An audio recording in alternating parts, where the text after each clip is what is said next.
about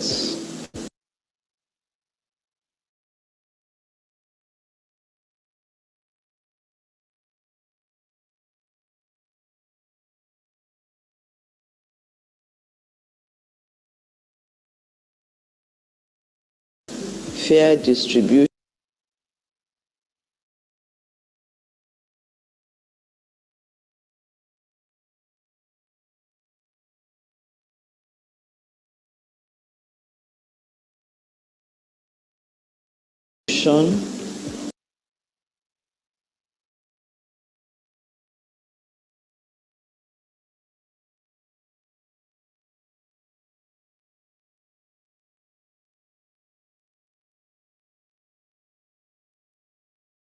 of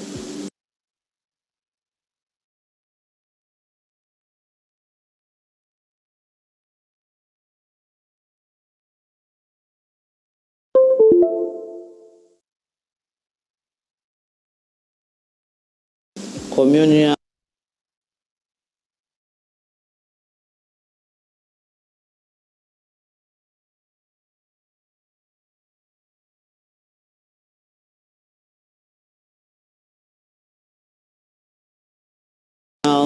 benefits.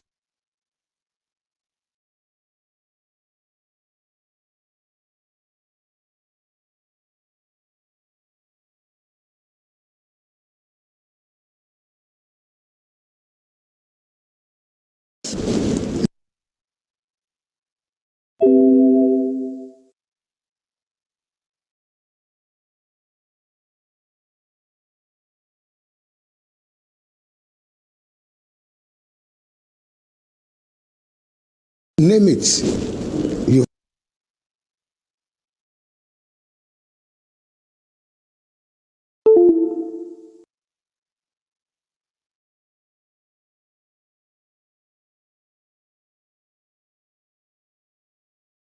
find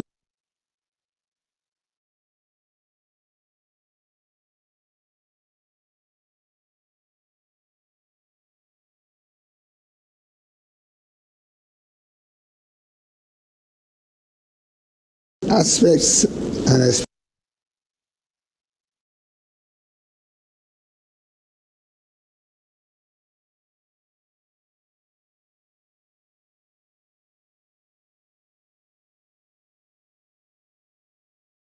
experiences of injustice in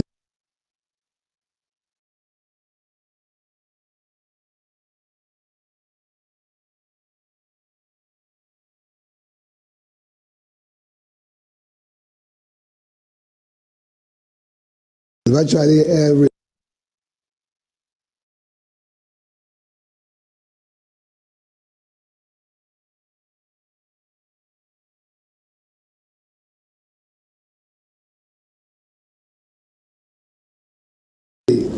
stratum of life.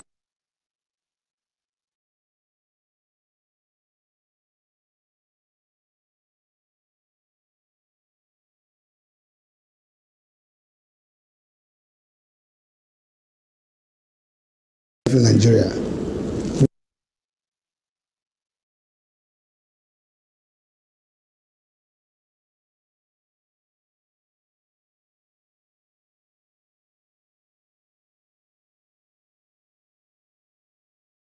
Which ASJEV is out.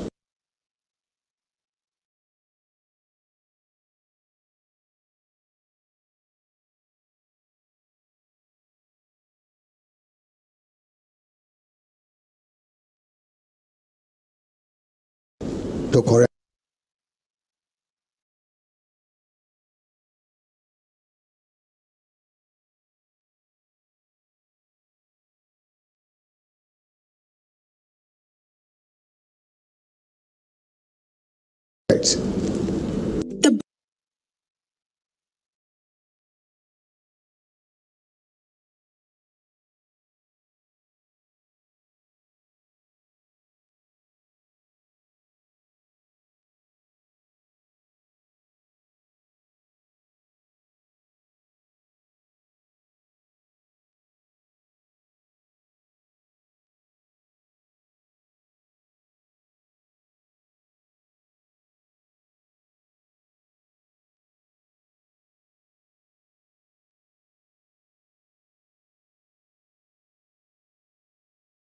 Book of Proverbs,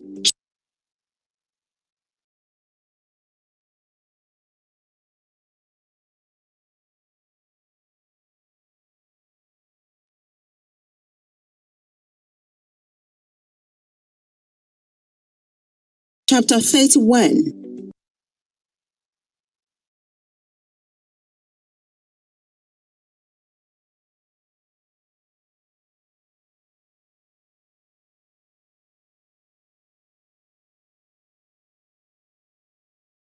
Verse 8 states,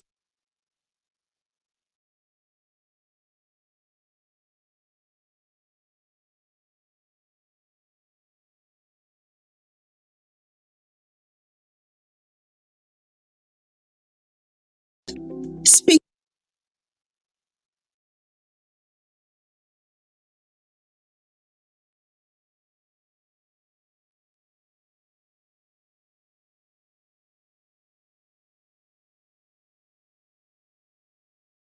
up for people who cannot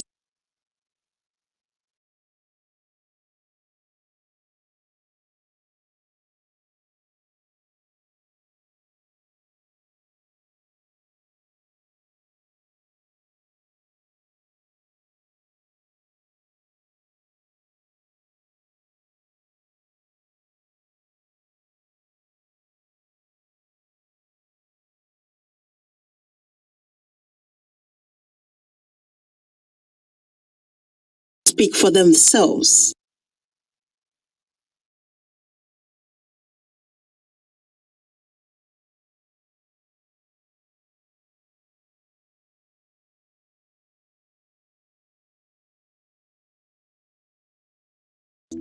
Protect the rights of all who are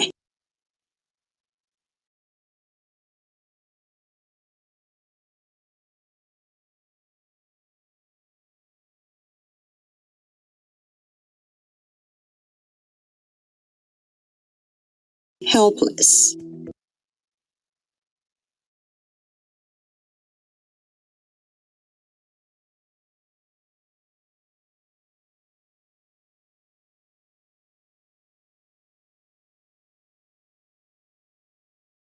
This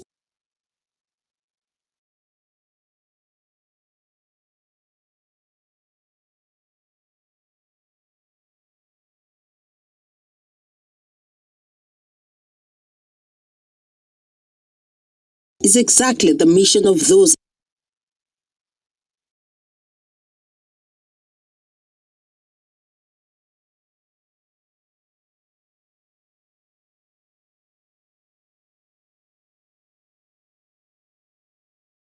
at the Advocacy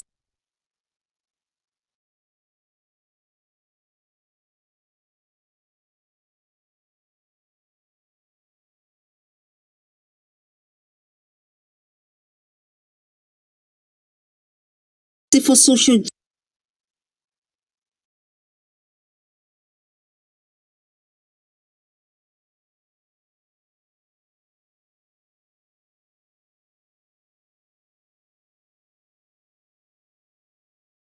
Justice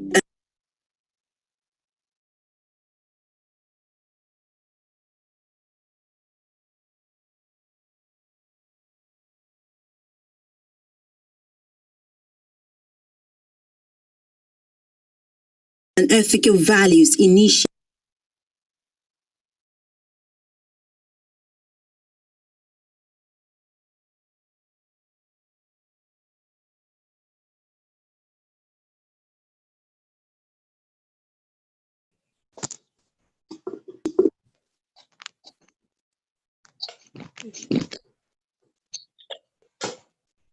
What are you doing? Closer. No, just all right.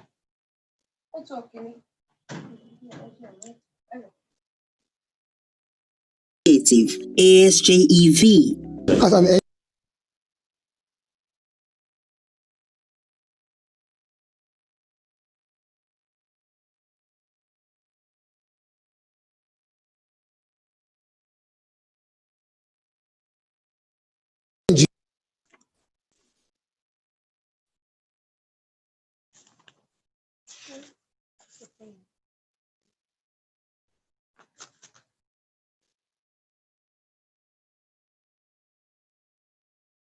You.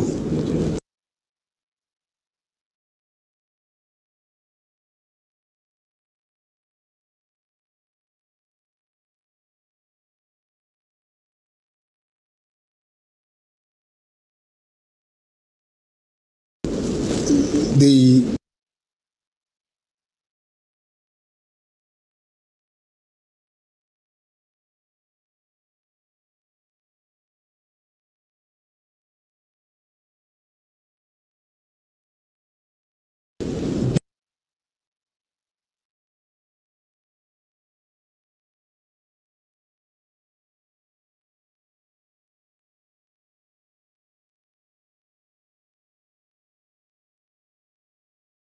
basic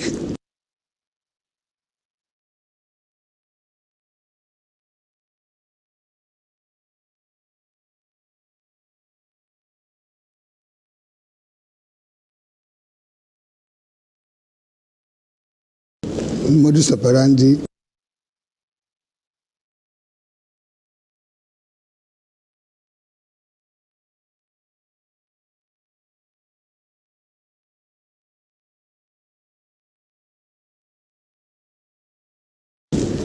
strategy of operation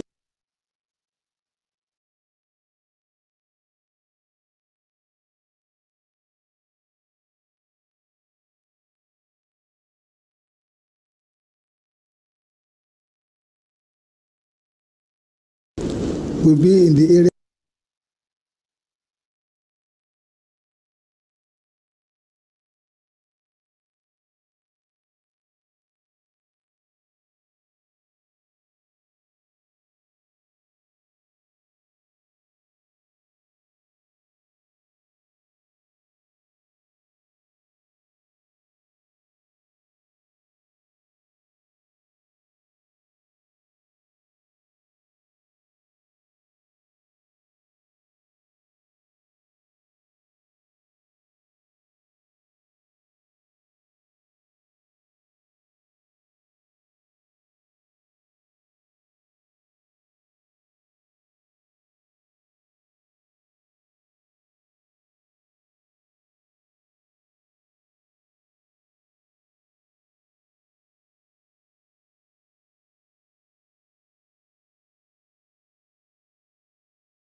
Airport báyìí wọ́n ní ṣe náà kó gbogbo àwọn tó ń protest.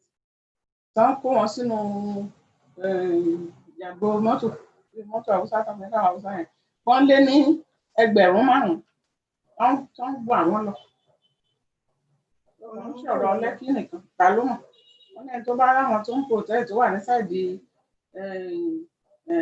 airport kan sì máa pè wọ́n kán máa sá lọ báyìí.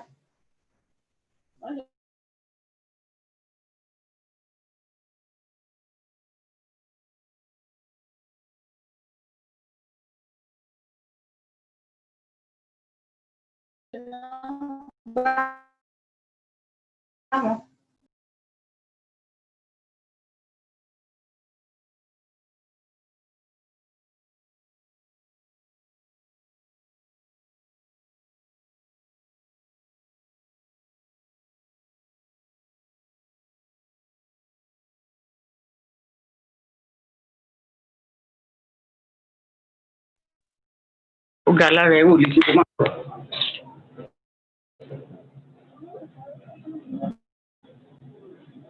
Not talking. Wọ́n ní wàá ti wọlé pé gbogbo nǹkan tí mo sọ náà gbọ́. But it's not showing Wọ́n ní anything. ìgbésí mood. What's the what by?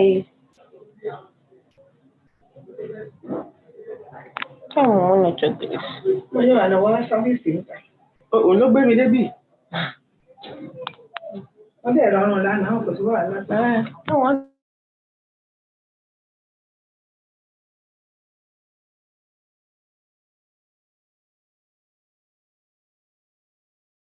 Someone network my bad lady.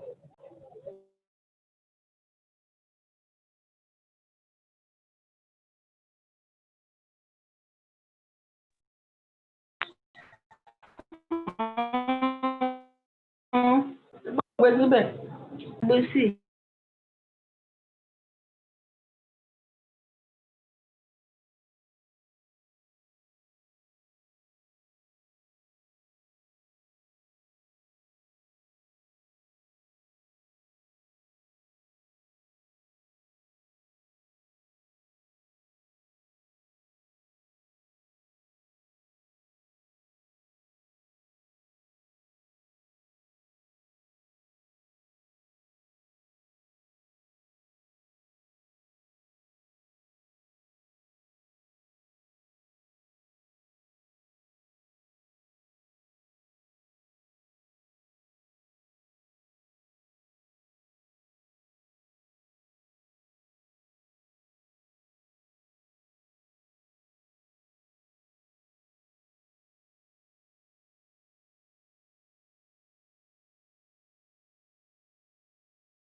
Baby, don't forget.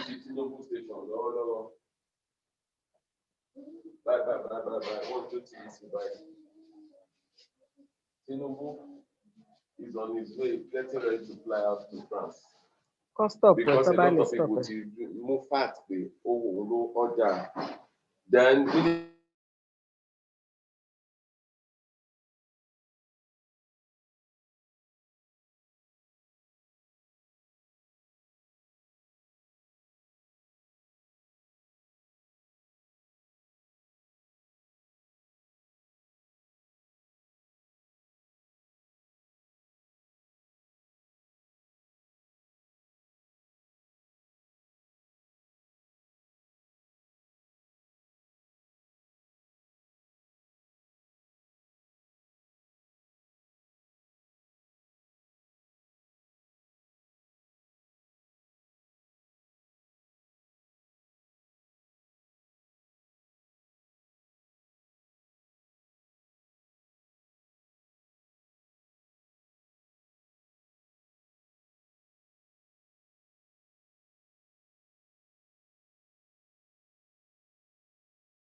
pé ó sì ti jẹ́ báyìí.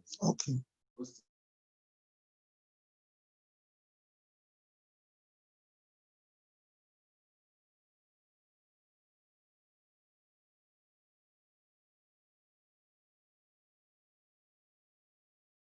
ti yẹn ti make it.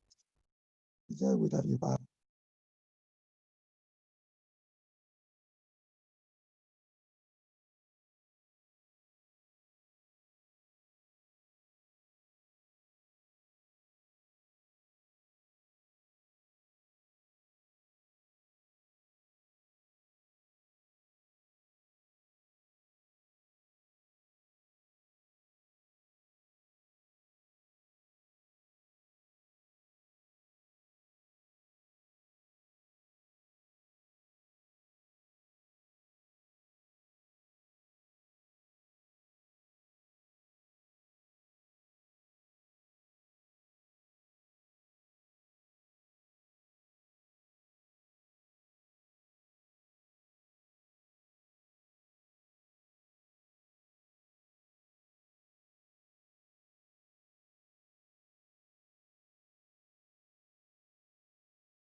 to summarize the newly formed police tactical unit.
The host is still not allowing participants to unmute.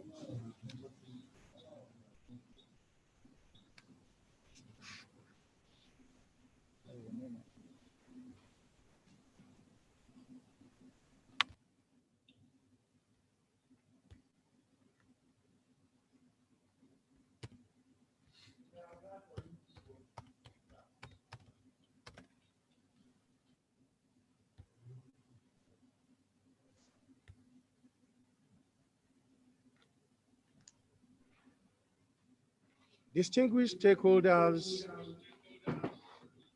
of the ethics project in Nigeria,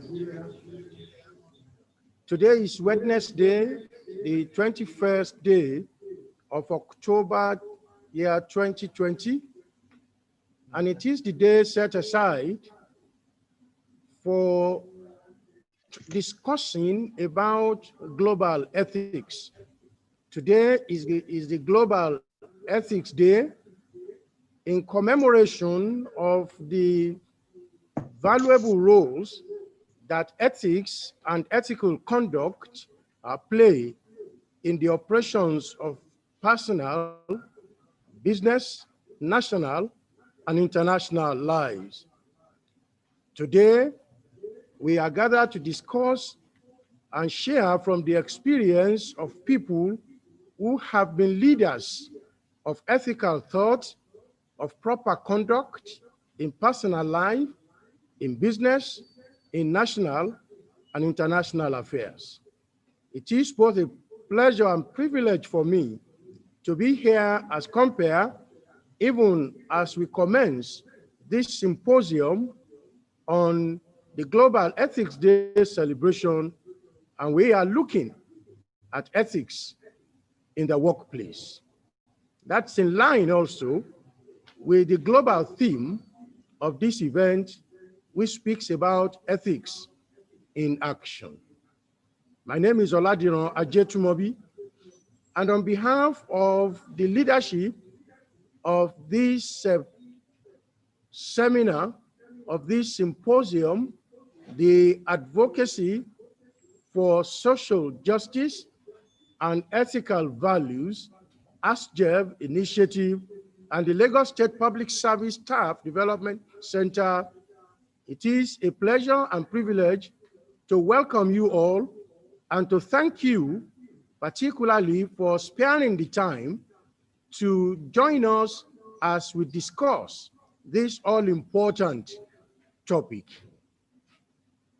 We thank God for bringing us here, and we are going to start right away, even as I apologize for having kept you waiting since 10 o'clock when we were expected to start.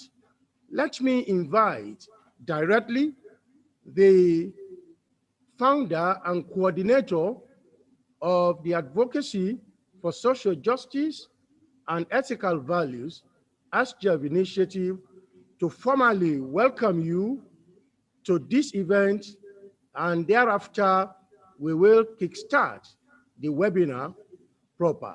I thank you very much once again as I invite Mrs. Jokotola Ojoshipe Ogundimu, founder and coordinator of ASJEV.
our distinguished lady.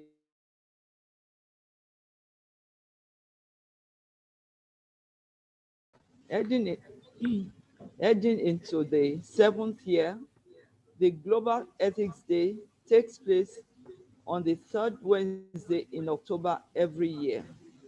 It is led by the Carnegie Council for Ethics in International Affairs.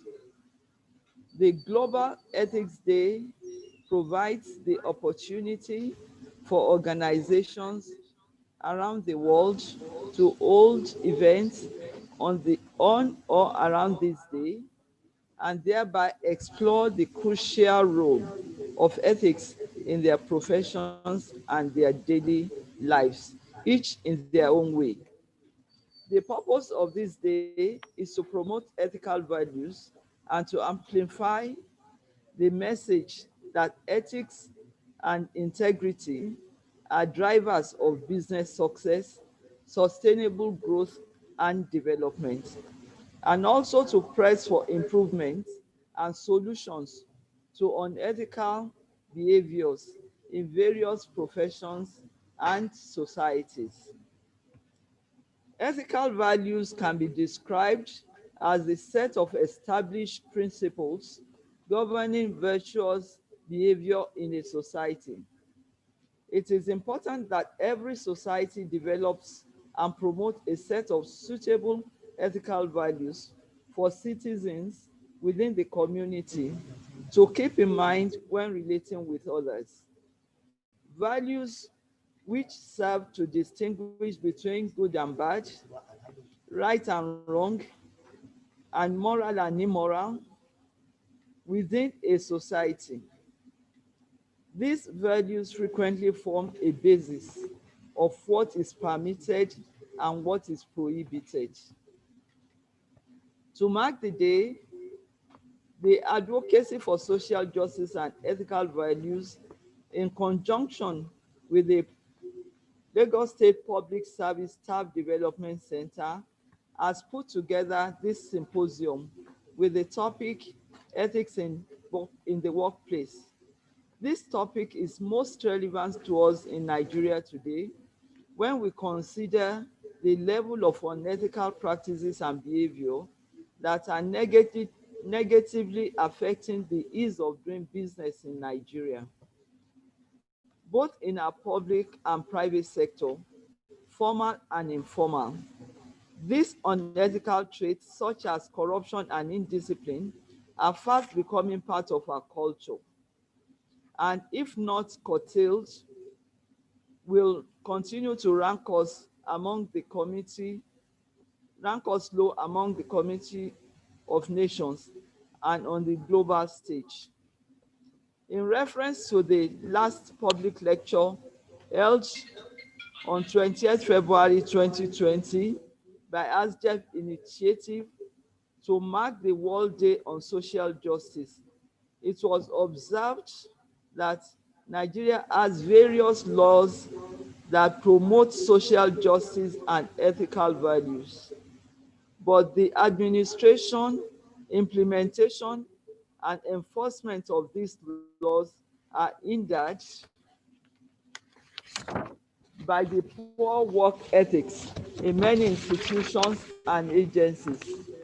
In order to develop strong and efficient institutions, it is absolutely important to observe good ethics in the workplace. In recognition of the adverse effects of poor ethical standards in both our public and private institutions, our avowed interest is in ensuring that negative impacts are reduced to the minimum, if not totally eliminated.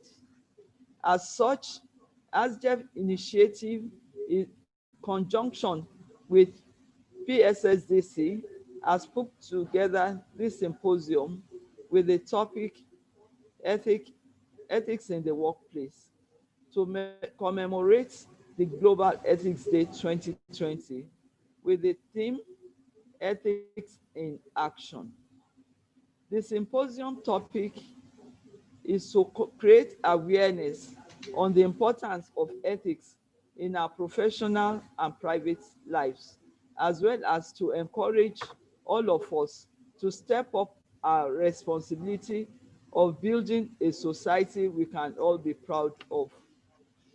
Workplace ethics refer to the way employees in organizations manage themselves and their overall attitude based on the level of morality displayed in the workplace. The workplace is a company,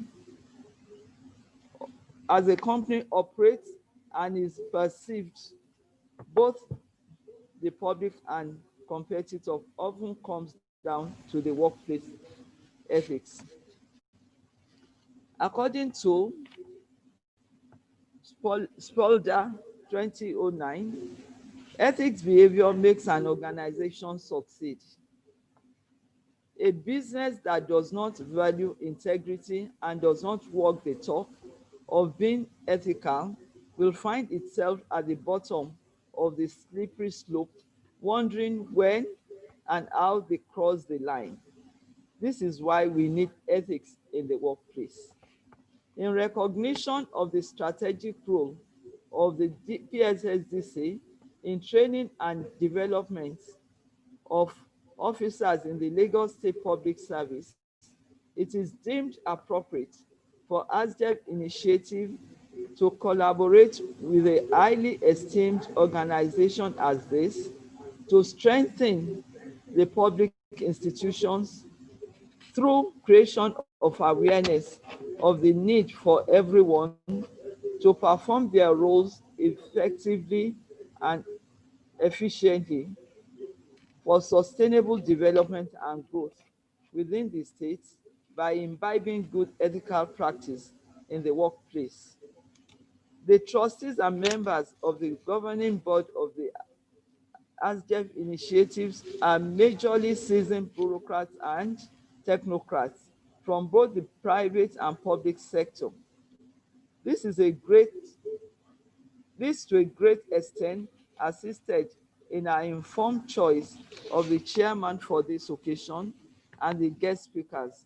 They are all professionals with vast experience in their various fields of specialization. And as such, we are confident that they will proffer practical recommendations that could improve ethics in the workplace, which is to a great extent assist in attaining sustainable development in Africa, especially in Nigeria. We need to fix our country. This is a clarion call for urgent action. We must promote ethical behaviors that will enhance productivity and improve the ease of doing business in Nigeria. We need to adopt ethical values that can ensure sustainable development and growth, which will ensure security, peace, and prosperity for all. We believe that promoting and amplifying the message of ethics and integrity, particularly in the workplace, is a driver of business success, growth, and sustainable development.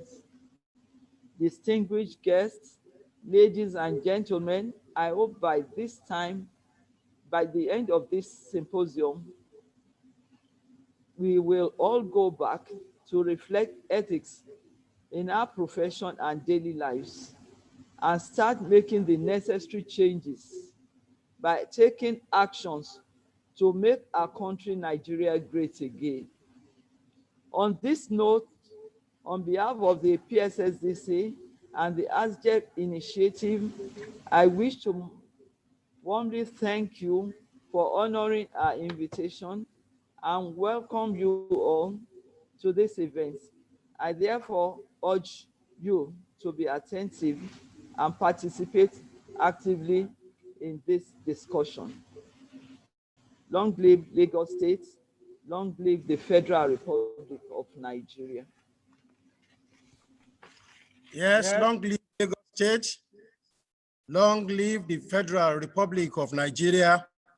Thank you very much, ma'am, for that welcome address. We are grateful to you for having underscored the critical nature of ethics in the operations of personal and official lives. This event, you have said, is a clarion call to all of us for urgent action to adopt and promote ethical values that can bring sustainable change. This is a strategic imperative, and it is what we must do as a nation. It is what we must do as people at work. It is what we must do as individuals in our private lives. Thank you very much once again, Madam, for welcoming all of us to this event. Distinguished ethics stakeholders, we have listened to the welcome address of the founder and coordinator of ASJEV, Mrs. Jokutola Ojoshikwe Ogundimu, who has alerted us on this very important national concern. It is time now that we begin to listen to presentations by our distinguished facilitators at this event. We have here today, already in house, Professor Lai Olurode. We already have in house Dr. Garba Abari, the Director General of the National Orientation Agency. Barrister GT Ogunye will be joining us in a short while we are also expecting at any time from now, Mr. Wale Adediran, the President and Chairman of Council of the Chartered Institute of Personnel Management of Nigeria.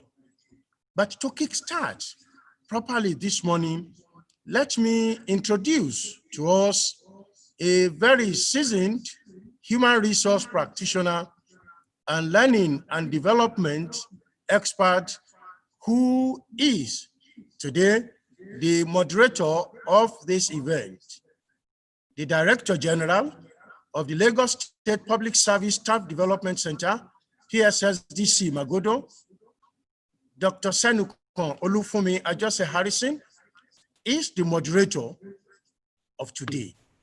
And it is as a result of the importance that we attach to this event that we have chosen the facilitators as well as the moderator. Dr. Ajose Harrison, I invite you to give your opening moderator's remarks and invite the lead speaker, Professor Lai Olurode. Dr. Ajose Harrison. Thank you very much, Mr. Ajitumobi, for that yeoman's job. We are very, very grateful to all our participants. We are grateful to the entire audience for bearing with us and for agreeing with us that we need to do things very, very well. We should have started earlier than now, but for a few issues, we want to apologize to you, and we want you to know that we are here together. This little journey has started on ethics, and today we'll be looking at it in a very, very unique manner. Now, before I invite our erudite speaker, who is going to give the lead presentation, that's Professor Lai Olurode, I would like us to go through a 5-minute preambling. And what do I mean by that? We want to also have a clear feel of ethics before we hear from the lead presenter, Professor Lai Olurode. So I'll share my slides in the next 5-6 minutes, to let us get ready and prepare our minds for the questions that have been probing our minds on ethics in Nigeria, ethics in Lagos State, and even ethics in Africa. Why are we where we are still in Nigeria today? Why do we have issues surrounding performance management? Why do we have issues disturbing upward movement of activities? Why do we have issues in the area of frustrating vices? These are things that we are talking about, and we want to have a new mindset today and properly address it and look at strategies that will take us out of the road. As I speak, Lagos State remains the 5th largest economy in Africa. And we're saying that that has happened as a result of some ethical practices in support of workforce productivity in the state. So, distinguished ladies and gentlemen, we are saying that we need to have a thorough understanding and we need to have a strategic leap into addressing this issue. I would like to quickly share with us what today stands for. It's not that we do not know, but we really need to address it stoutly, and we really need to take a lot away from today's discussion, from today's symposium. Today's event got its inspiration from the Earth Day, led by Carnegie Council for Ethics in International Affairs in New York. This year's theme for Global Ethics Day is Ethics in Action. Launched by Carnegie Council in 2014, the day is always an opportunity for institutions to come together and to hold events on or around it to explore the essential role of ethics and how we can make the world quite simply better ethically. Ethics are principles of values and beliefs that help us define what is right or wrong. And when working with other cultures, it's very important to recognize differences in values so that we can display the right ethical conduct. The 8 principles of ethics include, but may not be limited to the 8 that we are displaying on the screen. Beneficence, just be good to people. Non-malfeasance, don't do evil. Don't prevent people from achieving what they want to achieve. Autonomy, freedom, justice. Truth-telling, which is very, very key. Fidelity, another level of truth-telling. Ensuring you keep your promise. Then veracity, truism. You are saying things the way they are and you are living in accordance with what you have said. That's very, very key. We also have 6 approaches to ethics by philosophers. They are generally acceptable. They are global principles, global approaches. The first approach is utilitarian approach, which will benefit everybody. It's about a decision making that will benefit a large number of people in the society, in an organization, and also in a community. Rights approach, we all have our rights as human beings, and it's important for us to understand this and not trample upon people's rights. 3, there's fairness, and we call that justice approach. Then there's a common goal approach, common will. There's also the virtue approach, which is just like values, and there's also the ethical problem-solving approach. All of these are padded in mindset. If we desire and we determine to have the right mindset, then we shall complete that journey successfully. Journey of displaying the right ethics from us. How do we now use ethics in everyday life? We have just 5 bullets there. 1, consider how you interact with animals, not just Homo sapiens sapiens, not just human beings. Sometimes we forget that that's another creation. God created animals too, just like he created us. So there is a common sense there. It's telling us that even if we don't value animals, then we have to do something to understand that we must value life. 2, be kinder to the environment. 3, respect and defend human rights. 4, be more ethical in your career. Do what is good. This is not about sermonizing. It's about life, and it's about result. Finally, the 5th point on using ethics in everyday life tells us that we have to engage with medical advances. Our health matters. It's when we are all healthy that we can work together and achieve results for ourselves, for our state, for our country, for our organizations, and whichever community we find ourselves, and whichever club or social gathering we find ourselves. Now, I don't want to go into ethical approaches because our key speaker will talk about it. But let me just mention them. The first one is the utilitarian, culture-based approach. The second one is deontological, it's about duty.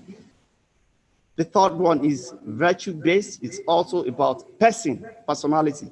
And the fourth one is about our community, communitarianism. These are ethical approaches. So that's why I said, yes, the society has a big role to play in defining to us what is wrong and what is right. And we as individuals have responsibility to work together and handshake with the society so that our society can become a going concern, so that the society can become more productive and the society can become a society that gives us peace of mind, which is very, very important for all of us. Now, if you look at all of that, they are all intertwined with characteristics of good governance. I'm not talking about that. I'm only setting the stage for us to know that these are things that we are all supposed to understand and appreciate. But the most important thing, which I want to talk about today, is the fact that we have a constitution. The coordinator of ASJEV has explained a few things to us about what the Constitution of the Federal Republic of Nigeria has said about all of us, about our rights. We have to follow the rule of law. That's very, very key. So in wrapping up everything, one major principle out of 12 principles of good governance is also talking about ethical conduct. That's principle 10. So we cannot divorce good governance from our discussion today. And I know that the lead presenter is also going to anchor and hammer that very, very well. And we are saying in closing my brief preamble on what we call the connect between culture, ethics, and good governance. That will also be powerfully presented by our lead presenter, Professor Lai Olurode. Distinguished participants, this is a very good opportunity for me now to invite our lead presenter. But before I invite him, I would like us to know a few things about him. His CV is powerfully impressive, but I'll quickly let us know at least a few things about Professor Lai Olurode. Professor Olaiwola Olurode was born on the 2nd of November 1952 at Iwo in Osun State.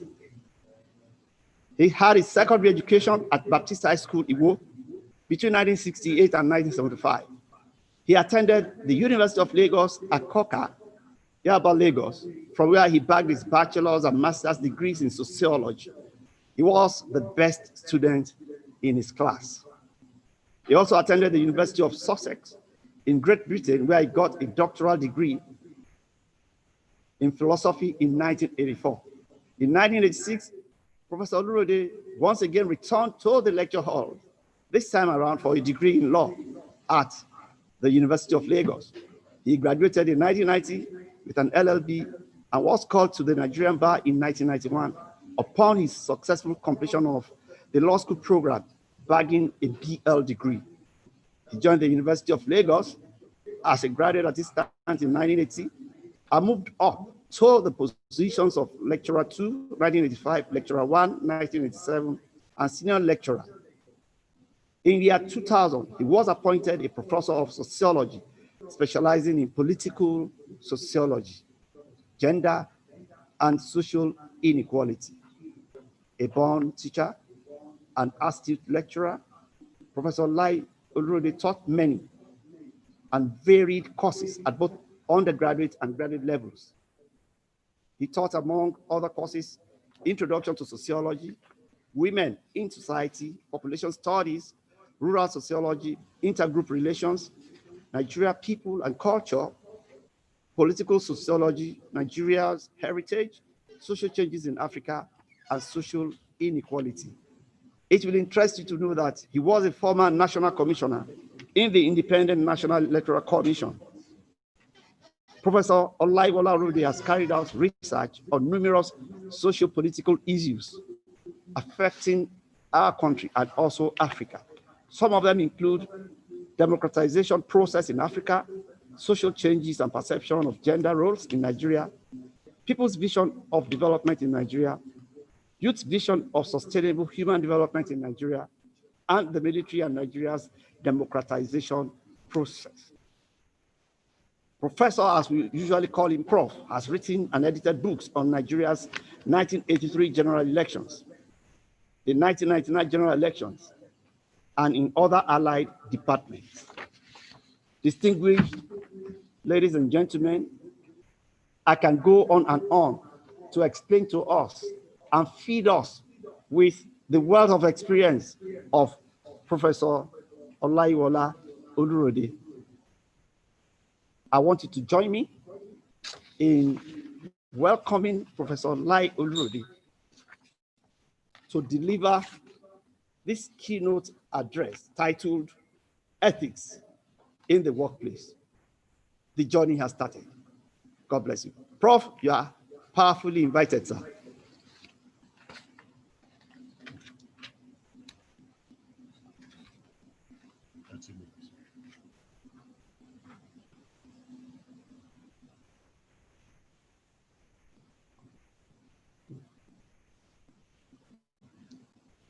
The chairperson of ASJEV, in the person of Mrs. Jokutola Ujosikwe Ogundimu, for extending this invitation to me, and the co-chair of this conference, Mr. Joseph Harrison, somebody I've had an opportunity to work with at close range. Let me preface this lecture by the challenge that I have with the title that was sent to me. The title was stated as Ethics in the Workplace.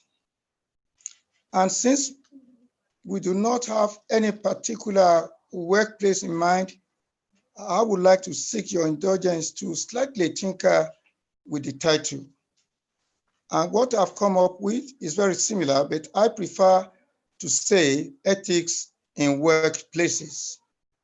If this is acceptable to the chair and the co-chair, I'll be grateful for this. It's acceptable, sir. Oh, thank you very much.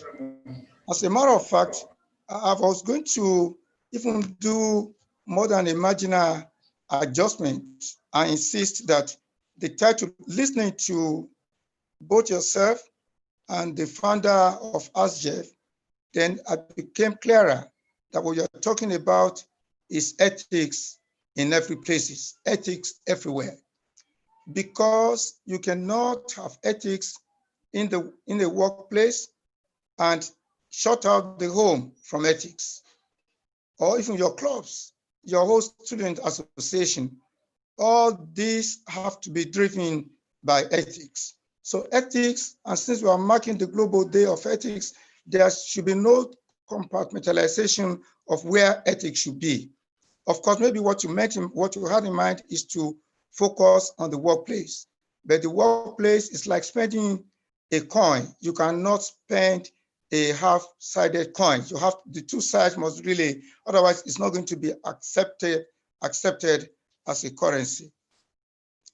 Now, the other issue I would like to talk on before I move into the paper proper is that I'm going to look at my presentation in about 6 components. I already sent this paper to Mr. Ajetumobi so that maybe it can be widely shared among participants, either now or thereafter. I have what I call, what is the core research question, or what you can say, what is the purpose for this presentation? That would be in the first slide. Then secondly, I wish to look at sources and types of ethics.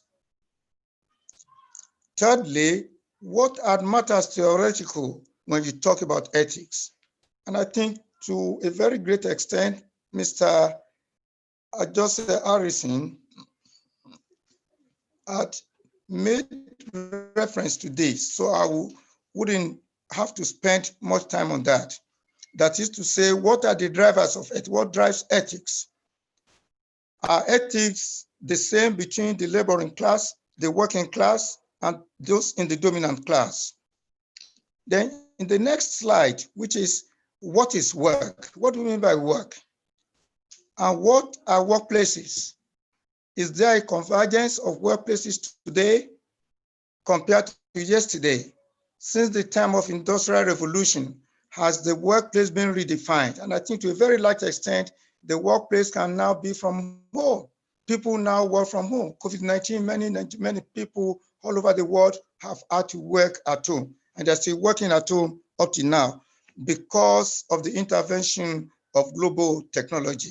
So the workplace has become redefined, and so are associated ethics. Then in slide 5, I'll be talking about ethics and professional groups, professional groups. What are the ethics that drive farming, being a predominant occupation in most of Africa, working for corporate organizations, working in public service? What are the ethics that drive them? Then the last slide, I pose a challenge. Do we have a national ethics? If we have a nation, of course, you can talk of a national ethics. But if there is no nation, it's difficult to talk of a national ethics. Maybe what we're going to talk about will be segmented ethics, or departmental ethics. But of course, all over the world, if there is no common ethics, we will not be talking together. As ASJEV, we have no business talking about global ethics. But there are some minimum reducible level at which we can talk about national or global ethics. Do we really have ethics, or we have poverty of ethics? What should we be talking about? So that in a nutshell is the structure of my presentation. Let me go to what I refer to as the core research question. Some 100 years ago, a renowned philosopher, Karl Marx, he says that previous philosophers had interpreted the world. There is nothing that anybody is going to say. I listened to the paper by the founder and Mr. Joseph Harrison. You can see, because their papers are presented from the same mind, broadly similar frame mind. They spoke the paper. There's a very good connect between their two presentations. But the question is that I think the challenge we have in the world today is not so much of poverty of consciousness, awareness of what ethics are. We are all clear. And I've seen the different dimensions into which both Mrs. Ogundimu and my friend Joseph Harrison are broken ethics. What is left is the disconnect between ethics as defined, as we know it, and doing. And that's why Marx raised the issue that previous philosophers had in fact interpreted the world. What is left is to change the world. We know about ethics. We all know, if you ask a child, what is ethics? In fact, in the course of this presentation, I was talking to an Hausa friend of mine, and he said, ethics can be taken as da, ethics, or recon amana, or what you can say as karamchi, that is really hospitality. Being hospitable is part of ethics. Regardless of the religious divide, most people believe, and Africans generally, we are very, very generous, we are hospitable to a fault in some cases. You can even say ethics is as karamchi, patience, what Hausa will call ankuri, which Yoruba will call suru, is a subset of ethics, patience. We all know this is very, very, very important. So the core research question for me, therefore, is that should we behave ethically or should we behave unmindful of ethics? You ask a secondary school pupil that question, of course, he is likely to respond that, of course, we should behave ethically. Why? Because of our reputation, because of prestige, because of honor, because of the love of humanity and love of others. I also listened to Mr. Joseph talking about ethics about animals. Ethics in religion. You cannot remove ethics from religion. All the holy books, whether you are a Muslim, whether you are a Christian, whatever your religion is, even the traditional religious people, ethics are central to good neighborliness, very central to these religions. There are ways in which you cannot handle the Bible. There are ways in which you cannot handle the Quran. They are driven by certain ethical conduct as well. So one philosopher, Peter Singer, in 1997, he wrote a book. The title of the book is How Are We to Live? How are we to live? The way we live, the choices we make, they define our essence. We can make good choices, we can make wrong choices. They define the kind of person that we are. I'm sure most of the participants in this conference can walk to an auto shop and drive home a car without paying anything. You pay later because of your trustworthiness. So trust, what the Hausa will call amana or da, is a very important component of ethics. Yoruba will say, kò sí èèyàn lára rẹ̀, ọmọnìyàn ó fi ọmọnìyàn ṣe. If somebody is said to be trustworthy or not trustworthy, it speaks volume about the kind of business you can enter into with that person. So are we to live? That was the question that Peter Singer asked in 1997. Because ethics define what we are. It's not given to patience. People will not want to move near him. In fact, I was reading a book by Honorable Wale Osun of recent, during the Nadeko days. I think there was being a public document, I can mention names. There was they were having a meeting in London during the Nadeko years. And there was this day when Honorable Wale Osun had to receive dirty slaps from a very prominent member of Nadeko. I wouldn't probably mention the name, but what I'm driving at is that Honorable Wale Osun, instead of giving back the slap to this person, who's a highly respected person, he maintained his calm. Why? Because according to him in the book which he authored, he said he's going to make headline news in the Nigerian newspapers. So not attracting bad headlines is also a very strong component of ethics. Some people wouldn't know this, wouldn't accept this. Some years back, the late Lamidi Adedibu in Ibadan, when Ladoja once said he would like to, this is also public, it's not anything confidential, it's in the Punch of that year. I can give you the date if you want. Ladoja approached Adedibu and said to him, Baba, I want to be the governor of your state. Adedibu now asked him some questions. He asked me, the first question he asked him, can you tell a lie and swear in the name of Allah? Ladoja said, Baba, I cannot. The next question, can you fight somebody in public, somebody in a gathering of eminent people? Just give him a dirty slap and just sit down, just to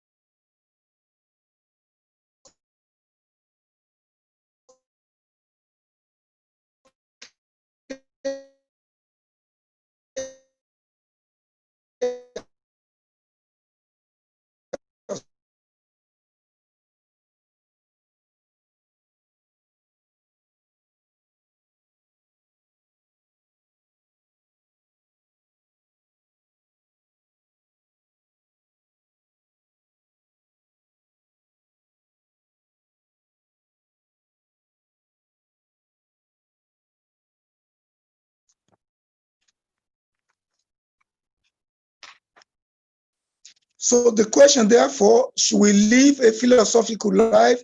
Should we live a life of wisdom? Should we live a life of reflection?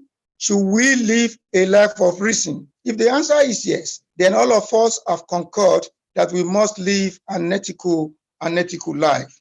That is by way of the core research question.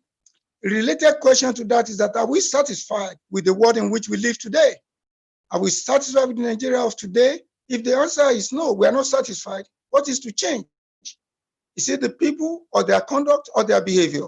And I would say the latter has to change. There is nothing that has happened. There's nothing that has changed in the country other than the vegetation. Of course, there have been some climatic changes, but these are not so fundamental as to change the way we live or what we choose to live with. The thing that we need to change is our behavior. The fault is not in anybody, but in ourselves, in our behavior. Once we are able to connect our behavior to good governance, to good administration, whether at home or in the workplaces, I'm sure Nigeria will be far better for this. What are the sources and type of ethics? Sources of ethics are tradition, including worldviews, are proverbs, moonlight stories, modern religious belief, Christianity, Islam, indigenous religions, practices, and relationship with the lesser gods. Ifa, Ogun, they define, these are the sources where we derive our ethics. Written sources as well, the national constitution, legal precedents, they define the kind of ethics that we cherish. Even international codes, international protocols, conventions that Nigeria has subscribed to also define the kind of ethics that will be acceptable. So the holy books, the two dominant religions and Islam from that. What are the type of ethics that we have? You have what we can call meta-ethics. Meta-ethics. We have normative ethics. The first one, meta-ethics and normative, they are very close. They're about rules of behavior. Then applied ethics. What do we do from what we say? What we say is important, but what we do is more of critical importance to the kind of life that we want to live. What are matters theoretical? There are different schools of thoughts when it comes to how to look at ethics. The Marxist critical school, what you can call the materialist approach, will say your ethics, the ethics you put up, is a reflection of your position within the social structure of your society. If you are poor, if you are rich, if you belong to the dominant class or the poor class, certain ethics flow from that behavior. You will recall some years back, Fela Anikulapo Kuti of blessed memory talked about Mushin and Ikoyi mentality. That is to say, different forms of behavior are expected from different residential locations. Then there is a prominent scholar in Nigeria who is not based in Nigeria, Peter Eke. He talked about the private-public spheres. The way we relate to the public spheres, that is government. Let's take the Lagos State government, for example. The way we relate to properties of government, the cars, the resources of our office, the personnel resource in the office, the kind of errand we send them to differ from the way we relate to something that is private to us. In our private life, in our private companies, organizations, we want to maximize profit, return. But the public sphere sometimes may not attract the same kind of behavior. Peter Eke was talking about the public sphere, the way we relate in the public, the way, and what is our conception of the public sphere. The public sphere is generally looked at as ownerless, as not being owned by anybody. Therefore, the resources of that sphere, the public sphere, can be looted, can be disregarded, we may have not have to rest. The way people use official cars will not be the same they use their personal cars. This is by way of theory. Of course, Robert Martin, K. Martin, will not emphasize the material component of ethics. He emphasized more what he called the socialization status, the market, and also to some extent the class issue. Dependency school also will say that most of our ethics are imported from abroad. they have no relevance to our country. Therefore, the same thing applies to those who are critiquing Nigeria's constitution. Until you have a constitution that is truly yours, it will be very, very difficult to moderate ethics or to expect productive ethics to flow from that kind of constitution. So the ethics that a dependent capitalist economy we throw up will be different from the ethics that a fully developed capitalist economy we throw up. But the good thing about all this theoretical approach is that there are certain core fundamentals that drive people towards what you can call centripetal rather than centrifugal forces that galvanize our energies in the direction of common ethics that are shared by all the diverse people of the world. If you have nothing to share in common with regards to ethics, we will have no business even talking about global ethics today. But because we are human, we are part of the world, there are certain things that we have distilled from globalization that we had also been socialized into, that we share in attitudes with the people of the world. All over the world, people will believe that the poor has to be assisted. The poor must be supported, but it will come to a point when some people will say, how much assistance should be given to the poor? Then you're talking about survival of the fittest. But generally speaking, there's the milk of kindness in every nation, in every people of the world. I've seen situations where beggars, who are beggars, they also give out to others. That is to say, they look at other people and they think they are still far better than that other people. Giving support to others, lending a helping hand is part of global ethics that has come. Even in defining relationship between the developed and the developed countries, there's a sense in which it is not just all about profit. Look at Bill Gates, look at the beautiful thing that Jimmy Carter had done with the eradication of in the world. Then in our country, a theoretical approach that is very, very relevant is in terms of structure and agency. Are we okay with the structure of this country? Are we okay? Do we approve of the agent of the structure? Is there a discrepancy between? Some people will believe that there's really no problem with the structure of the country. The challenge we have is with the agent of the structure. Therefore, if you infuse the agent of the structure with ethical codes, ethical behavior that are sustainable, the structure will work very perfectly, because the structure is not meant to deny people of food on their table, of good governance, or what have you. The next slide, that is the third section, the fourth section. The third section of the paper really talk about ethics. And there are different, I wouldn't want to dwell much on this because both Mr. Harrison and the chairperson of ASJEV are dealt sufficiently with this. When you want to look at the component of it, ethics should be looked at like a wrapper with which we can wrap ourselves. What are its components? You have a wrapper around you. I have a wrapper around myself. On it is written honesty, keeping promises, being courteous to others, law-abiding, respect for others, concern for others, fairness, loyalty, being obedient, integrity, and honesty. These are the components written on the wrapper with which I wrap myself, with which you can also wrap yourself. And I'm sure anybody who has deficit in honesty, in all the other components, will be deficit in every other. It will be deficit in his commerce, in his political life, in his social life, even at home. If you have no sense of empathy for others, then you are really poor, ethically speaking. Let me now go to what is work? What is work? When we talk of ethics in workplaces, what do we mean by work?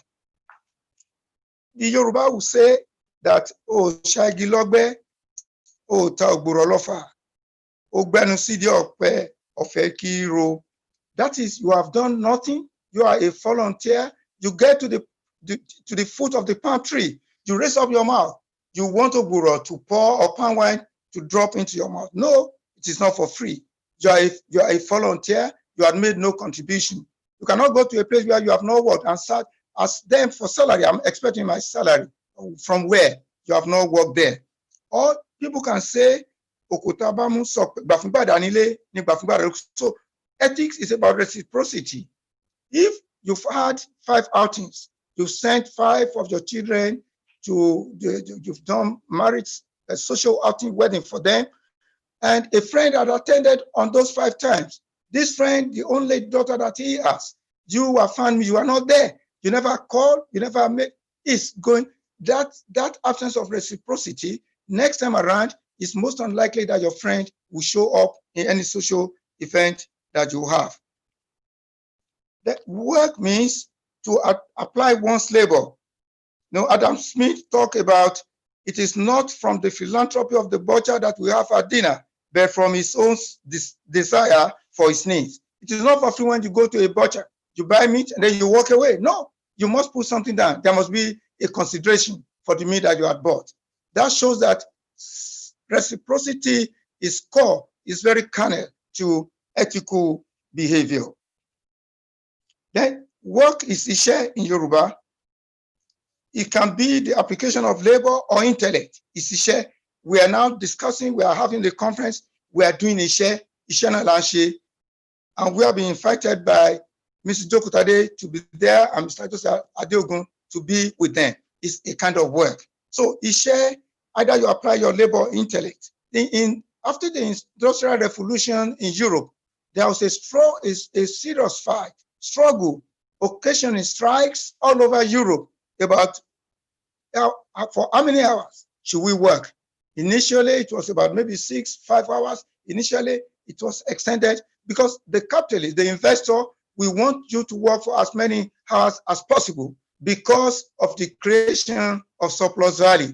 But the creator, the labor who creates surplus value, we want to work for as many small number of hours as possible. The struggle is always around what is the appropriate minimum wage that should be a commensurate remuneration to labor. Because labor, as Marx has said, is the sole source of value. There's no other means of increasing the wealth of any society, whether with technology or not, other than through labor process. Labor is very, very pertinent to the creation of value. Then Ishe is a conqueror of poverty. Somebody who has not worked, does he deserve to be fed? The answer is no. So you have to work. Ishe, Yoruba will say, Ashelowo, Ishe, Ashejere, Ishe, Ashela. Then what is Yoruba injunction about work? The Yoruba will say, Murasi Ishe. All of us, I'm sure we can chorus this since our primary school days. Very central. Murasi Ishe Oremi, Ishe Afin Denigiga, Biakubareni Feniti. Is to emphasize the dignity of labor in society.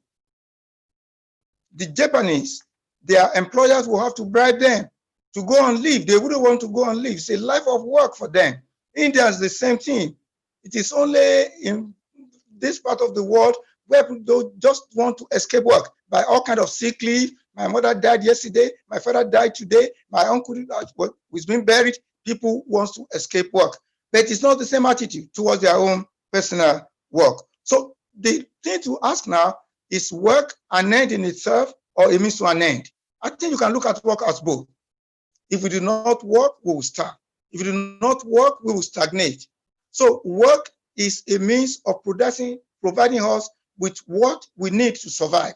Work is also a means of gaining reputation and regarding society. I'm a lawyer. I'm a professional person.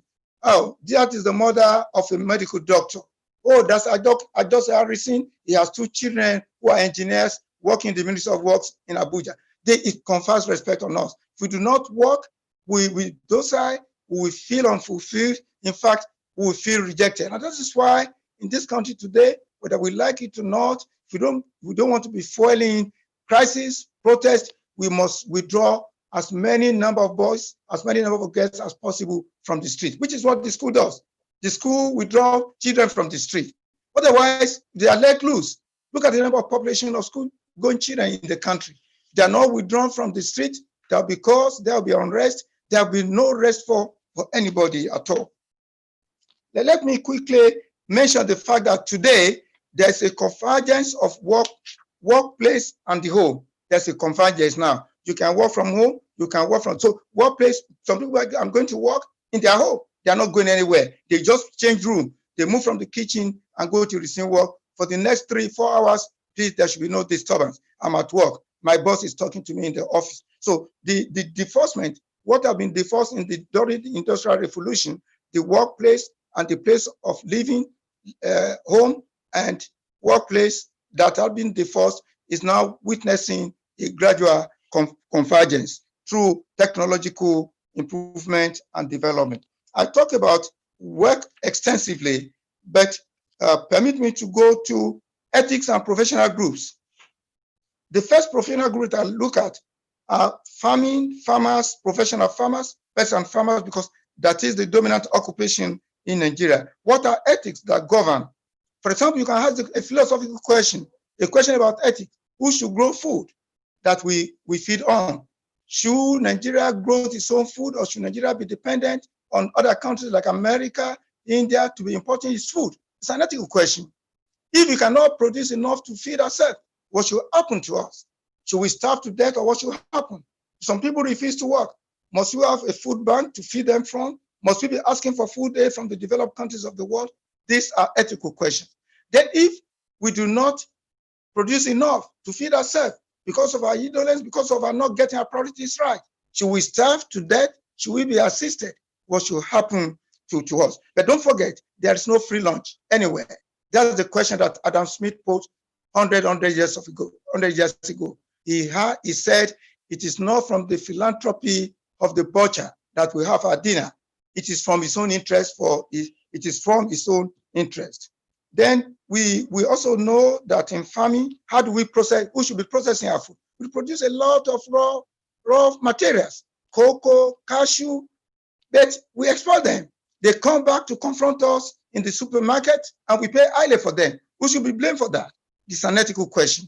Do we blame ourselves, or do we blame those who are exporting those items to us? You cannot package your raw product, cashew nut, ground nut, all this nut, and all the other farm produce, export them raw, just as we export our petroleum product. Who should be blamed for that? It's other countries or us. Don't forget, Chinua Achebe in 2002 or 2012 or so, he wrote a book, which I'm sure most of us must have read. There was a country. Is there a country today that is driven by ethics that we got to know in the early independent years? These are questions that should bother us. This is a very important seminar that is being put together by LSDPC and ASJEV. In legal profession, you have engaged lawyers here before, you have engaged lawyers elsewhere before. What do you discern from their behavior? Are their behaviors the same? How safe is your money with your legal consultant or your legal advisor?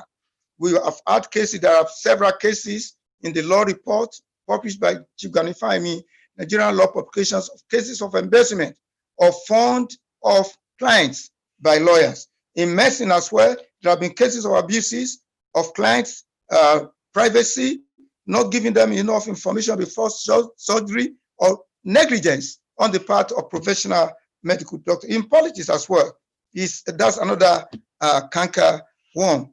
Campaign promises, how much are they kept? Are they just mere campaign rhetorics, or they are kept to the letters? In some other terrains, once a campaign promise is made, Chief Obafemi of blessed memory, and Alhaji Jakande, a legendary of their times, Alhaji Jakande, when he wanted to, he said to Ibichiwikwe that, Mr. Administrator, can you announce that from October 1, because Alhaji, the swearing in, school will resume in September, swearing in will not take place until October 1.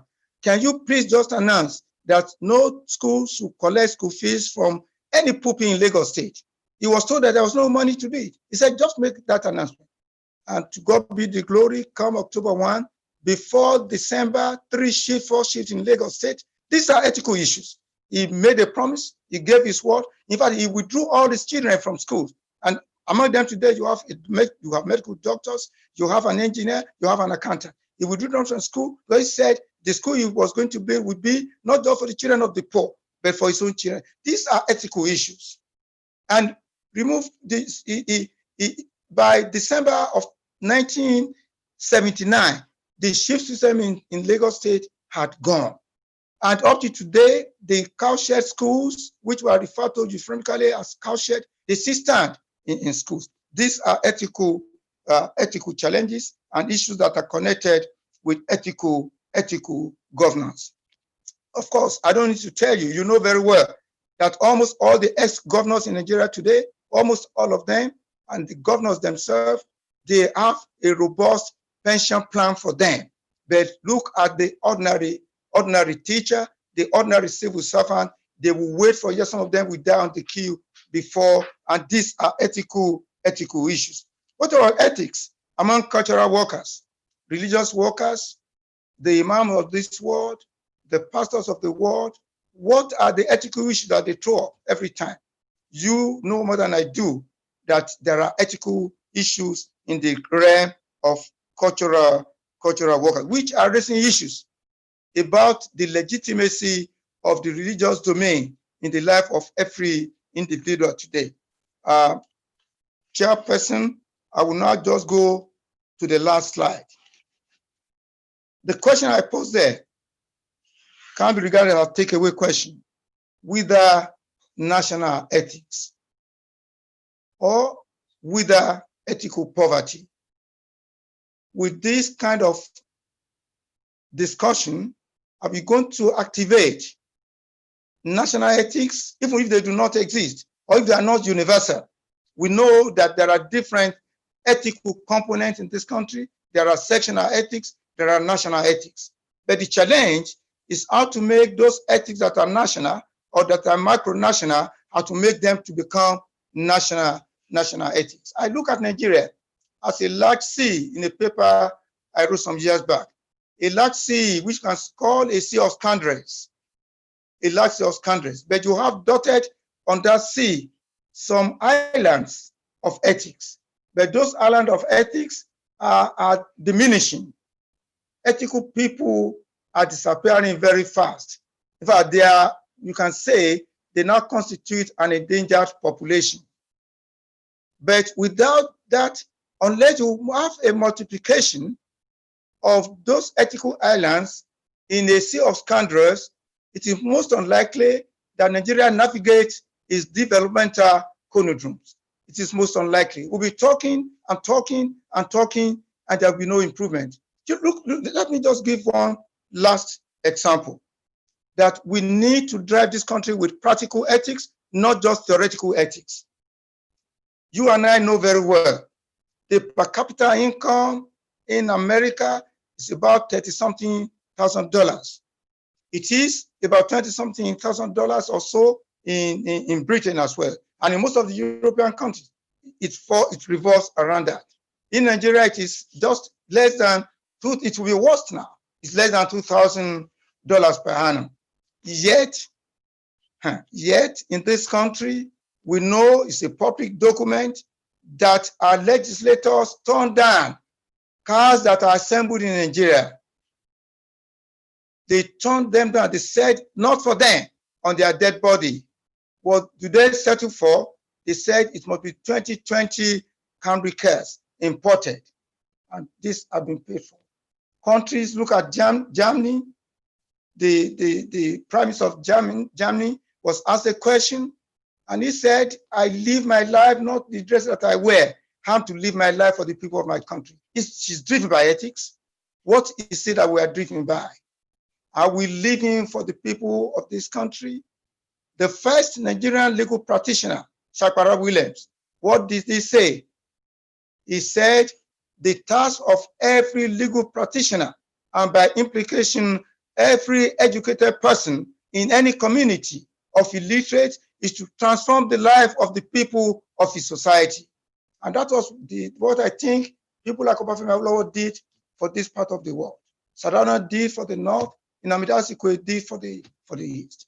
Until we elevate ethics to a high pedestal and celebrate people who have honor, who are honest, who are trustworthy. Because the Yoruba language for anybody is not trustworthy. It's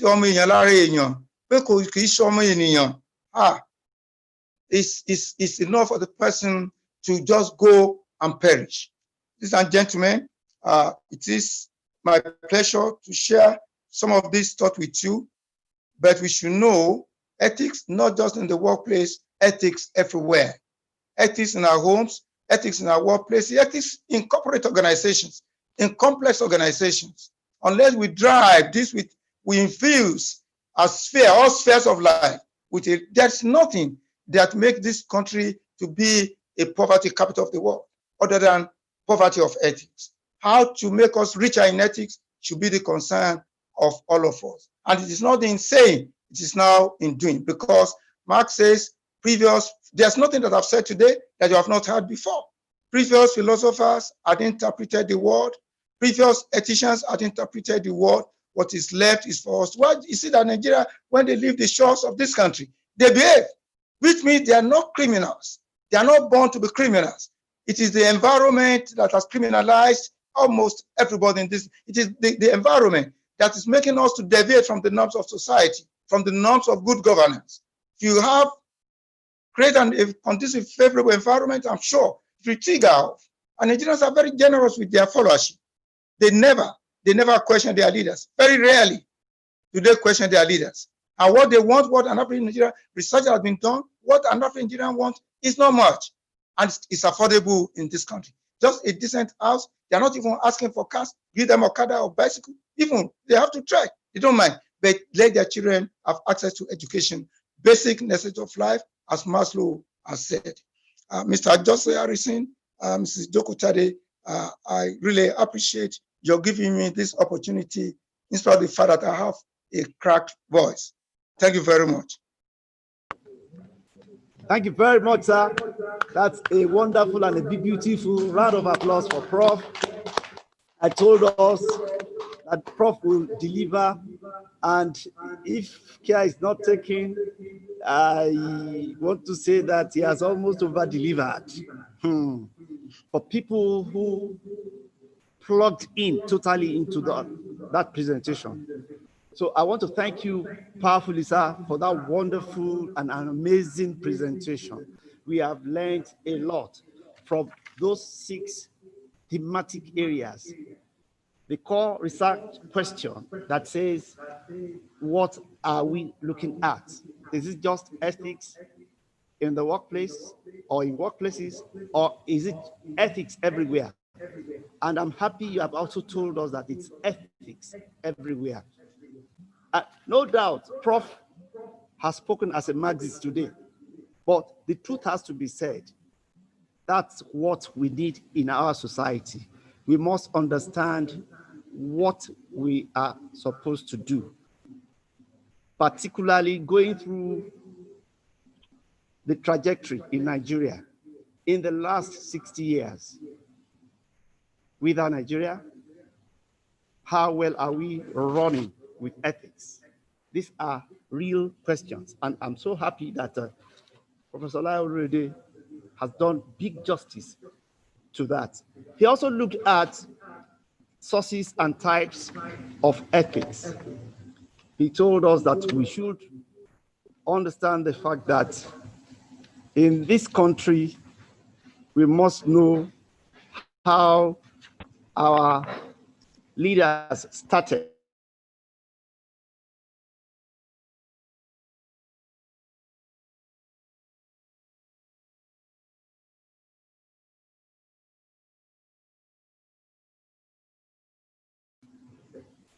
Okay. So, for example, he reminded us of a book written by Peter Senge in 1997, How Are We to Live? And also, he reminded us of another book written by Honorable Wale Oshun in his days as one of the NADECO members. He also told us of what people really value in terms of how to conduct themselves with people. He gave us the example of late Lamidi Adedibu, the strong man of Ibadan politics in his days. Somebody went to him and said he would like to be a governor of the state. He now asked him 3 questions. The man could not answer those 3 questions, 2 of which are, can you tell a lie and stand by it?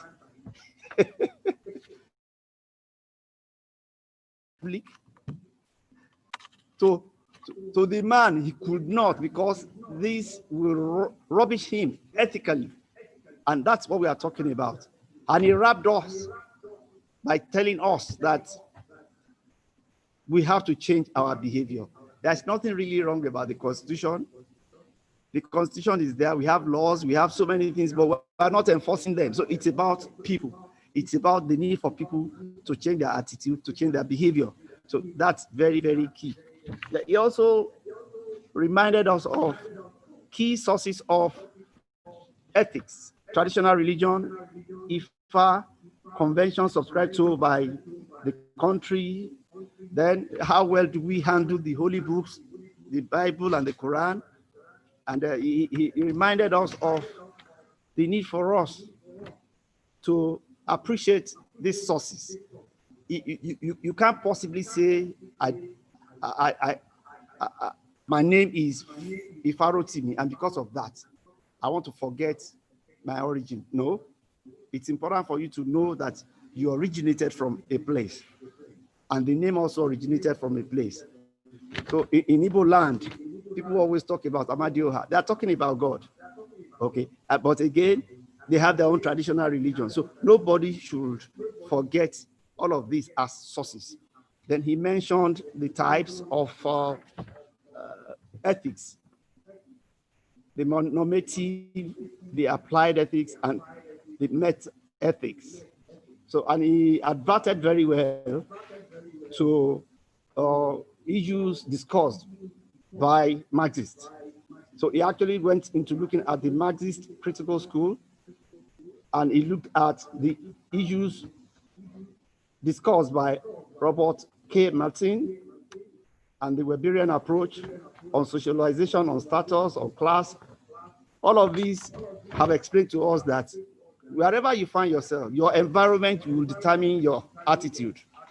So if you live in Ajegunle and you know what happens in Ajegunle, you just have to behave like them. Otherwise, you can't live successfully, well, and peaceably with people in Ajegunle. So these are ideas of, R.K. Martin and the ideas of the Marxist school, and that of Peter Eke, who told us about public sphere, that when you are in public sphere, it's an ownerless sphere. You can misbehave. Sorry to use the word misbehave. You can behave whichever way you like. You get close to somebody looking at a situation called anomie, normlessness. There are no norms. So, but again, we need to understand all of this. When people behave, the society and the culture have places in directing the way people behave. And that's why we must appreciate the fact that when we find ourselves in any environment, we must study the culture of the environment. We must study what they like, what they believe is right, and what they believe is wrong. And that's very, very key for us. And very quickly, he reminded us of what we are all supposed to do so that we are ethically supportive of our organizations and wherever we find ourselves. There are people there. So normally people will tell you, you have to be honest. So, and he told us about 10 different ethical points that we should wrap around ourselves as rapper: honesty, integrity, obedience, loyalty, fairness, concern for others, and so on and so forth. In wrapping up, he said, we should appreciate what work is and what are workplaces. And he told us of the story of what work means in Yoruba. It means Ishe. And he also told us what it means in Igbo land, in Hausa land. It's still about work. But the most important thing about ethics that we discussed is the fact that we should appreciate that culture has a big role to play in ethics. The Japanese, for example, will beg people to go on leave. But in Nigeria, the reverse is the case, because that's what our cultures have taught us. Let me put it that way. So, and he told us that work is both a means to an end and an end in itself. And today, the 21st century is saying that there is convergence of work. in the workplace. Once you can use your Android phone very, very well, you don't need to physically move to your place of work. You can even do work at home. You can do many things at home because of technological improvements. And he said, for different professions, we have ethics and their professional groups. The farmers have their own ethical way of working, so also professors, so also lecturers, so also accountants. We are talking of people in the corporate world. And we're also talking of people in the unorganized sector of the economy. And that's very, very important. You must understand the language and you must understand what to do. There are right things to do. And it is these right things to do that we are all interested in. We should embrace them. And there's this big question, is there national ethics? And the answer is yes. But again,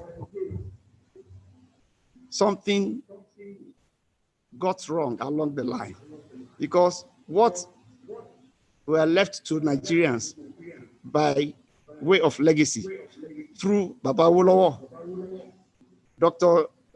Nnamdi Azikiwe, later Dana too, were things we should be proud of. But we have decided not to embrace those ethical practices. Even Shapara Williams, who said all of us should live for our people, just like Angela Merkel of Western Germany, the Prime Minister. We are not really doing what these people have said. But there are so many reasons that we can account for that. The important thing, however, in today's presentation is the fact that we should all find ways and means of rediscovering ourselves ethically. It's only when we do that that we move forward as a nation and as a people. And we must have determination.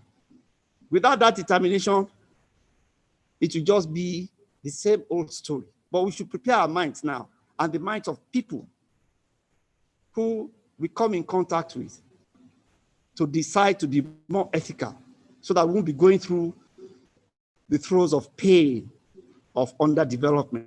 I'm sorry, it is something that is real. If we are saying that we have totally developed as a people and as a nation, I think we have not gotten there very, very well. So on that note, I want to thank the Prof for his powerful and amazing presentation. And I want to remind all of us that we should run away from the poverty of the mind and run away from poverty of ethics. We have a big responsibility in this regard. And I know that ASJEV, in conjunction with PSSDC, will continue to drum this advocacy and live by example so that ethics can change the face of development in Nigeria. Prof, once again, I'm standing up to say thank you very much, sir. God bless you. We'll go to the next presentation. Prof, sir, we want to appeal to you to kindly wait a little bit because we want to put the question and answer session at the end of all the other presentations so that we can all look at it holistically. Thank you very much, sir. Okay. I'll just be going in and out, but I will be there throughout. Okay. God bless you, sir. We are grateful. Thank you. Right away, we want to invite the first speaker of our plenary session. And the person I'm talking about is Mr. GT Ogunye. Very quickly, I would like us to know a few things about Mr. GT Ogunye. He is the principal counsel, GT Ogunye Chambers, Lagos, Nigeria. He's a leading public interest lawyer, a publicist, legal commentator, author, and essayist. Written hundreds of law, human rights, democracy, and development-related articles.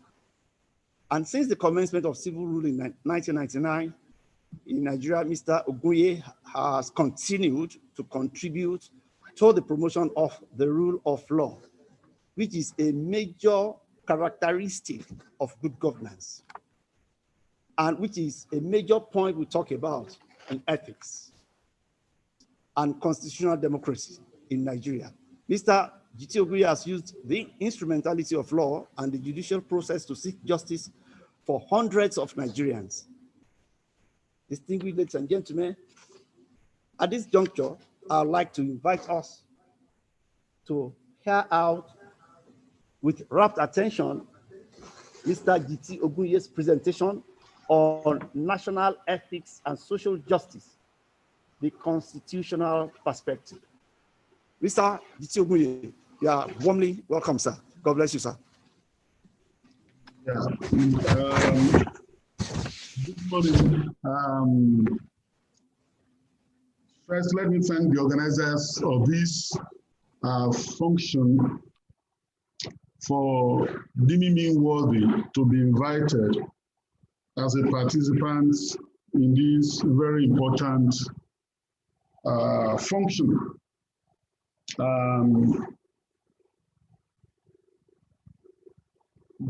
Today and the past few days have not been easy for many of us in Nigeria and in Lagos. And sitting down here, I'm a professor of sociology, Professor Olaolurode, talking about ethics at a very basic level. We can in our country right now revolve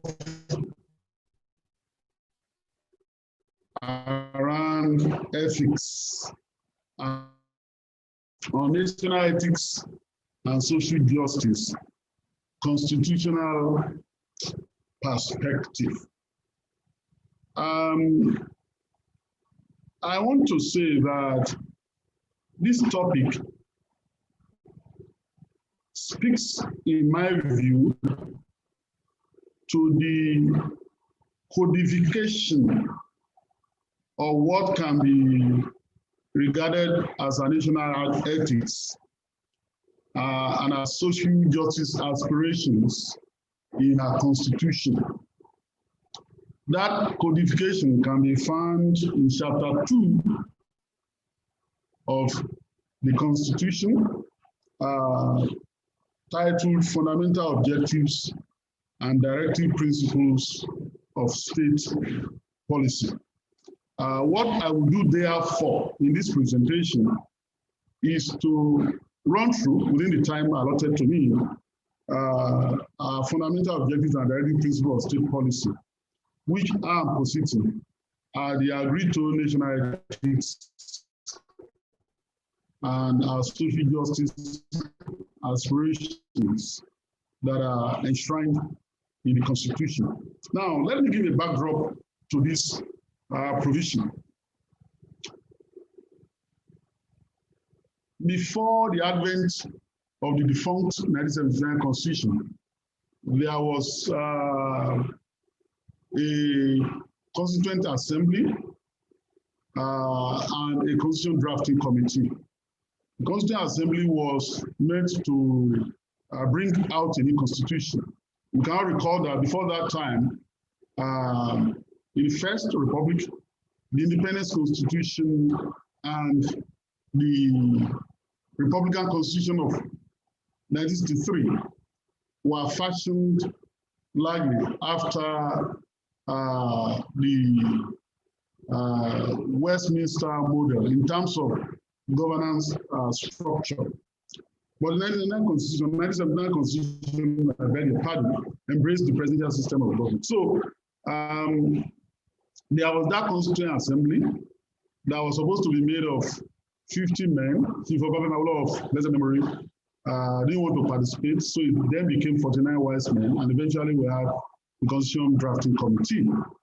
Now, in the Constituent Assembly, there were people of various ideological persuasions. There were lawyers. Chief Rodney Williams was the chairman, Eminent Nigerians were also there, academics, and even a student union leader,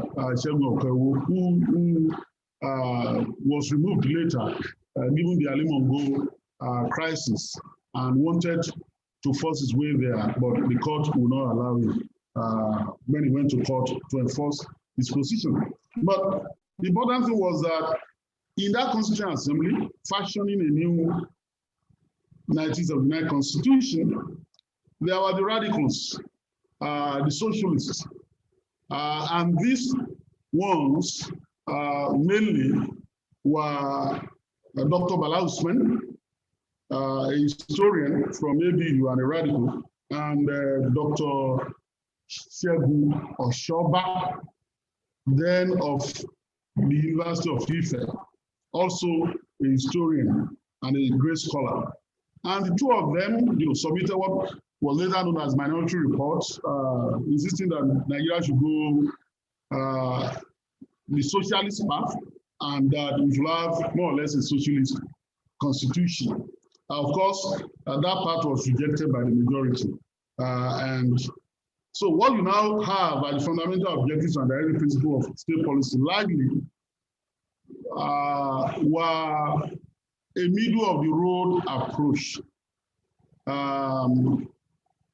by those who crafted the Constitution, who said that rather than going the whole hog, we should have these ethical standards called fundamental objectives and directive principle of state policy in the Constitution, which will not be made justiciable, meaning that no Nigerian will be able to enforce them. But that, however, they will be their standards that government will be expected to comply with and abide by. Now, the number 2 point I want to make is that many Nigerians do not go through the provision of the Constitution enough. And there is a certain assumption that if you are not a lawyer or a student studying constitutional law, you may not need to go through the provision of the Constitution. I'm not sure that many politicians, including legislators, read these provisions as they will read their Bible or the Quran as a matter of their faith. Were they to be very familiar with the provision of the Constitution, in particular, the provision of Chapter 2 of the Constitution, they will know that those provisions practically cover all the noble aspirations of our people. They cover virtually everything. And the more you read this provision, the more you'll be able to know that if Nigeria were to keep faith with these aspirations, many of the problems that we're encountering now will have been solved to a very large extent. Now, the chapter covers 11 provisions that are further broken into sub-provisions. And I go to the first one. The first one commits government, which is Section 13 of the Constitution, to abide by the provisions contained in the chapter. Section 14 talks about what the Federal Republic of Nigeria shall be. And it says that the Federal Republic of Nigeria shall be a state based on the principles of democracy and social justice. Democracy and social justice as an aspiration, an ethical standard. Of course, we all know that after the 1979 Constitution, which led to a kind of regurgitation in the 1999 Constitution now, because everything was copied word for word and then implanted in the 1999 Constitution from the previous defunct 1979 Constitution. We all know that after that Constitution was made in 1983, the military struck, and they remain on our neck till 1999. So, in effect, the principle of democracy and social justice that were entrenched in the Constitution by that section those principles were violently and grossly violated in 1983. And so it says that Nigeria shall be, it declares that sovereignty belongs to the people of Nigeria, from whom government through this constitution derives all its powers and authority. I've spoken about that ideal, which Nigeria has not always kept faith with. Sovereignty belongs to the people, so the provision says, but we all know that that sovereignty has always usually been trampled upon by the powers that be. And section 14(2)(b) says that the security and welfare of the people shall be the primary purpose of government, and that the participation by the people in their government shall be ensured in accordance with the provisions of this constitution, and it goes on and on and on and on and on. And that section also talks about diversity, and I'm referencing section 14, subsection 4, by saying that the composition of the government of a state, a local government council, or any of the agencies of such government or council, and the conduct of the affairs of the government or council of such agencies shall be carried out in such manner as to recognize the diversity of the people within its area of authority, and the need to promote a sense of belonging and loyalty among all the peoples of the Federation. Before that, it provides for the entire country in similar fashion. Now, the question is, has this provision been observed in all situations? Of course, no. That's why, even as we speak, there are a lot of agitations about lopsidedness, about nepotism in appointment, in all spheres of government at the national level. So, be it noted, therefore, that the fact that these anomalies persist does not mean that there is no provision like this, which is an ideal that government should aspire towards fulfilling in the Constitution. That provision is there, but people just want to do what they want to do. And section 15 talks about political objectives. And these are very laudable things, and I just run quickly one or two because we don't be able to run through everything. That section promotes the togetherness of Nigeria. It promotes inclusion in governance. It promotes peaceful coexistence among the various ethnic groups in Nigeria, and all that. Section 15(1) says that the motto of the Federal Republic of Nigeria shall be unity and faith, peace and progress. Accordingly, national integration shall be actively encouraged, whilst discrimination on the grounds of place of origin, sex, religion, status, ethnic or linguistic association or ties shall be prohibited. Very, very comprehensive. And it goes further to say that for the purpose of promoting national integration, it shall be the duty of the state to provide adequate facilities for and encourage free mobility of people, goods, and services throughout the Federation. Now, I pause here. The Constitution here says that the government shall encourage free mobility of people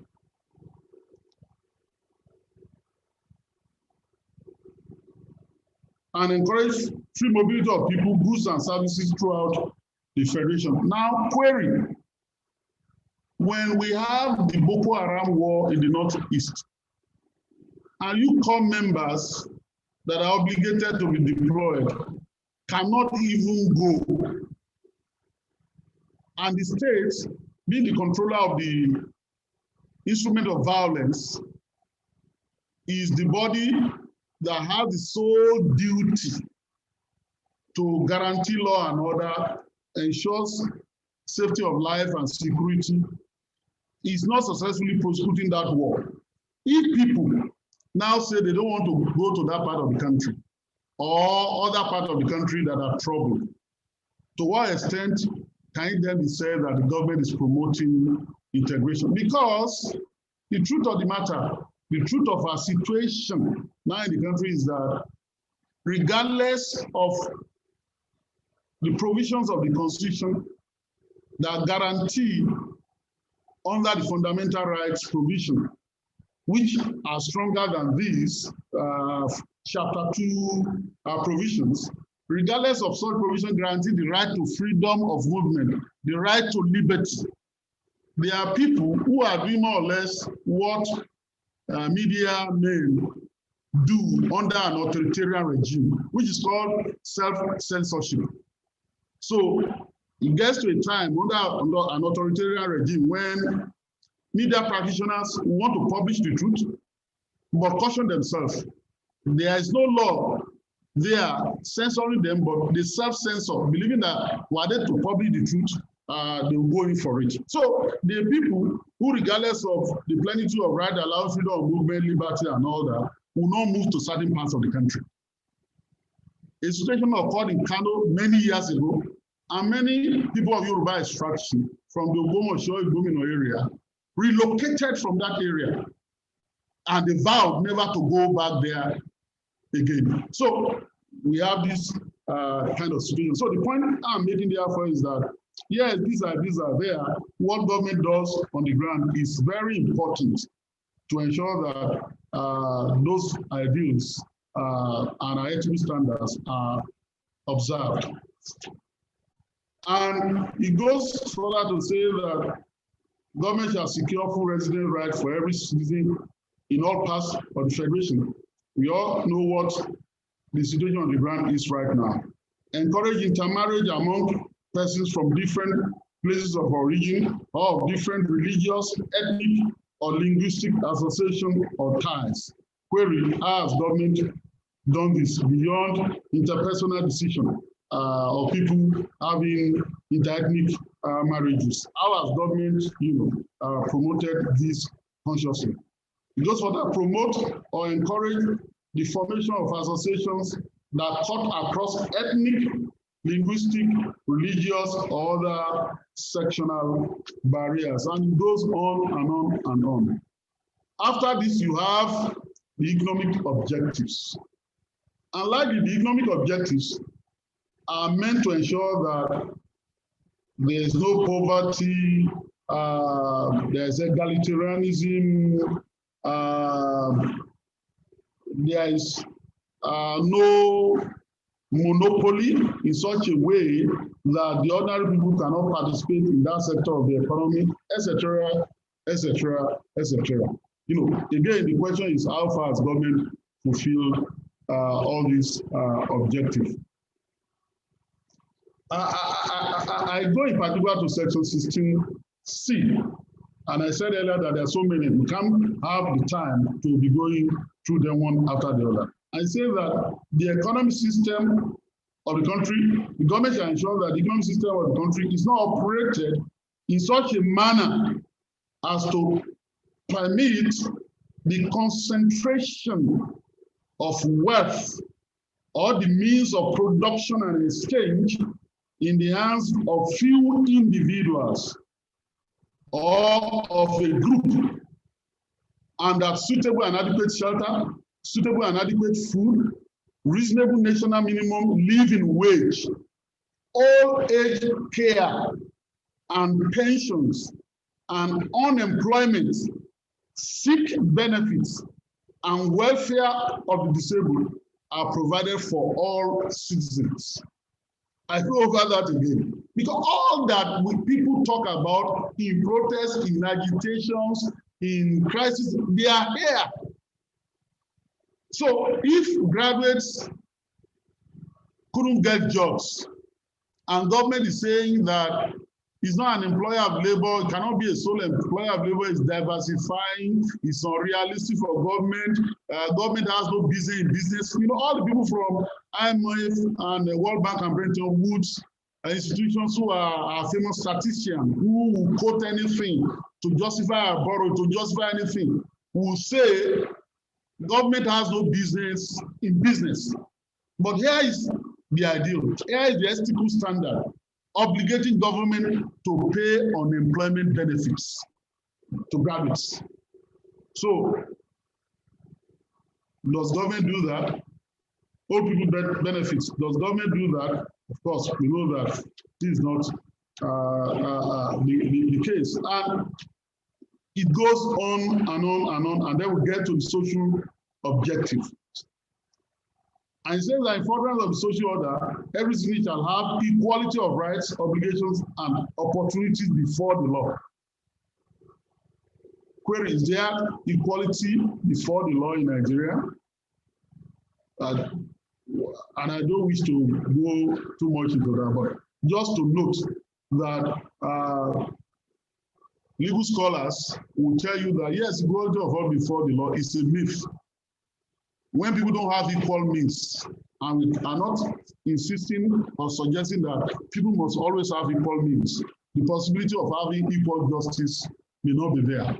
It starts from even the capacity to hire lawyers to handle your matter, to access justice, etc., etc., etc. And of course, we live in a society where people say that hospital, you know, these are prayers that people elsewhere don't pray. People will go to hospital every year, either for a checkup in a certain society, or to go to a dentist to wash their teeth, to go to their ophthalmologist, you know, to look at the eyes, things like that. But here, we think that if you are able to go to the hospital in a year, then that means God is with us and that God is protecting us. And this resonates in our prayers. It talks about the sanctity of the human person shall be recognized and human dignity shall be maintained and enhanced. Sanctity of the human person. So question is that if you have sanctity of human person, will you ever have a case either as a rumor or as a fact of soldiers shooting at people who are unarmed? So all these things are there.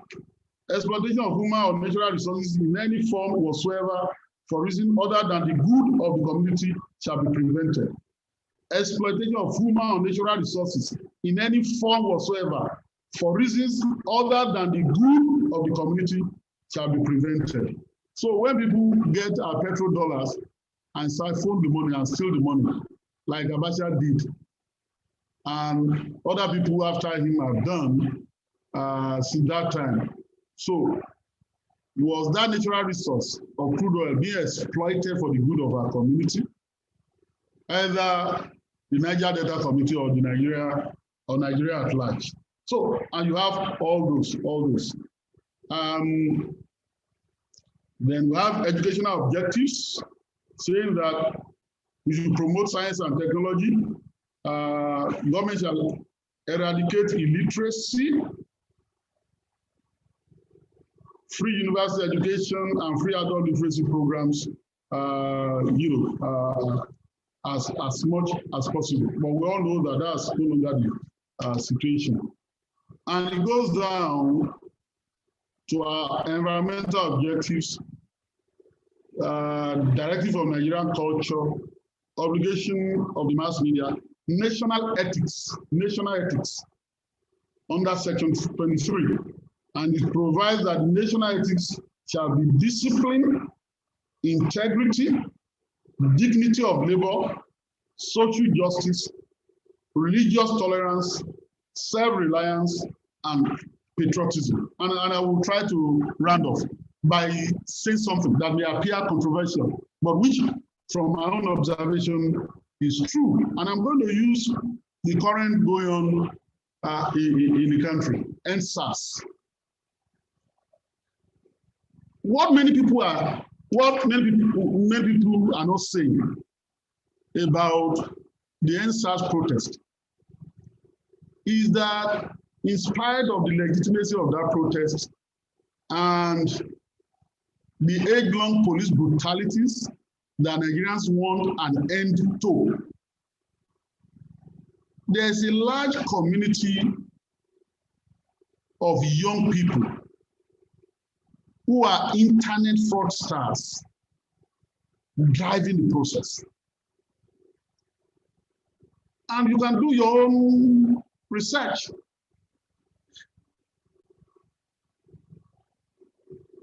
For them, SARS is not what you and I want to key into. SARS for them is that police officers who are rogue, who stalk them, who visit their homes, who pounce on them, collect their phones, ask them to transfer the proceeds of their crimes to them so that they can use, who sees their vehicles should be prevented from doing so that they can have a free rein to continue what they are doing. The question then is, for many parents, for good people, for those who are not criminals, is that the reason why they want SARS? Is that the reason? Of course, that's not the reason. So, I'm talking about section 23 that talks about dignity of labor, which Professor Olurode spoke about, using many anecdotes and Yoruba proverbs and all that. He said, and all that. So, in this country today, either in the society at large, in our social setting, or in our political setting,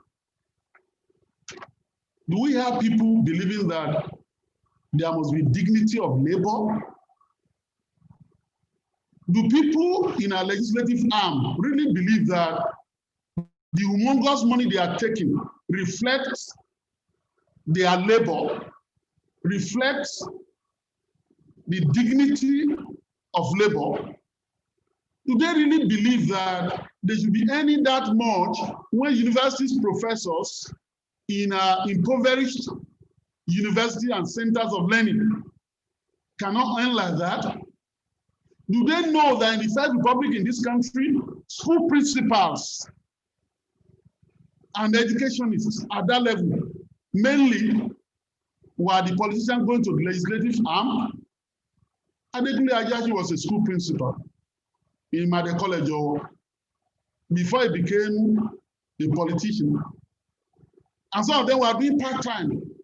So are we asserting dignity of labor all around, either in the political sphere or whatever? In our faith centers, those who are setting up religious empires for themselves and living as multi-billionaires, do they really believe that as a pastor, a clergyman, the resources they are taking reflect their spiritual labor? Do they really believe? And then we have a provision here saying that our national ethics shall be discipline, integrity, dignity of labor, social justice, religious tolerance, self-reliance, and patriotism. So I close by saying that these provisions are provisions that should be taught and retaught, learned and relearned. Those who crafted these provisions, we must praise them, because in spite of how broken Nigeria is, it's a beautiful compass that can help us navigate our way out of the morass in which we find ourselves. So it is said that the fact that people commit sins does not mean that we have no verses and chapter in the Bible saying that thou shalt not commit sins. The 10 Commandments shall always continue to be there.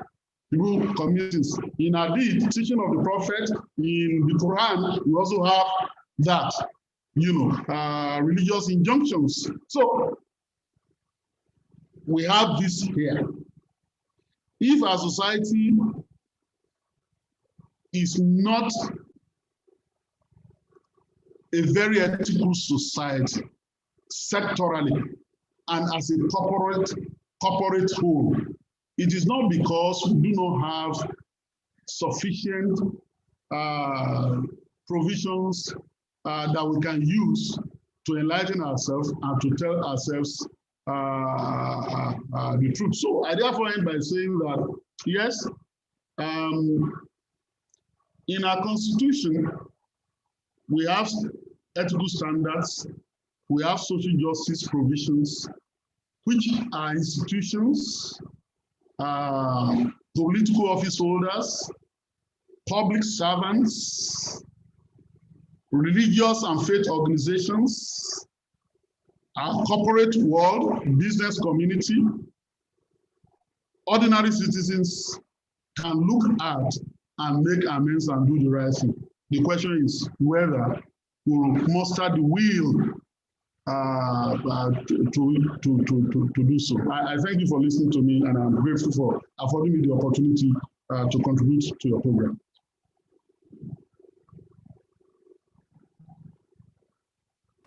Well, thank you very, very much, Mr. Jitubuye. That was another wonderful presentation, sir, from you. This one has a big focus on the entire constitution of our great country, Nigeria. Now, by way of summary, sir, and I would like our audience to also listen pretty well. The discussion on national ethics and social justice, looking at the perspective of the Constitution, has been well taken by Mr. G.T. Ogunye, who started by looking at the Constitution of 1963. He also adapted to the Constitution of 1979 and 1999. But when we actually started in 1963, it was fashioned after the Westminster approach, that model. And it's like, yeah, we were still in the hands of our colonial masters.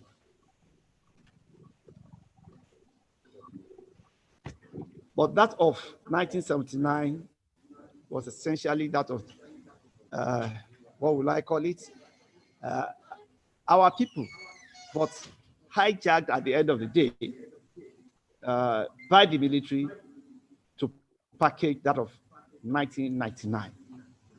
But the interesting thing in Nigeria is that we don't have issues when it comes to crafting policies or working on a constitution that will help us appreciate nationhood, that will help us appreciate the fact that we operate in an encapsulated socio-political system as a people with well over 450 languages. So we are not having problem really in the provisions of the Constitution. But our problem essentially lies in so many other things that we have allowed to continue to fester, like tribalism, nepotism, the issue of the entire country as one has become something that people are saying is questionable. And in those days, Mr. Guye told us, particularly between 1979 and 1999, we had so many activists, people like Bala Usman, Dr. Segun Oshoba, many historians, and even the erstwhile Segun Okewo as a student leader. They tried as much as possible to join the government, particularly when the Constitution was being crafted. They lent their voices, but again, because they thought they were radical, they were not allowed to have real inputs into the Constitution. However, Mr. Jitubui adverted heavily on Chapter 12 of the Constitution, which says covers all noble aspirations of Nigerians. Then we also went on, he went on to explain to us sections 14, which says Nigeria is supposed to be a democratic country with social justice. However, all the provisions that we even have in section 14 have not been implemented fully to the letters. Again, section 14.2 talks about security, diversity, and all of that, which even up until now, we are still having a lot of issues around. So many anomalies are happening in the country. He also adverted to section 15, which talks about inclusiveness, unity, peaceful coexistence among different ethnic groups in Nigeria. There should be no discrimination of any type. There should be free mobility of people from different parts of the country to any part of the country. And he told us that even the Boko Haram insurgents, the Boko Haram insurgency has actually made a nonsense of that free mobility of people. And that was why he asked us that question. Is government truly promoting integration in Nigeria because of the mayhem unleashed on northerners by Boko Haram insurgents? These are issues. And he went on to also tell us that section 23 also talks about national ethics and the issue of SARS. When we are talking of SARS, what are we really talking about? Yes, the SARS formation may not have done their jobs very, very well. We are not all in support of what the Nigerian youths have said about it. But how about all of us embracing ethics, dignity of labor, and so on and so forth? How about disagreeing with what the Yahoo boys are doing? These are issues. In Yoruba land, if you make your money, they want to find out from you the source of your wealth. It's not just about Motidolowo, Baolosheni. You will be questioned. And these are issues that we still need to look at. And he finally concluded by saying that everything about ethical standards and social justice provisions are already in the Constitution. And just like Professor Laudrude mentioned, what is our role as individuals, as a people, in ensuring that we uphold ethical standards? If there are challenges in Nigeria, what efforts have we all made to readdress these challenges? They are now on a continuum.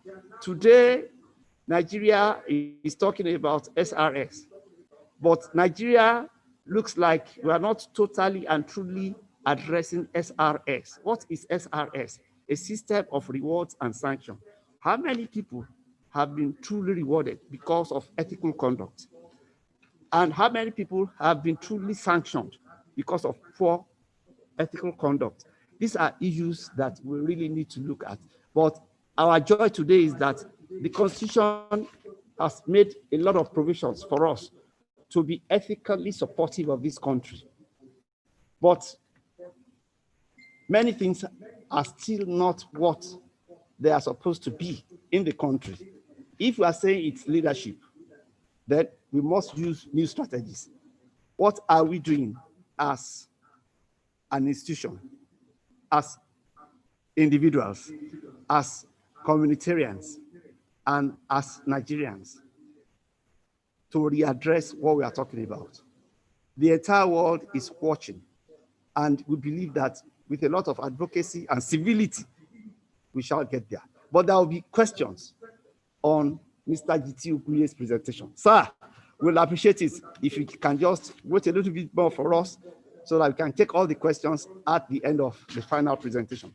Once again, I want to say a beautiful thank you to you. I'm saluting you with my hands, sir.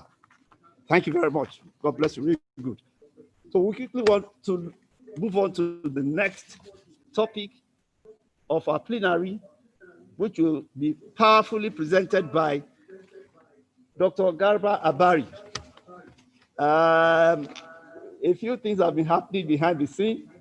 There are political issues because of what we are currently seeing in Nigeria. particularly in the last 24 hours. So Dr. Garba Abari will have been with us, but he has actually been with us. He's been with us, but because he was summoned a few times during the presentation, he is now fully back with us. But very quickly, I want us to just know a few things about Dr. Garba Abari before he starts his presentation, because that's also another erudite facilitator, another erudite presenter, is also another true Nigerian. Dr. Garba Abari was born on the 15th of December, 1955 at Potiskum.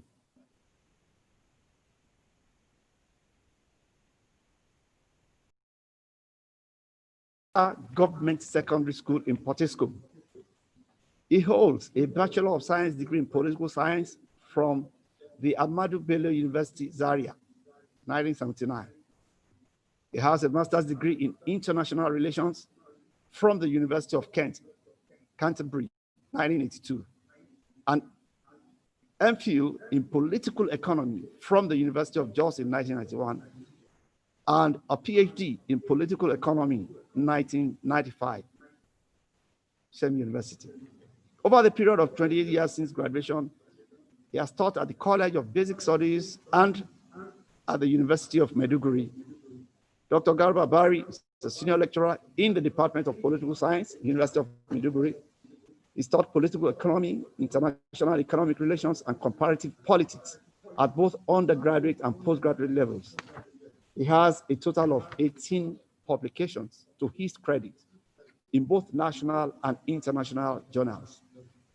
Dr. Abari is a member of the Nigerian Political Science Association, NPSA, member African Political Science Association, member Nigerian Society of International Affairs, founding member African Anti-Imperialist Youth Front, founder Nigeria South Africa Friendship Association, 1983. Currently, he is the chairman, Independent Poverty Alleviation Initiative, IPAI Nigeria, and National Coordinator, Anti-Debt Front. He is the Executive Director, Abuja Policy Consulting Limited, Executive Director, Basic Projects Limited, and a member of the Nigerian Economic Summit Group. Distinguished participants, it's my pleasure to humbly but powerfully invite Dr. Garba Abari, the Director General National Orientation Agency, to give us his presentation on the public service and regulation of ethics in Nigeria. I repeat, the topic is the public service and regulation of ethics in Nigeria. And I know he will try as much as possible to present this in the next 20 minutes. Dr. Garba Abari, you're heartily welcome, sir. Thank you. Thank you very much. Let me first and foremost put on record my apology for joining on and off. When you are serving in government, at times you hardly have control over your own time. So just about the time when the program started, I was summoned to a meeting. In fact, actually, I just came out of this meeting to be able to make this presentation and go back. But be rest assured that when I get back to the office, I will also send a copy of the paper. So I want to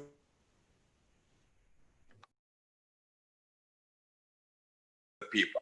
So I would want to extend my sincere appreciation for being found worthy to be part of this very important event, which is being celebrated globally, but particularly because of its importance, is being celebrated in our country. I want to commend the organizers for this wonderful feat, and I think this is part of the discourse, this is part of the conversation that should continuously guide our national discourse and begin to find solutions to our greater national malaise. I would also want to express appreciation to the founder of the PSSD, Mrs. Ogundimu, and of course to extend warm greetings and the felicitations to my Egbon, Professor Lai Olorode. I have met him different fora. I am happy to be with him today. And of course, to my other co-facilitator, Barrister Ogonye, whom I have been in constant touch with over the television screen. I have not met him in person, but I have always found him a worthy Nigerian, always willing to add value to our national discourse. I want to start by saying that the topic for discussion, the ethics, the broad concept of ethics in the workplace, but mine is actually the role of ethics or the role of the public service in promoting the public institution in promoting ethical and the value standards couldn't have come at a better time than now, when all of us as a collective and at individual levels, we have agreed that our ethical standards have gone down, that our values as individuals, our values as families, our values as nation, our values as groups have all actually taken a dip for the wind. And this is quite a very worrisome situation. It is not something that we're addressing now. As far back as about 40 years ago, there have been concerns about the dwindling, there have been concerns about the dwindling nature of our ethical and the value system. Remember President Shagari in 1982, and I want to quote him extensively, what in one of his outings had this to say: "What worries me more than anything among our problems as a country is that of moral and ethical standard, is that the moral and the ethical standard in our country has taken a dive for the worse." And this is in spite of the provisions for a code of conduct bureau in the 1979 Constitution, which is also being sustained in the 1999 Constitution as amended. In 1983, when the Shagari government was overthrown by the military, the Buhari administration actually came out with the proclamation that there must be as a national response, fight against indiscipline and disorder, and that there must be standardization of our ethical standard. Do not forget, between 1979 and 1983, before the Shagari government was overthrown, there was even a cabinet minister of a minister of cabinet rank, in charge of national guidance. That tells you how very concerned, even as at that time, we have been as a people about the low standard of our ethical, the low level of our ethics and the values. Now, the 1983 military junta is emphasized that. And what did they say? That the new administration will not tolerate fraud, it will not tolerate corruption, it will not tolerate squandermania that characterized the administration of the first 4 years. That is making reference to the Shagari government. So it came up with an ethical reorientation program called the War Against Indiscipline, which was generally accepted, the impact of which up to this point we are having a feel of, but because of the nature of the way and manner it was actually addressed or imposed by the military and the war brigadiers and the rest of them, it was not actually able to be sustained all through, because there was no greater national buy-in, but it was seen actually as an imposed policy of government. In 1986, when the Buhari, when the government of IBB was in place, you know, they came up with their own patriotism and the economic recovery program, particularly to address the issue of economic recovery, dwindling ethical and the value standards. And then they created the National Orientation Movement. The Babangida administration national orientation movement later culminated into the creation of the mass mobilization for socio-economic recovery that was then called MAMSA. And along that side, also created other similar subunits of that greater body, to aid the citizens and mobilize them towards a country with high moral standards, with democratic culture, entrenched democratic culture, and a response for social mobilization, for greater social mobilization. And it came up with also other policies like injecting a new culture of leadership, what they call the new breed culture. They created Center for Democratic Studies, created the National Orientation Movement, like I have already said, created the center, the political bureau that toured the whole country and articulated and aggregated all the views and the inputs that different groups, civil society, political leaders, religious leaders, traditional rulers had to make about creating or how to create a new society, a new Nigeria with high moral, ethical standards. They did not actually address the problem. 1988, Abacha came and reintroduced the war against indiscipline, this time around with a hyphen, war against indiscipline / corruption. Meaning that all these years, we still have been grappling and been living with the issue of indiscipline, of low ethical standards, with low values, and what have you. In 1999, Obasanjo came, and before he came, when he was a military head of state, let me take us back. As far back as 1976-77, he came up with his Jaji Declaration. The Jaji Declaration specifically actually addressed the issues of ethics and values for national development. But in 1999,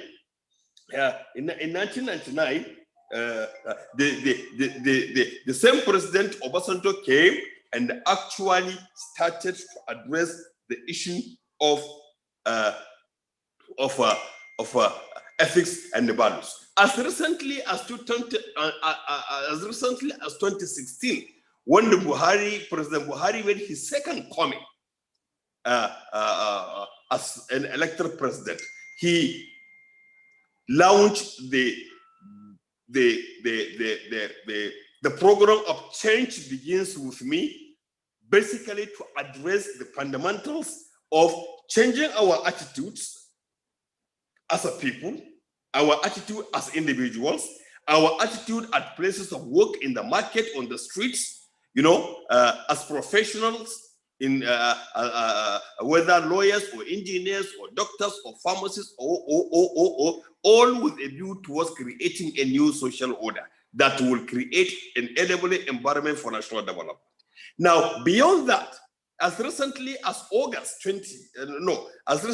September 2020, meaning about a month or so ago, there was a relaunching of the national policy on ethics and integrity. Gentlemen, what I am all saying here is therefore the fact that this country has for a very long time been searching for the correct ethical, moral, and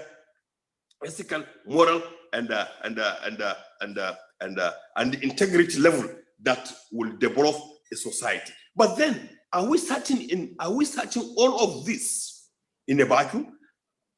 Which part of Nigeria does not have a traditionally, culturally ingrained ethical and moral values? Which? None. The Yoruba concept of moral is actually ingrained in this. And in the Hausa and in the Hausa culture of the concept of Mutumin Kirki is also ingrained in that.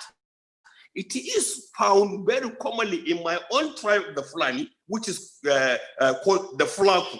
All these are traditionally, culturally ingrained part of our socialization process, which begins from the time when the child is brought into the world to the time when the child becomes an adult, to the time when he is being introduced to the wider society.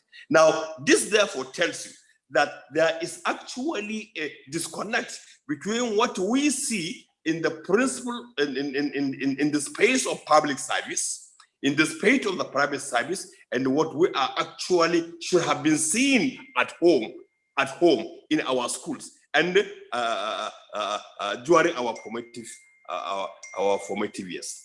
Now, let me come back to the issue of the public service as it relates to this issue of ethics and values. Why did we lose it? Where did we actually lose the bus? Where did we miss the bus? You know, is it from the founding members of our nation? No, because they have actually exhibited a high level. They are human beings. We cannot attribute to them 100% perfection. But on a scale of 1 to 10, we can say our founding fathers have exhibited at least 70% degree of ethics, values, honesty, integrity, passion for leadership, community sense, and of course have emphasized and exemplified and have exercised high level of responsibility in their conduct as public officers. So at what point actually did we see the disconnect? I want to believe that our disconnect started actually from a time when our governmental structure was distorted with the first military coup. And since that time, things have not been going on the same, because a new culture of leadership was introduced, which was unknown, which was alien, which was not culturally and traditionally known in any part of the country that we came from, whether from the western region of old, or from the northern region of old, or from the midwestern region of old, or whether from the eastern region of old.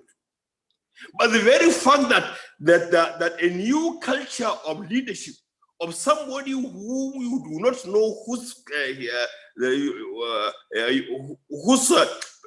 genealogy you cannot trace, somebody whose character you cannot vouch for, somebody whose experience and conduct in public service you cannot see and also measure, and even would want to either emulate or even be able in the position to assess, now assumes the lead, the position of an overall leader. You know, I think that is the start of where we started having crisis. And with all of this, we can see how the very strong institutions that the regions had developed started to wane.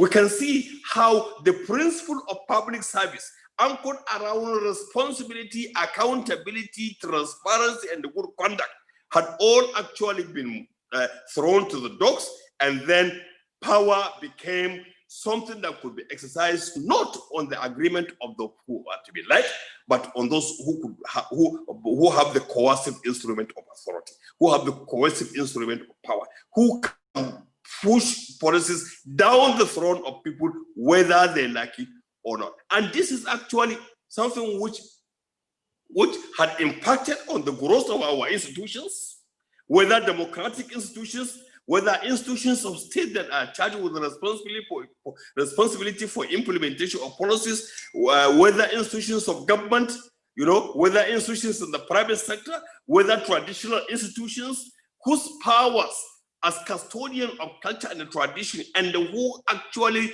acted as societal ombudsman, you know, have all been compromised and been thrown to the dogs. And I think we have to appreciate these very basic realities before we can begin to ask ourselves the role of the public service in ethics and the values. Now, let me come to the issue of, I go to the end of Barrister Ogunye's presentation. And of course, he spoke very well about what our constitution had anticipated and had harbored, you know, for our national greatness and the development, which is Section 2, subsection 23 of the Constitution, in which the Nigerian national core values of integrity, of hard work, of patriotism, of self-reliance, of religious tolerance were all outlined. If you ask me, these are actually, these are, of course, our core values, but they are global values. These are universal values. Without all of this, without honesty, without patriotism, without hard work, without sense of self-reliance, without the spirit of do unto others as we would want others to do unto us, without love for neighbor, without integrity in service, no society can move, no society develops. We are admiring Europe and America and other developed democracies, godless as they are, simply because they are able to internalize this kind of thing. And this is the kind of thing that are defined. This is the kind of thing that, these are the kind of things that have defined our development as local communities, whether in the Oyo Kingdom or whether the Kanem Borno or whether it is the Caliphate, the Sokoto Caliphate and the rest of them. And these are the kind of things which really evolved and they create and they gave life and the character and the meaning and the content to the First Republic after the colonial people had left. Then thirdly, how can we actually entrench this? How do we actualize what is in the Constitution and ensure that our ethical standards actually have been brought to action? We have to also appreciate in this respect, therefore, the role of them. We are in an internet culture.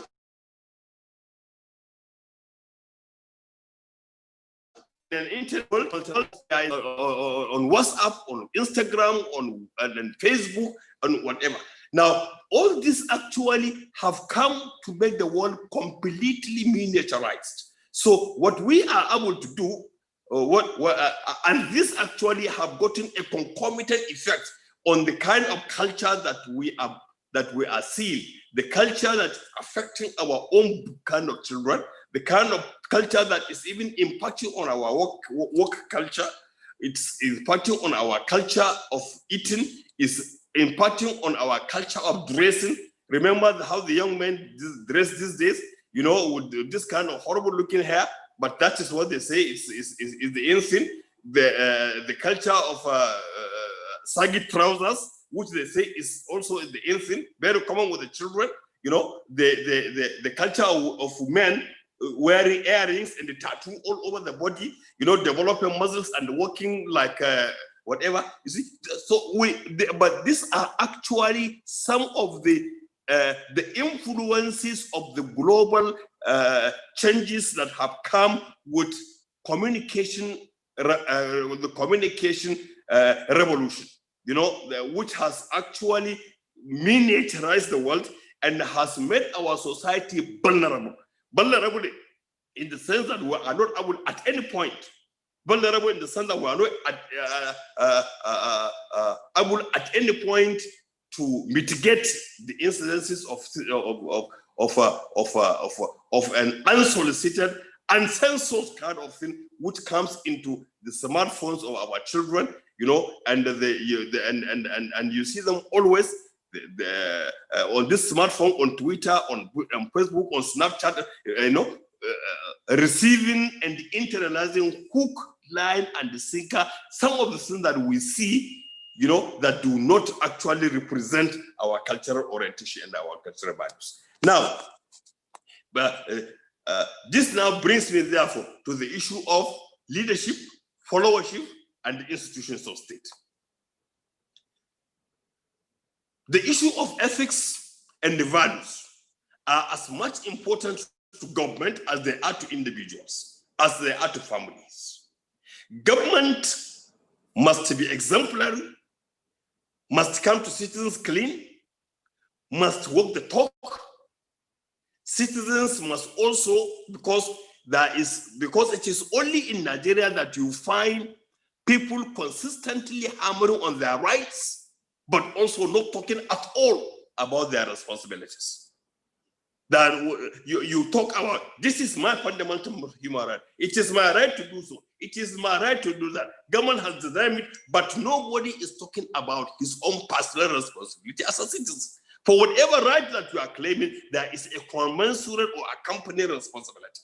But because we have not been able to, as a nation, develop and evolve the spirit of togetherness and the spirit of oneness and the spirit of Nigerianness, you know, you only can speak about about your right. You don't talk about your responsibility. And this kind of sin has stopped us from organically developing the country, organically developing a sense of oneness and a sense of patriotism that should be the driver, you know, of building a country that we all wish as individuals and as groups to see. Now, because of this, institutions get weaker, and because the institutions are getting weaker, the early individuals represent them. Individuals represent them. Once particular individuals leave the institutions, then automatically, if the institution is not likely to have another individual with a similar zeal and that can exhibit values and can exhibit very good quality, the institution will simply just go under. And this is actually some of the things that we are now seeing, you know, reflecting in all of our national lives. You know, teachers, students going to lecturers to negotiate for what grade they would want to they would want to be given in exchange for sex, or they give money. Parents are also going so low as to hire surrogate examiners to write examination for their children. Bosses will rather harass, sexually intimidate their employers before they get them promoted, or before they deploy them to any particular assignment. You know, religious leaders have abdicated responsibility, and therefore, instead of taking truth to power, they also take recourse in the very small handout that goes to them.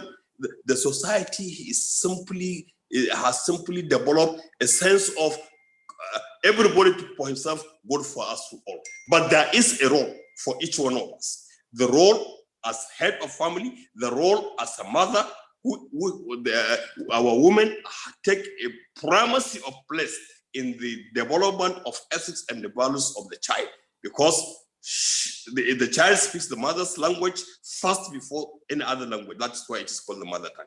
The mother is the primary teacher, not of ABCD, no, but of molding the character and the character and the behavior of the child until when the child is exposed to the wider society. And therefore, the family has a role, the school has a role.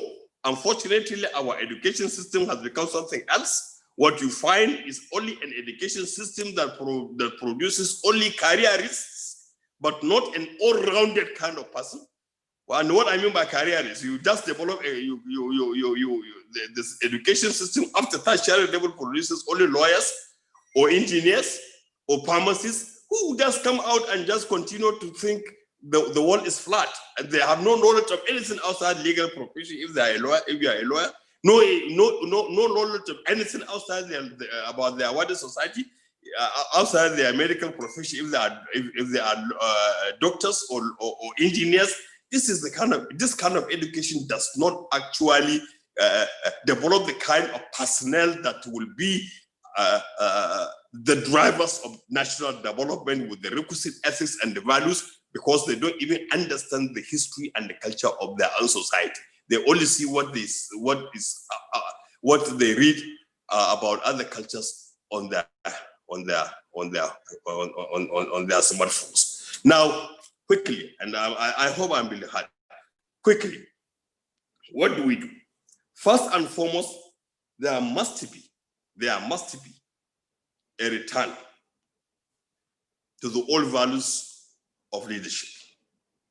Our leadership recruitment process is absolutely faulty, and we can see it even as we keep saying our democracy is deepening.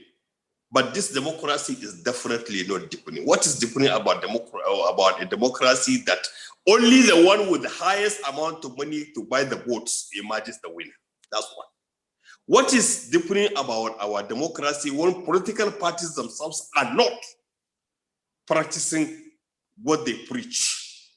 Mere internal democracy, our political parties cannot exercise, cannot practice. They cannot even conduct internal elections and allow people to express their democratic rights. What is different about our democracy when the leadership, appointment, election, and everything has completely been compromised? And we see, therefore, people with all manner of wealth are the ones who have been honored. You don't know whether he's a ritual killer. You don't know whether he is a child kidnapper. You don't know whether he's a drug baron. You don't know whether, simply because you have excluded the community, excluded the society, excluded the immediate environment from having a say in how the leader, the councillor in my ward should emerge, the chairman in my local government should emerge, the governor in my state should emerge. So we have to go back. Of course, we have a constitution that has spelled out the ethics, but the constitution cannot work on this unless we are able to practice it and practice what the constitution says. And this is something which is the responsibility of the individual first, because the individual must have to select police. When you select police, you know what is good and what is bad, and begin to say, whatever I am going to do will only be that which will contribute to the development of this kind of society that I wish to see. I'm not saying that the entire Nigerian population will all be good. It is impossible. You know, it is impossible. And that is why God, even God created heaven and hell. And it is actually your action that will determine which of the two places you will walk onto with your own two legs. Thank you very much. I want to thank the organizers. I am going to send the paper when I get back to my office. I just sneaked out of the meeting.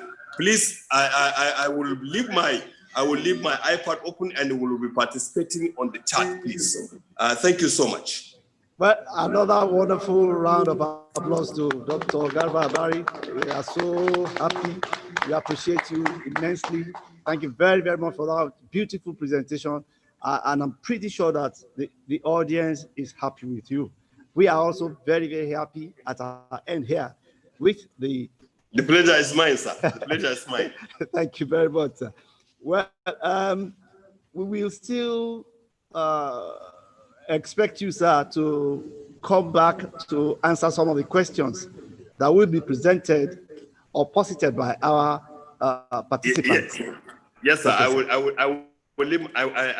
go into the meeting hall with my iPad, and I will still be participating through the chat. Right, sir.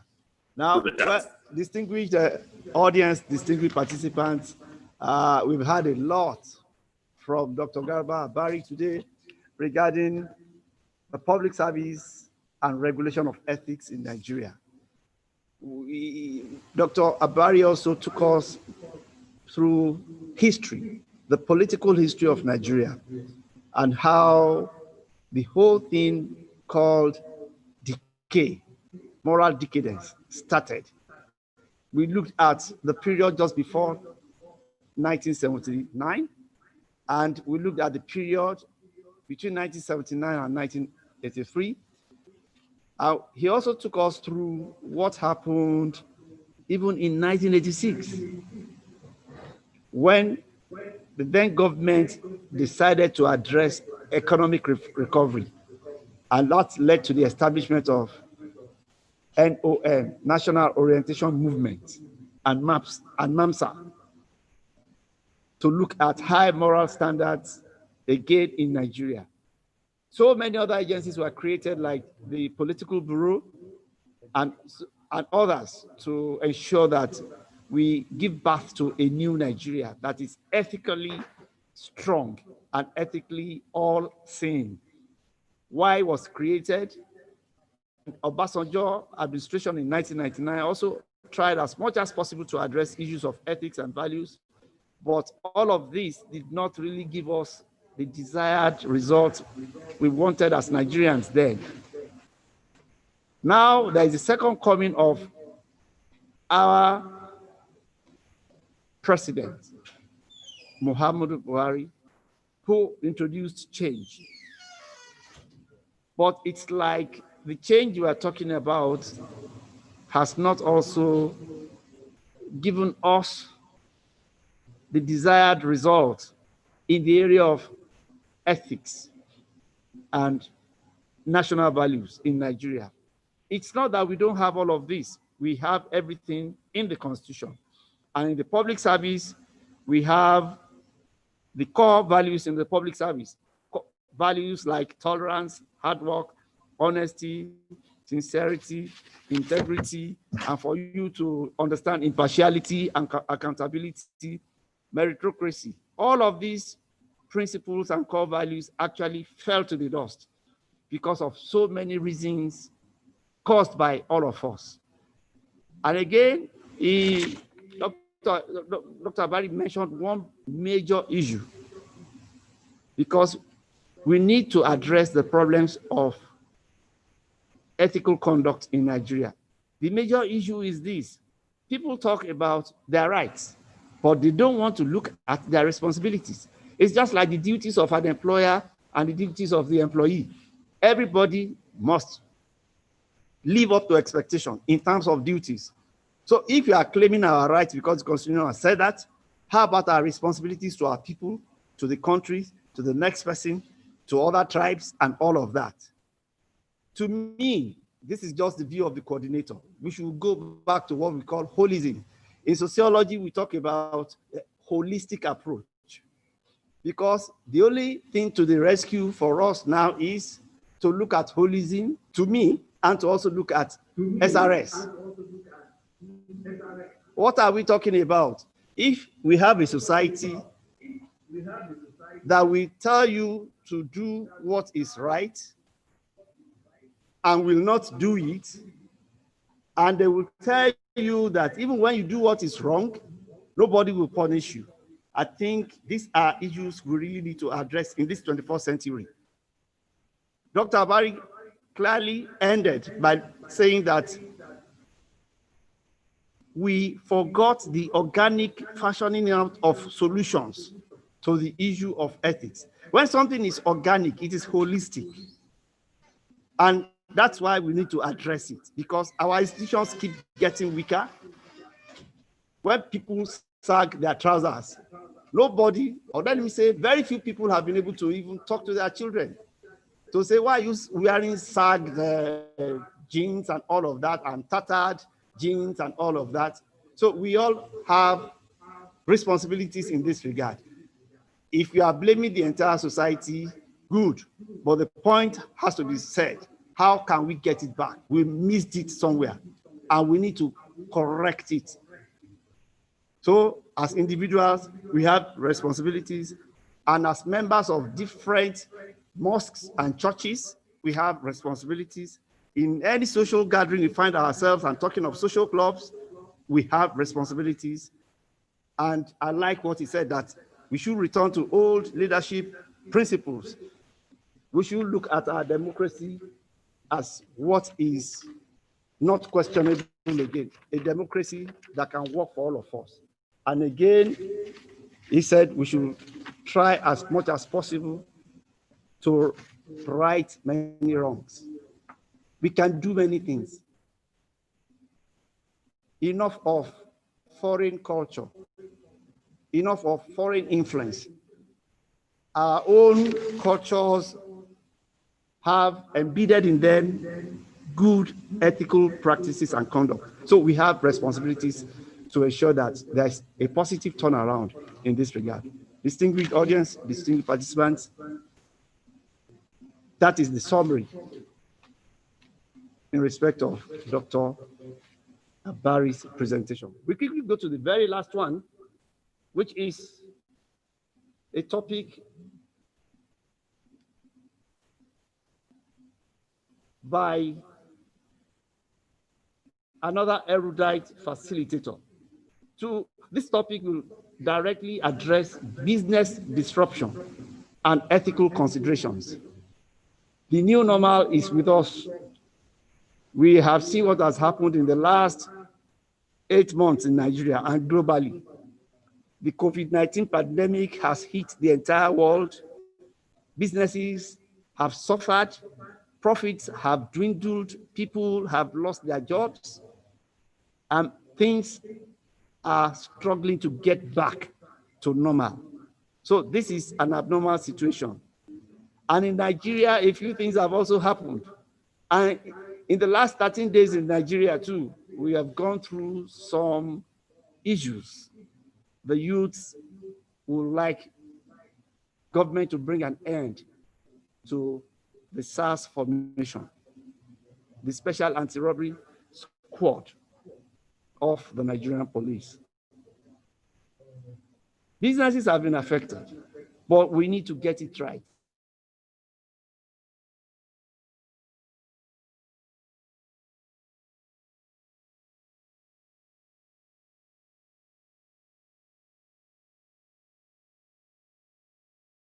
How can ethics help us? Institute of Personnel Management of Nigeria. But before I formally invite him, I'd like us to know a bit of his pedigree. Mr. Wale Adediran is the Group Human Resource Director, Flour Mills of Nigeria PLC and its subsidiaries. He is also the President and Chairman of Governing Council of CIPN, Chartered Institute of Personnel Management of Nigeria, who initially trained as an engineer. Mr. Adediran holds a bachelor's and master's degrees of the University of Ibadan in mechanical engineering. He also holds the Human Resources Practitioner's license of the Chartered Institute of Personnel Management of Nigeria. He started his career at P&G, Procter & Gamble, in 1992 as a management trainee, before moving to the Human Resources team, where he rose through the ranks to the role of the Group Manager, Human Resources, and was responsible for the leading all HR functions in West Africa. He has served as HR lead for Procter & Gamble, Trigo Glass PLC, and Guinness Diego Nigeria. Currently, Wale leads the group HR function at Flour Mills of Nigeria PLC and is responsible for managing the central human resource team for the group. With over 28 years work experience, Mr. Adediran has joined a highly successful career in both human resource management and engineering. He's well-trained and also certified in both, including project costing, quality assurance, health, safety, and environment, and has led the manufacturing operations of multinational companies, as well as the HR functions of several multinational companies. For about 2 decades now, he's been in executive HR roles of major businesses as the HR lead, member of the country business leadership, as well as regional, global functional leadership teams. Mr. Adediran has won several awards, including Global HR Excellence Award at World HRD Congress, and currently chairs the National Joint Industrial Council and the Committee of Personnel Experts, COP, of the Association of Food, Beverages, and Tobacco Employees. Distinguished participants, I can go on and on to let us know the pedigree of Mr. Wale Adediran, but suffice it to say that he's well-grounded in business. Against this backdrop, with joy in my heart, I want to introduce, he's my chairman because I'm also a fellow of CIPL and the president of council, Mr. Wale Adediran, who will deliver a paper on business disruption and ethical considerations. However, words have gotten to me that Mr. Wale Adediran will not be physically present to deliver online for us, but he has delegated that responsibility to another powerful and erudite speaker and presenter. He is no other person than the registrar of the Chartered Institute of Personnel Management of Nigeria herself, in person of Mrs. Busola Alofe, who will dish it out and give us a lot on business disruptions and ethical considerations. Ms. Alofe, we wholeheartedly welcome you, and we hope you'll be able to deliver to us in the next 20 minutes. Thank you very much. I'm upstanding because you're also my registrar. God bless you, ma'am. So much, sir. Thank you so much, sir. Can you hear me? Yes, we can hear you. Very good. Good afternoon. Permit me, co-speakers, ladies and gentlemen, the organizers of this event, permit me to stand on existing protocol. I will try to do this in as few minutes as possible. Good day, esteemed leaders, co-speakers and guests, ladies and gentlemen. My name is Busola Alofe, MCIPM. I'm the registrar and CEO of the Chartered Institute of Personnel Management.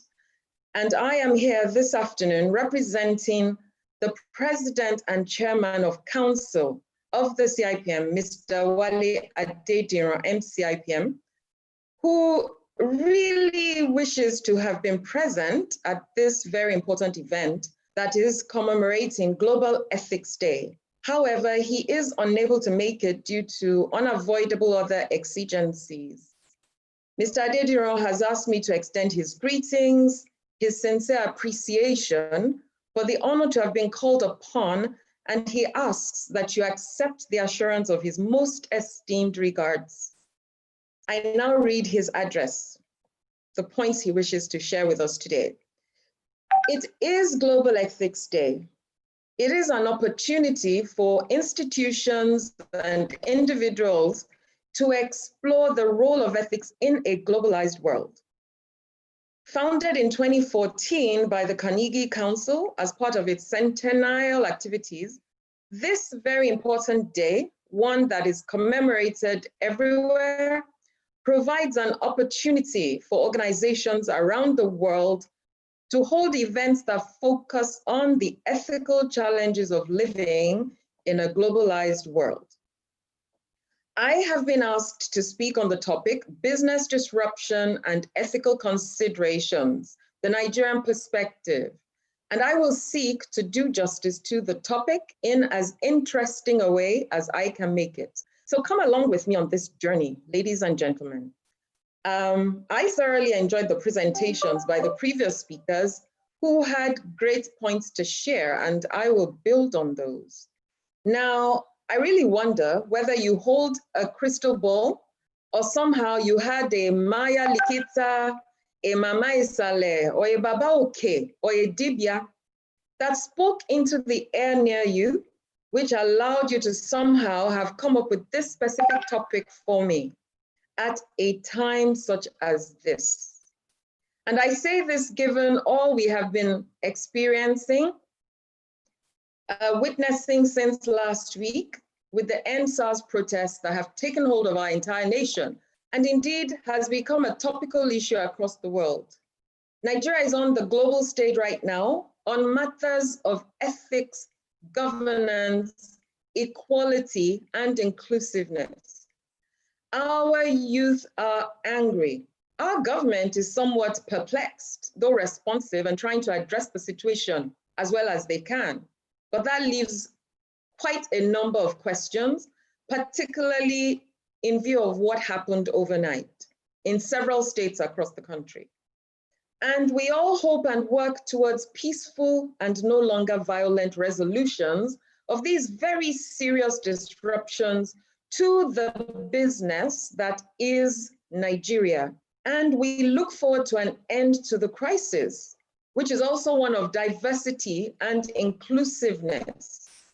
We are aware that today's world of work is one in which people, particularly the younger generations, search for meaning and purpose at work and in their lives. Let me dare say, so it has always been. I will start by quoting a poem from the collected poems of Dylan Thomas, which I find very apt for these times we are living through. Youth calls to age across the tired years. What have you found, he cries? What have you sought? What have you found? Age answers through his tears. What have you sought? A friend of mine specialized in linguistic stylistics and studied the poems of Dylan Thomas during her master's degree.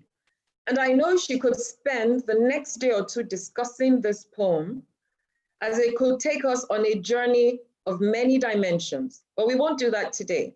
Let me summarize all that by saying there is a certain cyclicality to the times being experienced by all of us, a sense of deja vu.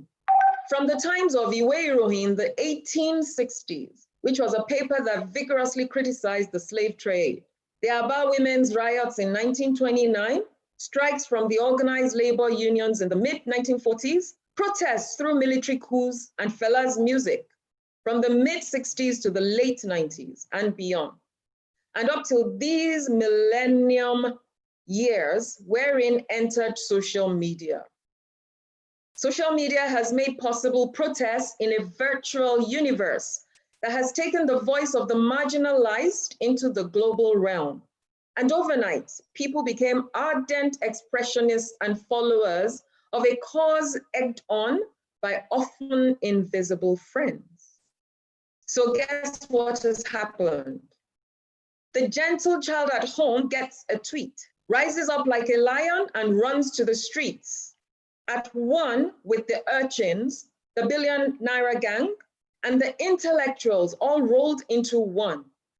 Disruption, a meshing and unmeshing, and a meshing again of cultures, of individuals, of humanity, of Nigerians, united and with one thing burning fiercely in their souls: equity, fairness, and justice for one and for all. This plays out on the streets, in our homes, our schools, our communities, our towns, our cities, our organizations, our businesses, states, the country, and all over the world. And it is very pertinent for us to reflect on this as it affects the world of work and people's quest for meaning and a connection with purpose. I muse over these matters and I ask one question, and one question only.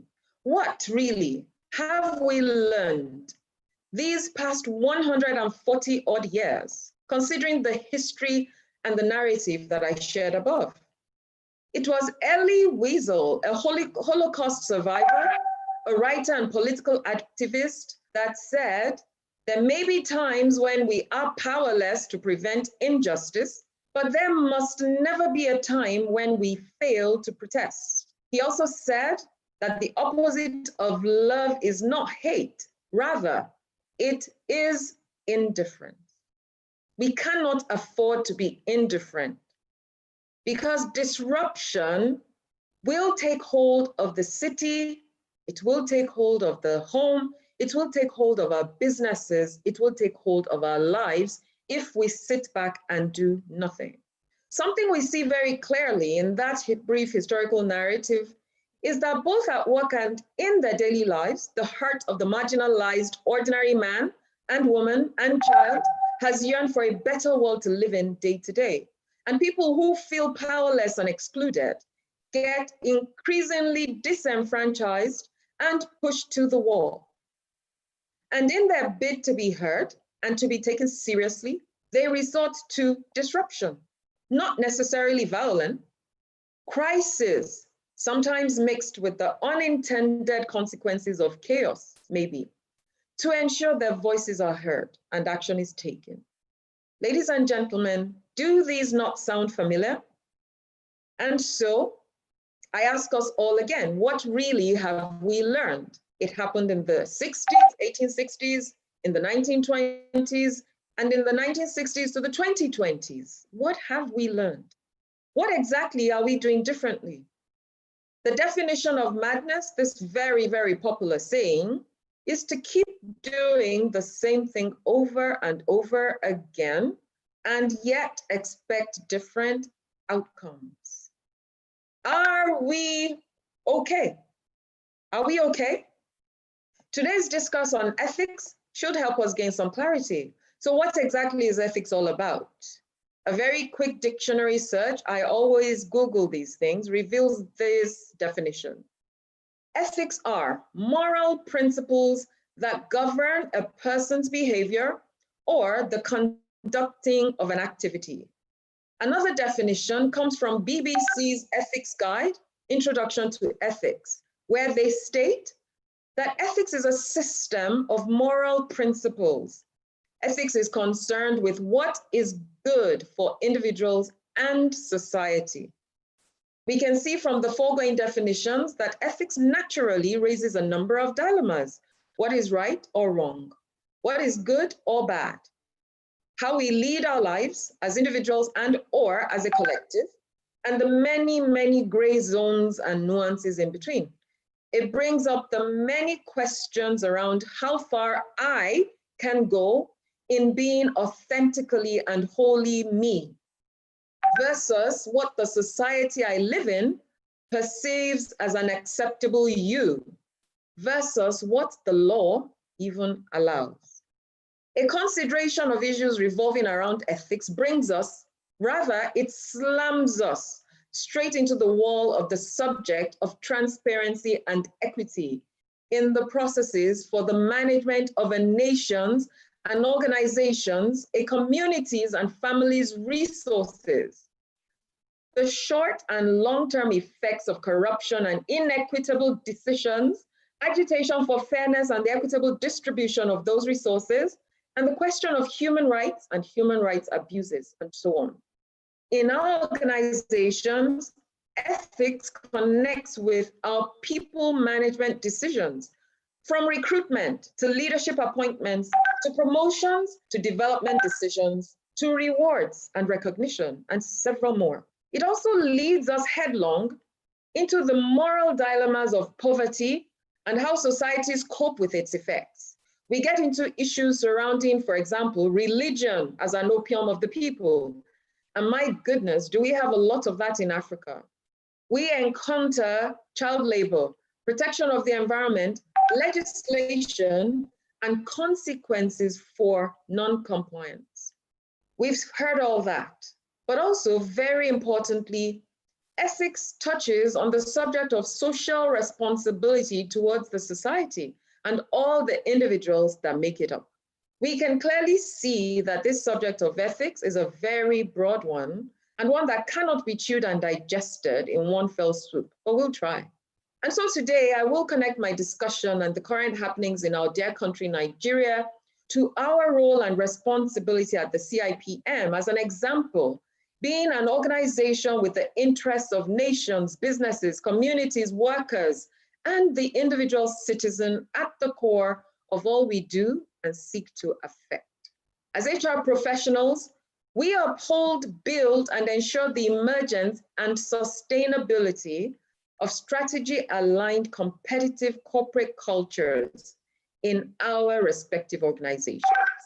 And here, very importantly, integrity and trust, a big trust, is a fundamental thread required for an organization to hold together right from the center. Otherwise, things will fall apart. And remember I said earlier, Nigeria is akin to an organization. Nigeria is akin to a business. Singapore is described as the world's best managed business, yet Singapore is a country. I will repeat this point because it's very important. Integrity and trust is a fundamental thread required for an organization to hold together right from the center. Otherwise, things will fall apart. I love very much the trust equation, and you can Google that too. which simply states that to build and strengthen trust, we must increase the numerator. It's an equation. The numerator is credibility plus reliability plus intimacy. We must increase the numerator elements. And we must also reduce the denominator. And that denominator is self-orientation. It must be reduced to the barest minimum. It cannot be about me. It cannot be about what matters to me alone. Ethics is all about others. And so when it comes to the matter of ethics and integrity, we must get back to that concept of ethics and people, ethics and social responsibility if we truly want to avoid and prevent business disruption. BBC states that is about the other. It states that ethics is concerned with other people's interests, with the interests of society, with God's interests, with ultimate good, and so on. So when a person thinks ethically, they are giving at least some thought to something beyond themselves. Social responsibility connotes being focused on the others and making sure those others are okay. Doing so means we are proactive, not reactive. It means we do not wait till the damage is done. Our businesses would have disruptfully died by then if we waited. So what do we do? What should we do? What can we do? We must sense, we must feel, we must engage, we must ask questions. We will learn by doing that. We will collaborate, we shall experiment, and we shall be able to thus take prompt action to deeply understand and address the concerns of others before those concerns crystallize and erupt into burning fireballs that consume our businesses, our people, our nation, creating debilitating disruption. An example of how we could drive ethics in action is from us, the CIPM. My view, my thoughts.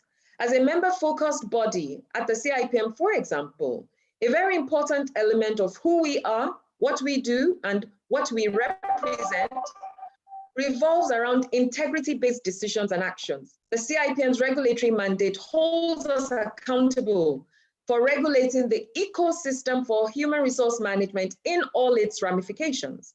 And we must, each one of us members, stand up and do the right thing no matter what. As HR professionals that guard, guide, protect, deploy, and help nurture and develop the nation's most critical assets, i.e. people, we, HR professionals, are expected to demonstrate integrity, to take a professional stand on subject matters or issues in our various places of work, and do the right thing in alignment with our code of conduct. We are meant to effectively balance our roles as strategic business partner representing the interests of the business and the change agent driving transformation, and also our role, very importantly too, as the employee advocate. We must balance these roles as we stand for and do the right thing each and every time. Code 5 of the CIPM Code of Conduct is where members pledge to endeavor to make personal decisions after considering all options, of which resignation may be one, in defense of this code of conduct, where there are conflicts between professional obligations and the expectations of job roles. That is fundamentally in the center of ethics. I now move to the issue of support. We must ensure there is a strong support system that gives people the confidence to do the right thing, to take ethically upright decisions no matter what. Going back to our story at the CIPM just last week, we launched our member insurance value proposition in a scheme delivered via partnership with major insurance providers. It offers job loss insurance coverage to provide succor for those who, in demonstrating integrity and standing for what is right, may end up losing their jobs. And for a period of up to 6 months while they are searching for their next job or business endeavor, where that request is validated and found to be of merit, depending on the cover they may have subscribed for, they would receive monthly job loss insurance payment benefits, in addition to a life cover. That helps. That gives people the strength to continue to stand up for what is right. So with a focus on others and their needs, in this case, deserving professionals would be able to stand up more confidently to do what is right. I really, really think that what may be missing in Nigeria are the support structures that give our people the confidence to uphold the ethical and moral principles that guide the individual in the right direction towards making the right choices. And so what happens in the absence of these is that we crumble and we fall. To the PSSDC, you have a role to play as a development center in strengthening awareness, conducting research into, and building knowledge and skills around ethics. So ladies and gentlemen, there it is. I hear the tears and the cries of what exactly have you sought and what have you found? Echoing on from youth looking into the future at age, trying to get a sense of life and experience to come. And I hear age looking backwards in time at what has been lost or gained through tears of joy or pain. Now I close. I emphasize, ladies and gentlemen, that as the Urban Dictionary states, the quality of otherliness, placing the wants, needs, and desires of others ahead of one's own, plus a strong focus on ethical principles, ethical thinking, ethical behaviors, ethical practices and actions that drive strong inclusiveness, particularly critical in a nation as complex as Nigeria is, with our hundreds of tribes and languages. All of these things, this fundamental quality of otherliness and this very, very strong focus on ethics are fundamental in taking Nigeria forward towards our dream of being one of the strongest nations in the world in this age of the fourth industrial revolution. Thank you for listening. God bless you all. God bless the CIPM. God bless the Federal Republic of Nigeria. Wale Adediran, CIPM, President and Chairman of the Governing Council of the CIPM. Thank you. Wow, that's a Santana. When we say something is a Santana, it means there's nothing more to add. So I want to thank you very, very much, ma'am.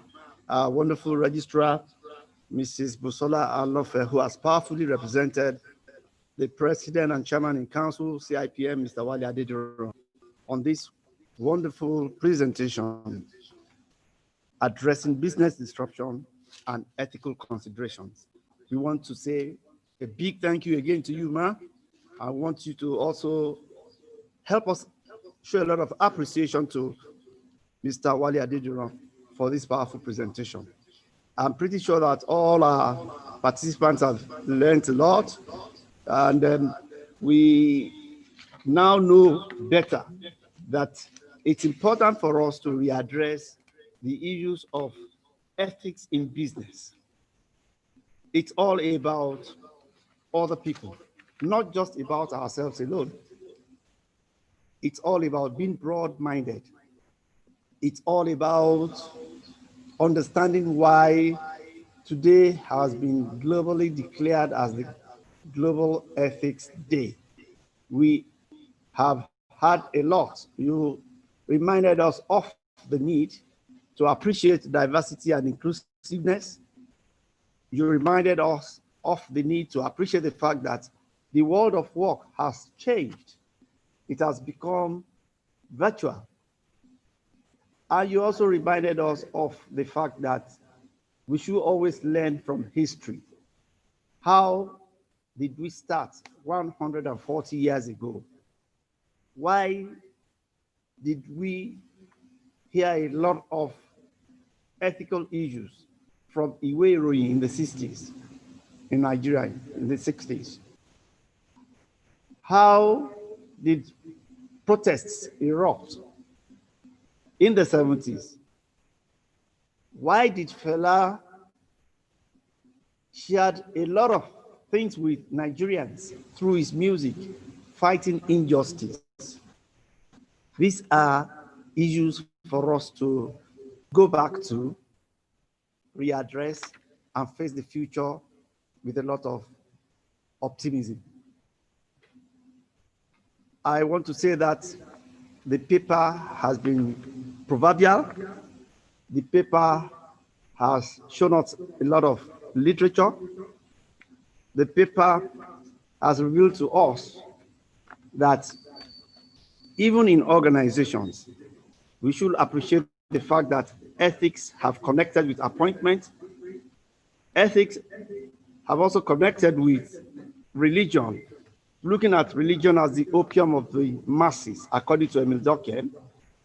And we have also been reminded that ethics will always touch on social responsibility of the society.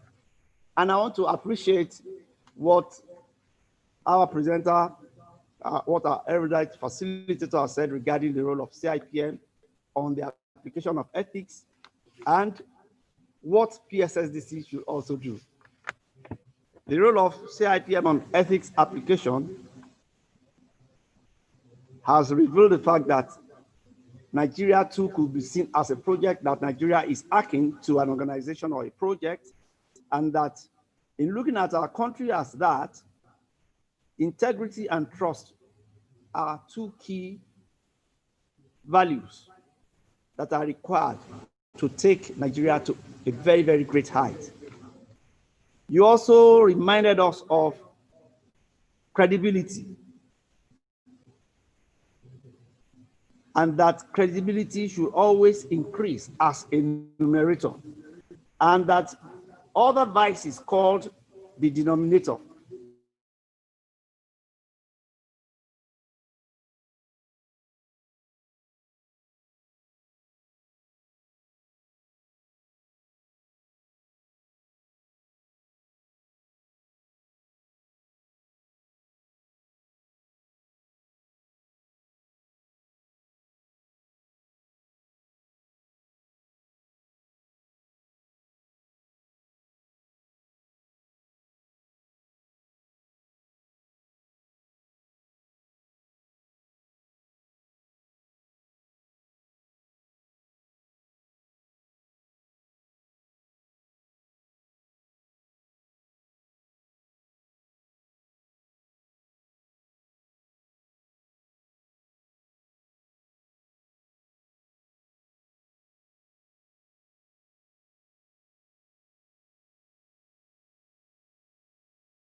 Dr. Senukon, you are muted, please. We can't hear you.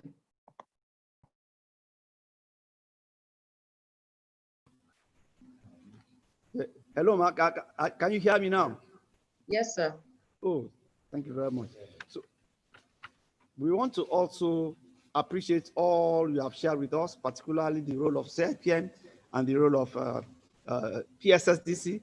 We've heard all of that, and we are assuring you that PSSDC will continue to do well in the area of conducting research that can bring about better work ethics in the workplace and in other workplaces too, and the need for PSSDC to continue to strengthen awareness in the area of ethical considerations. So in closing, I said again, let me reiterate that you told us about the quality of orderliness plus focus on ethical practices and action. And you have told us that this quality of orderliness will drive inclusiveness and all ethical considerations that we have to give into. All of that with strong focus on ethics will help agencies and businesses to do well and become more sustainable. And in particular, it's going to help Nigeria to achieve the dream of greatness. We will continue to make reference to ethical practices in CIPM, which ensures a support system to do the right thing, strong application of the code of conduct, and the need for integrity-based decisions, which all agencies will always like to take a cue from. So we want to say a big thank you to you. You have learned a lot today, and I know that the next thing will be for all of us to put on a new guard of ensuring that we put all of these new strategies into practice. And we know when we do all of this, particularly in civilized way, we will rebirth the nation. There will be a renaissance in the area of ethical considerations and ethical support to agencies, to businesses, and even to the Nigerian government. Thank you very much again for the wonderful presentation. And I want to thank our participants for listening with rapt attention. I know the next thing for us now is to wear the new guard that we have told ourselves. How do we ensure that that is done? The floor will soon be for question and answer.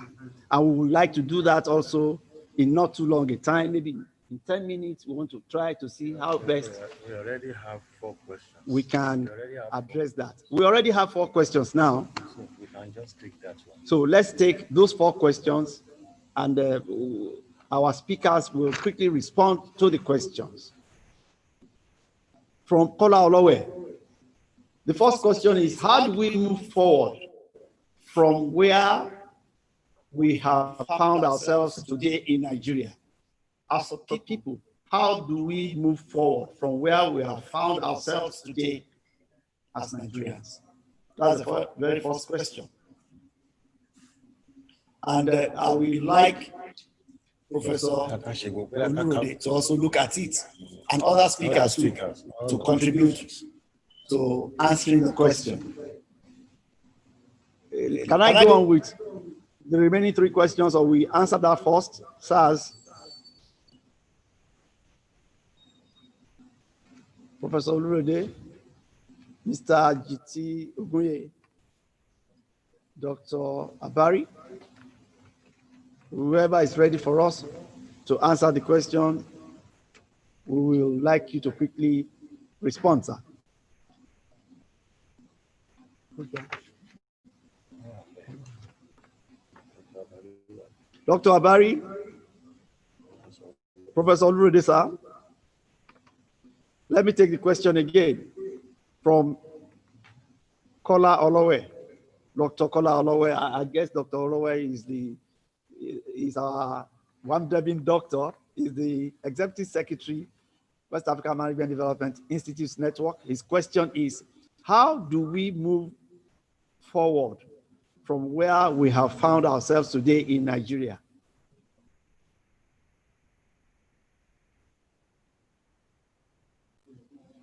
Okay, there's also another question from Mr. Ajakaye. Prof said he's been muted, and we need to unmute. Please, unmute Prof. Professor Lai Olurode. He's been unmuted. He's been muted. Please unmute him.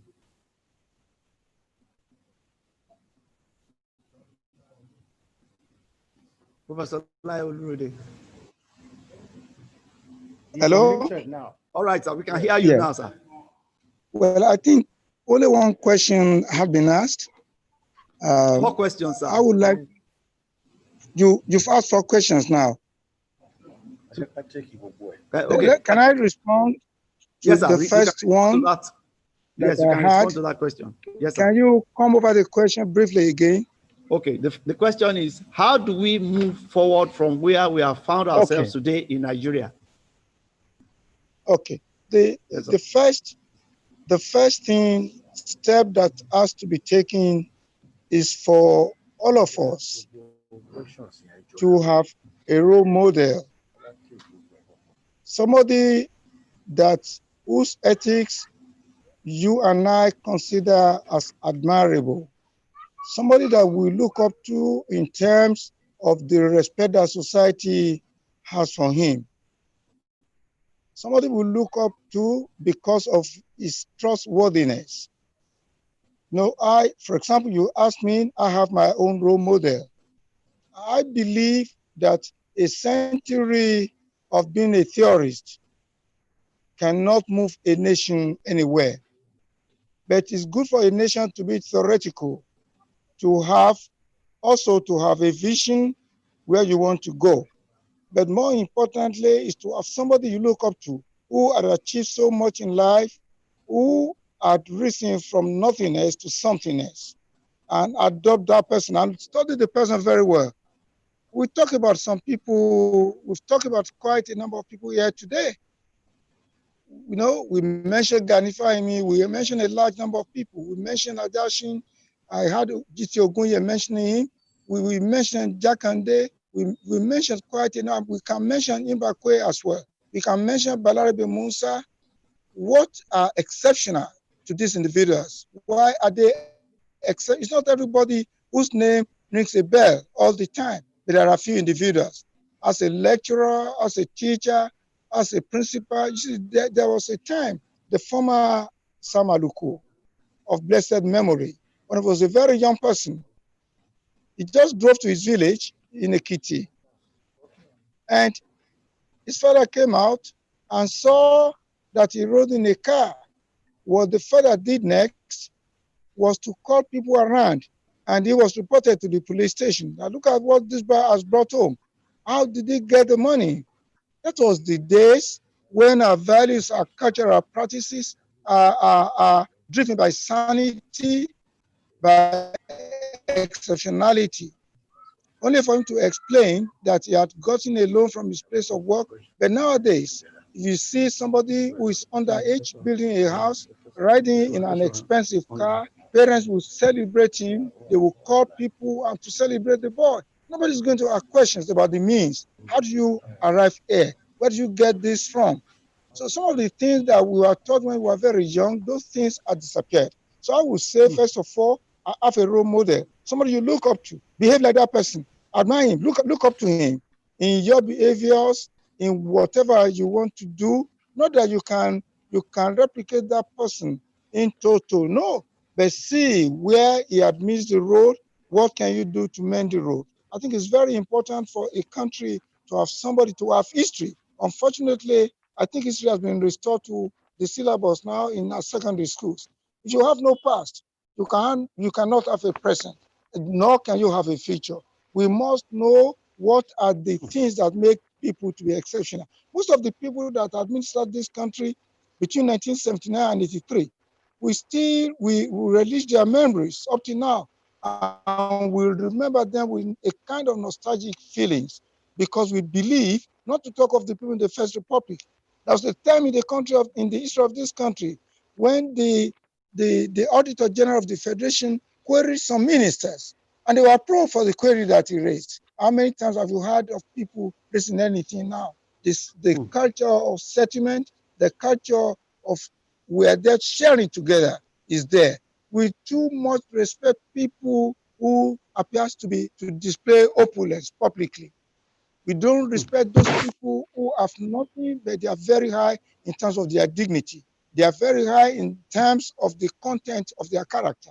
We have reduced this to, look, you look beyond Nigeria. Look at countries, look at presidents of other countries. They are not known for their flamboyance. They are not known for their ostentatious livings. They take pride in living their country. They take pride in using what they have. They take no pride in importing values and importing products that do not belong to them. But here, with a pride, how many of us look at our dining room? The chairs that we use, they're exotic. Are they made in this country? I try as much as possible in my own private life and in my public life to be sure that one is driven by practical ethics. I think we need to elevate practical ethics to the don't listen to people. They say the rhetorics, campaign rhetorics, those are not things that move a country. A country is a country moves ahead by the virtue of what it does, in terms of what it acts, not in terms of what it says. But in this country, we live more by today. We want to live today. It's unfortunate. Thank you very much, sir. The long and short of what you have shared with us, sir, as your answer is the fact that we should have a role model. We should choose a role model. We should have a role model and act, be practical, adopt more of ethical practice. Beautiful. You know, I'm sorry if I over-celebrate Alhaji Kayode Jakande. It was because I was motivated by his leadership qualities. Look at today, people name things after them, stadium, road. Jakande never named anything after himself. It was after he had left, all people referred to him. People, in fact, it was the people of Lagos that talk about Jakande Estate. Nothing, not anywhere. People refer to him as Baba Kekere because his motivation was to serve. One day I asked him the question. I said, Baba, people talk, you never traveled out of the country. He said, travel where? For 4 years, he never stepped out of the country. He said the challenge is in Lagos State. People who want to partner with me, they should come. And that's what happened. And United Nations reported, in UNESCO, reported his classroom construction as the fastest growing industry in the world. Classrooms were constructed like never before. The only time you can compare to Jakande era was the time of Awolowo in the Old Western region. Look at the business, the people in the First Republic, they took business of government very seriously. Look at what you have today. People junketing all over the world. If you have ethnic, they travel out, they have this, they travel out. They don't have their children in this country. Most of the top Nigerians, they don't have their children in this country. Jakande's children attended the public school. Who do they want to attend those public schools? Who do they want to attend the hospitals in the country that they build? Because they themselves do not have any trust in those hospitals. They don't have trust in schools that they construct. They don't have to buy big heavy cars that do not have any relevance in terms of the economy of this country. We must live by practical examples. We must elevate practical ethics. Let our leaders, let them do what they tell us to do. They'll be motivated. You have pension for yourself. You have pension for this. You say you're not going to assemble in Nigeria car. Who are the people who are going to be riding to Kubo? You are a role model to others. Then they look up to you. And unfortunately, because of our taste for externalities, we don't respect substance. We celebrate those people. Honestly, we are not getting it right. Until we get it right, Nigeria is not going to make progress. It's not that anybody is cursing, but that is the truth. You must live. You cannot live beyond the means of the country. How much do we make from petroleum? We are now indebted. And we have our youth roaming the streets. We have our children out of school. Out of school children in this country, about 10 million. 10 million children. And many people will wake up in the day, they will not have $2 in their pocket. Even $1 today. In fact, that would be an exaggeration. And this is the lot of the majority of this country. So we cannot complain. We are not blessed. We are a blessed country. We are very, very blessed. But we do not live practical. We do not live the life of practical ethics. Thank you very much, sir. Wonderful and very, very amazing. We have had that, and I believe our people will now get ready for, using this solution to turn things around. I would like to also appreciate our other participants who also asked similar question to that very, very first question. I want to appreciate Mr. Ajakaye for asking us a very, very relevant question to the very first one we have asked.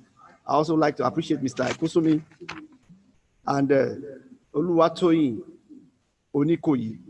All their questions are similar to the very, very first question, which Prof has addressed and responded to. However, we would like other presenters to say one or two points to add to what Prof has said.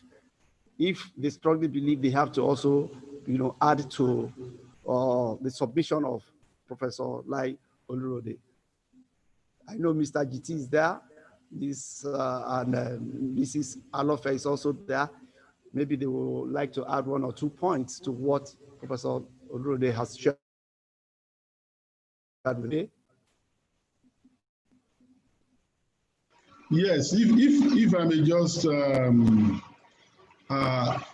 say this, I think that Professor Olurode, as lawyer would say, covered the field. However, there's still a little point that I will add. Look, we keep talking about the ailment that is afflicting Nigeria. And progressively, this ailment seems not to be abating. People wonder, therefore, whether we are jinxed. In fact, a lot of our compatriots who are of the opinion may believe that Nigeria cannot get better. The people say that they no longer pray for Nigerians, they pray for themselves, they pray for their loved ones, but that as the Yoruba will say, in their own view, Ori Nigeria ati ko adura, meaning that Nigerian destiny has rejected or rebuffed prayers. I don't think so. I believe that we can still make it as a country, as a people. Now, how do we do that? We need sincerity. And we say this often, and we assume that it's commonplace. No, we need sincerity in addressing all these issues.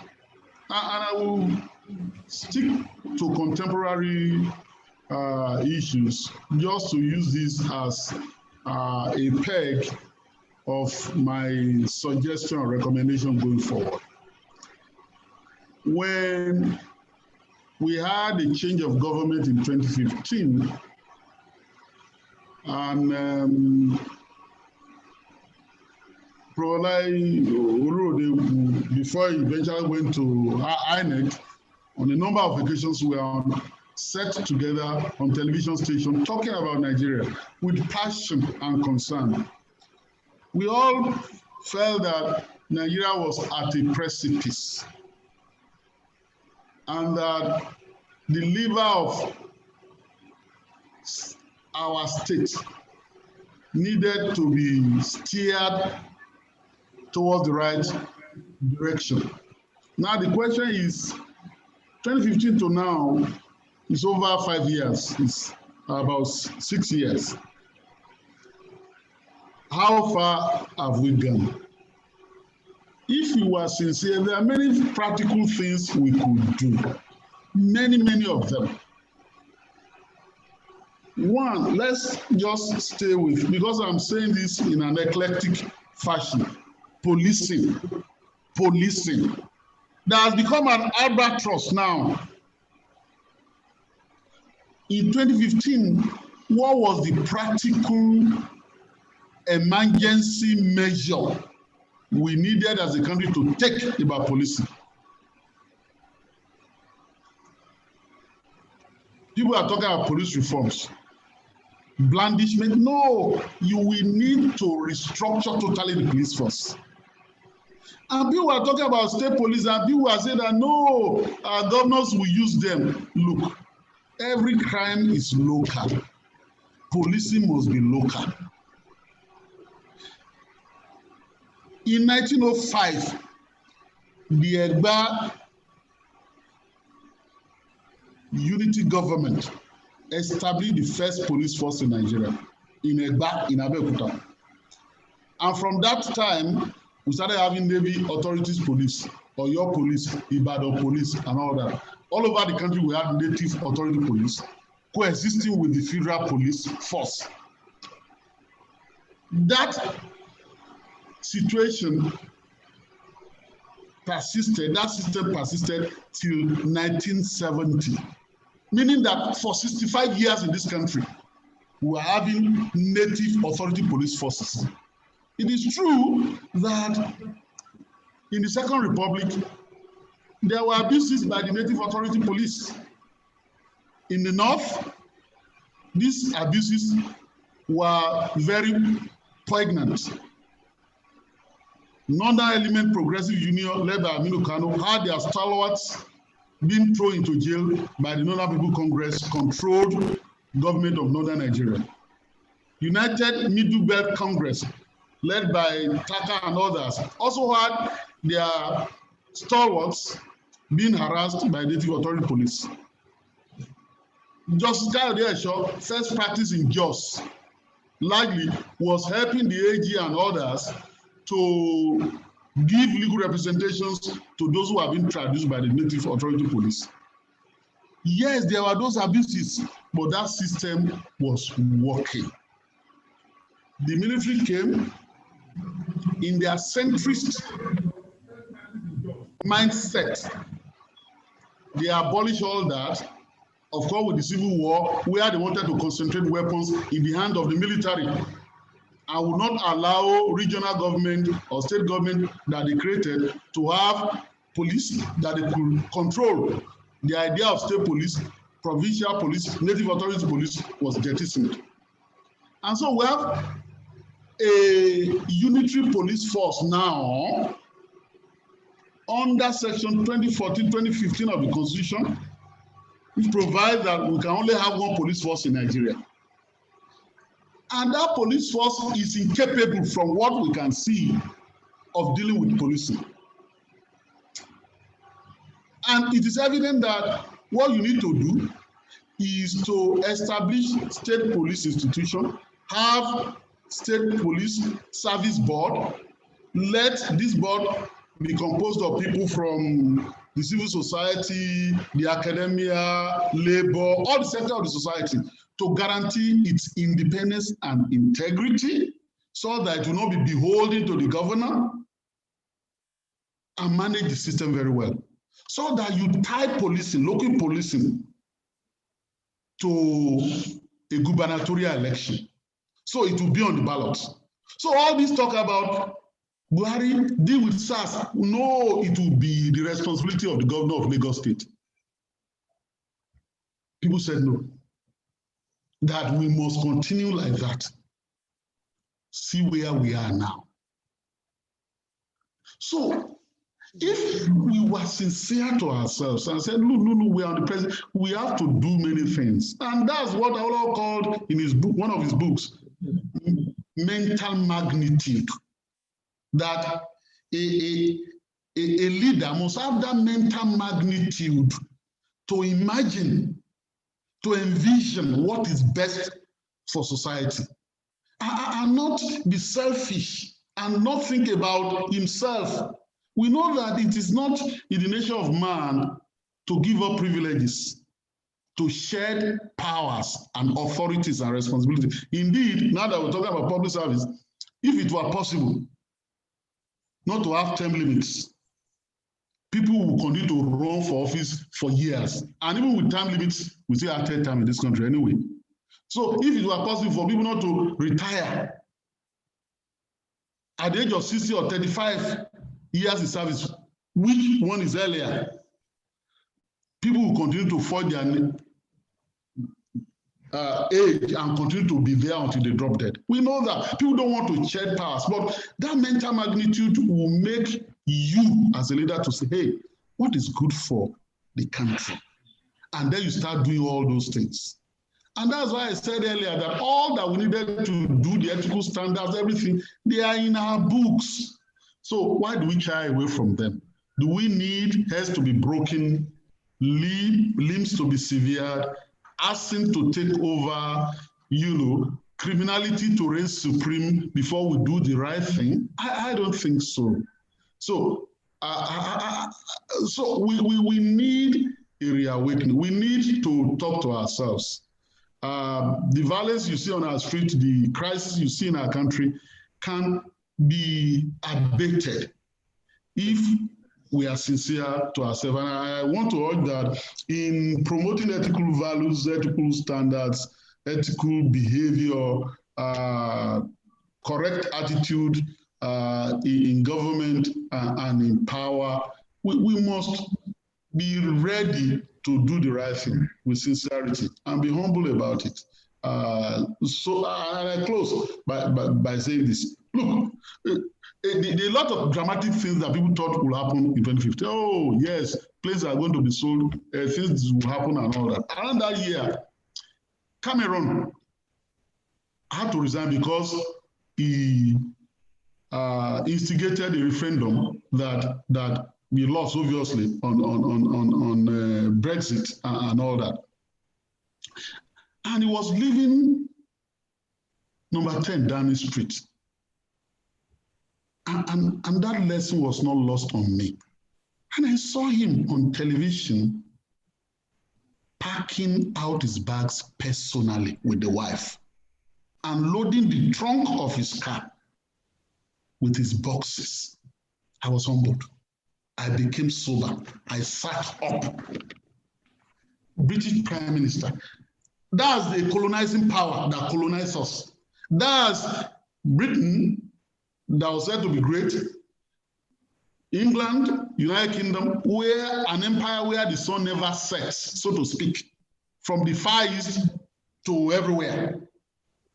Personally loading is, and I then imagine what will happen in Aso Rock, regardless of who is occupying the place, whether it's Obasanjo or anybody, where that kind of example could happen.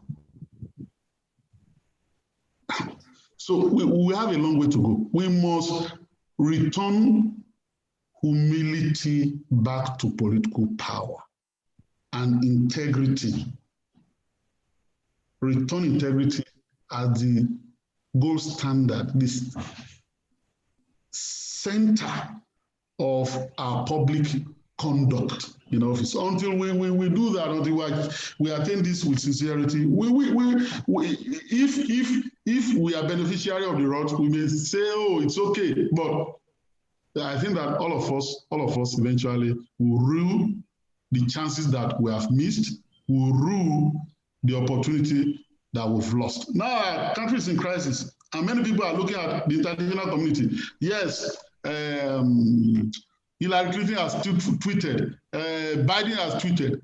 They were the ones who were tweeting, who were talking before Libya became a humanitarian disaster that has become now. So are we not sober for once? Yeah, they wanted democracy in that country with Obama. And that country is gone now. Black people, people of our color, are being sold as slaves by Arabs in Libya. And in spite of everything, Nigerians are still fleeing from Nigeria and they are still going through Libya. They want to reach Europe. So we are the ones that can make this country ourselves. This country is beautiful. God has given us everything, natural resource that we need. We, the human beings, that God has given the grace to be alive, to manage these resources, should be the one to recalibrate our conduct, to change our values, to work on our ethics, and make things right. Unless we do that, we won't make any more difference. All that we need to do, all the beautiful suggestions, they are there. But the big question is, will we ever take to correction? Thanks.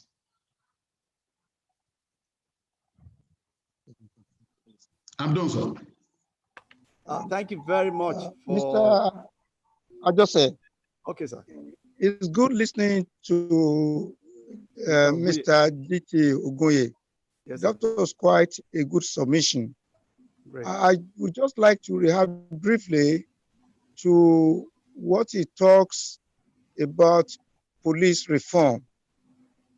State police. I would like to suggest that it's good. They definitely, nobody's going to dispute his submission that policing in the country is presently oppressive and things have to change.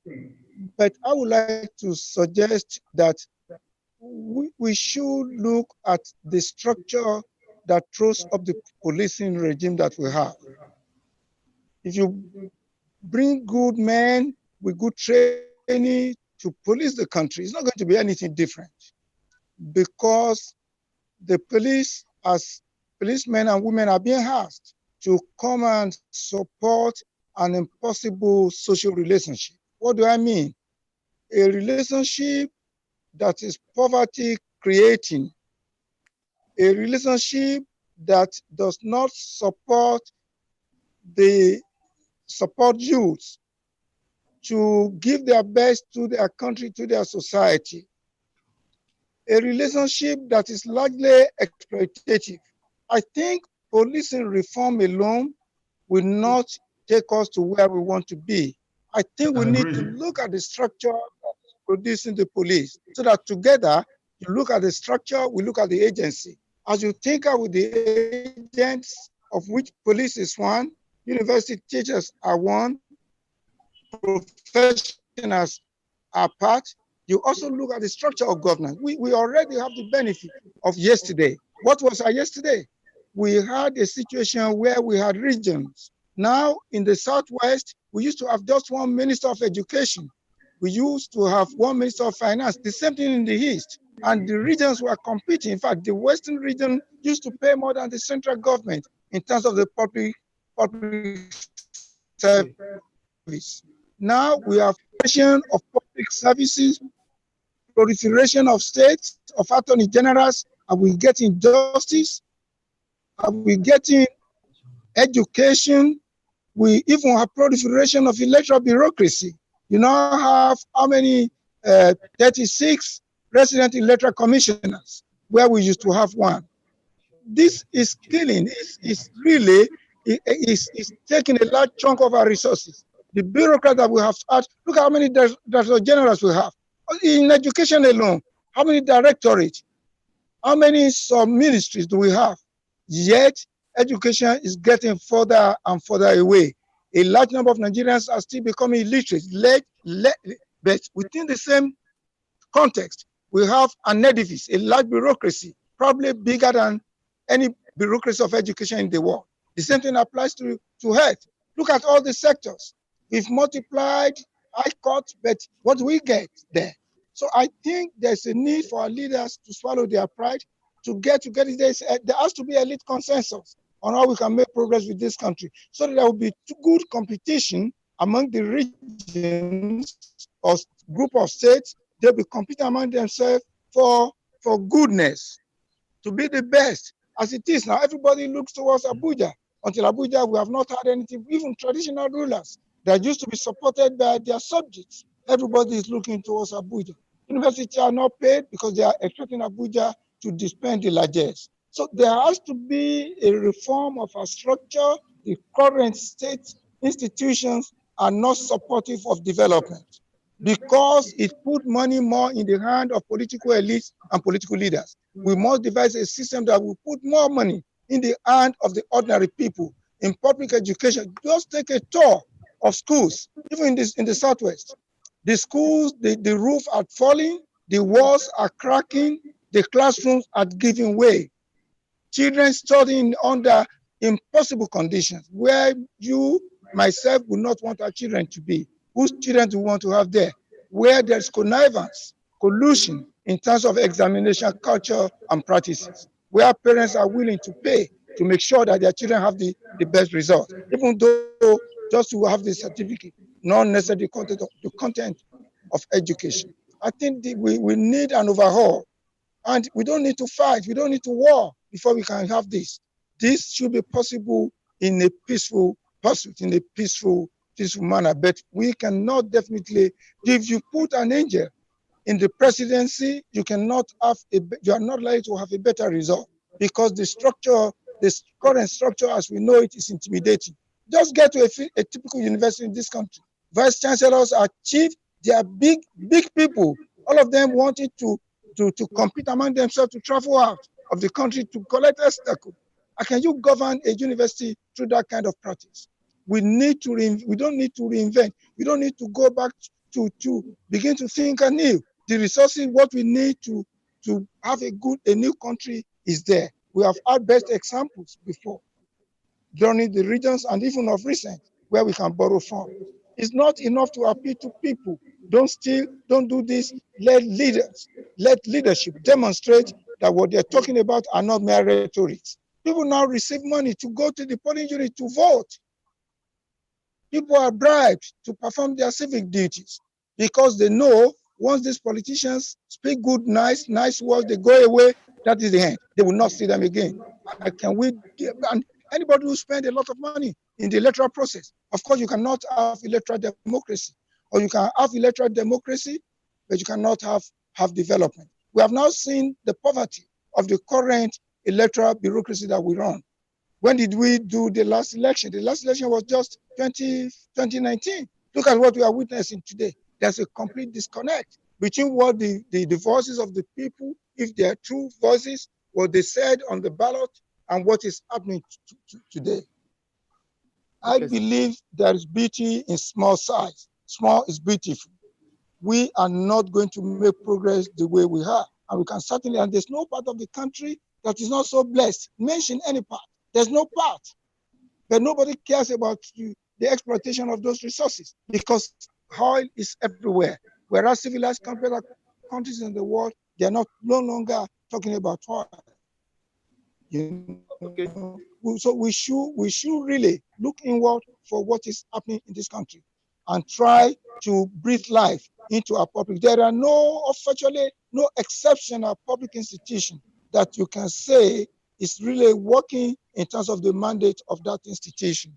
I know Diti Ogunye is doing his law firm, is putting all his life into it, and is running a very active, because he benefited a lot from the discipline of people like Chief Ganifahimi. Do we run public institutions that way? No, half-heartedly is the way we run. Thank you. Thank you very much, sir. This is a very, very lucid explanation, and I want to believe that our people have really heard, and they will be willing. In PSSDC, we used to encourage ourselves to say we are all solution providers. So I want to appreciate your added contribution, sir. Now we are all agreeing that, one, we should choose a role model and be ethically guided by our conduct. Number two, Prof has added to that to say that, yes, it's good to have an overhaul in the system, particularly looking at policing in Nigeria. But how about the structure? The structure has to be looked at very, very well and totally overhauled. But the message really is that it should sink into our leaders, because it's all still about having true leadership and true motivation. If we can have true leadership and true motivation of the people, then we won't be complaining the way we have been complaining. And we appreciate the fact that we should toe the line of Joseph Schumpeter, who says small is beautiful. Let's start small. But I pray and hope that people will understand the fact that that can only be possible if they truly understand the meaning of others first and self last in Nigeria.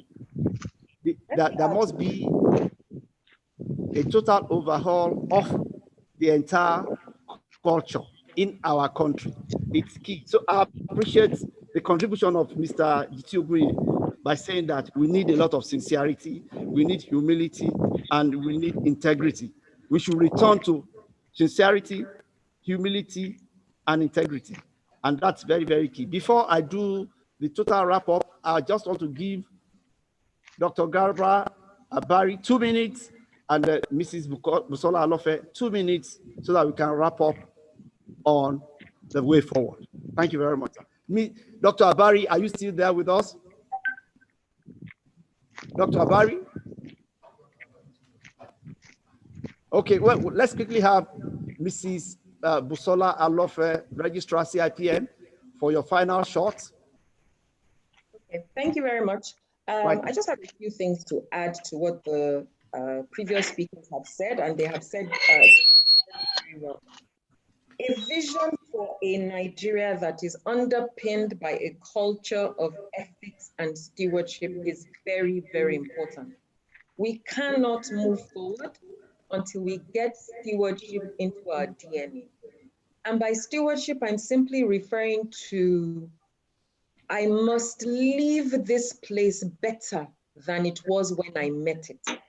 Whatever job it is we're doing, whatever place it is we are going, whatever role it is we have, whatever government position, private sector position in our families, our communities, and our countries, stewardship is fundamental. And that is missing in the fabric of Nigeria. That is why we see people that travel abroad and see how beautiful and well organized the developed nations are. And then they come back to Nigeria and they continue to deface it, debase it, and bastardize it, and damage it, and create disruption that cripples everyone and everything. So we don't think about Nigeria and put Nigeria first, that we need to leave behind a country for the generations to come. Stewardship is missing. And I don't know how we will bring it back, but we must develop pride in our nation. Great. And then to do that, and to take us forward, we must also have the structures. So we've talked about structures for the police force. Well, it's structures related to everything. How do we appoint leaders? In China, you must succeed as a local government councillor before you can aspire to become an equivalent of a state governor, before you can aspire to become a president. You must be seen to have succeeded and contributed to success at those various levels of governance. You cannot just wake up from anywhere at all and vie for the governorship position or vie for the president position and get there. It does not happen that way. But in Nigeria, anybody and everything, everybody, so long as there is money to be paid. It is very, very shameful, and we are suffering from all of these things. Processes. So for selection, for development, and so on and so forth, we must develop capability in our people across all sectors of the economy. It's not just to leave secondary school and go to university. There are vocational skills we need to develop this economy. Not everyone is born to go to uni. Some people will go to a vocational school and they will become billionaires overnight because that is where their talent is. And I know the government is doing quite a lot in these areas. Leadership, we must develop leaderships in a structured manner and make sure we appoint the right people into these roles. We cannot put a mechanic to go and do the job of a plumber. It will fail. We cannot take a plumber and make him the managing director of a FMCG company. It will fail. So we have to develop the right skills, the right knowledge, the right capability, and importantly, the right behaviors in our people. Finally, we must address culture. What is the culture of Nigeria? Two definitions. Culture is the way things are done around here. And we're having all of this agitation and protest because our culture is not competitive. It is not okay. But culture, more importantly for me, is what leadership allows. And remember, leadership, they're not only at the top. There's leadership in the middle and there's leadership of the self. So it is what we each allow everywhere we are, from the individual to the leader in positions of power and authority. Leadership is what is allowed. And so if things are not going well in our country, it is fundamentally because leadership is allowing it to be like that. And so we need to drive stewardship, a strong vision and purpose and belief in Nigeria, and then all the interventions across structure, people, process, leadership, and culture that will truly drive our country into the future. Thank you very much. Wow, thank you very, very much, madam. That's very, very good. The summary is that leaders should see themselves as servants. There must be stewardship. We must appreciate processes, go through the right processes in everything we do, particularly when we want to do selection of people. We must appreciate the need to develop capabilities for people. We must develop leadership appropriately in the country, and we must address culture stoutly. What should we all see as things we are all agreeing about that should be the way of life of Nigerians? And I think again that everything still surrounds what we call sincerity. If we can be sincere to ourselves, I think all of these things would have become a thing of the past. But the question is, who drives sincerity? There's also another question we have been unable to resolve. There's a continuum between discipline and reward, sanction and reward. Who drives sanction? When the leader himself believes it's not sanctionable. And in the case of the police, who polices the police? These are unresolved issues. And that's why we are looking at one big issue. We believe ASJEV and PSSDC will still organize another webinar and want to look at how we can make nationhood to become sustainable. Let us appreciate one thing called nationhood. Though we have different tribes, we speak well over 450 languages, but do we have nationhood in us? In South Africa, if there's nothing we are taking away from South Africans, they have nationhood, better than we have it in Nigeria. I think when we give examples, when we allude to nations of the world and advert, the best from them is what we have to take. But we are standing tall on the fact that a major value that is still not properly addressed is sincerity. If we can all be ethically sincere in everything we do, many things will change. But again, we are not giving up. By the grace of God, as we share and do a lot of advocacies, and we ensure that they become actualized, then the dream of a greater Nigeria that is ethically strong will become a reality and not a ruse. However, before we go, we have a young chap here with us, young generation, Generation Z. Her name is Torera Ogundimu. She has one point to make on generational balance in the area of ethics. Please, our everyday facilitators and audience, can we just allow her in just for, we have given her 2 minutes. I hope she'll be able to make a point in just 2 minutes. So, Ms. Torera Ogundimu, I hope you are still there. Yes. Okay. Good afternoon. All right, go ahead. Everyone. So really quickly, my point thank you all for organizing this webinar. It's been really good to hear everyone speak, and a few things have been learned. My point that I want to put across for generational gap is that if we look at Nigeria we are trying to build today, on the topic that Mrs. Busola Alofe, I hope I pronounced that correctly, sorry, made about stewardship, is that in order to put forward stewardship, you can't say, oh, people in their 20s are too young to be at the table, having discussions about leadership, about taking on more responsibility. Because right now, Nigeria obviously is generally being ruled by the older generation. And whatever decisions they make, it would be the younger generation that will have to live with it, with decisions that we were not at the table to make.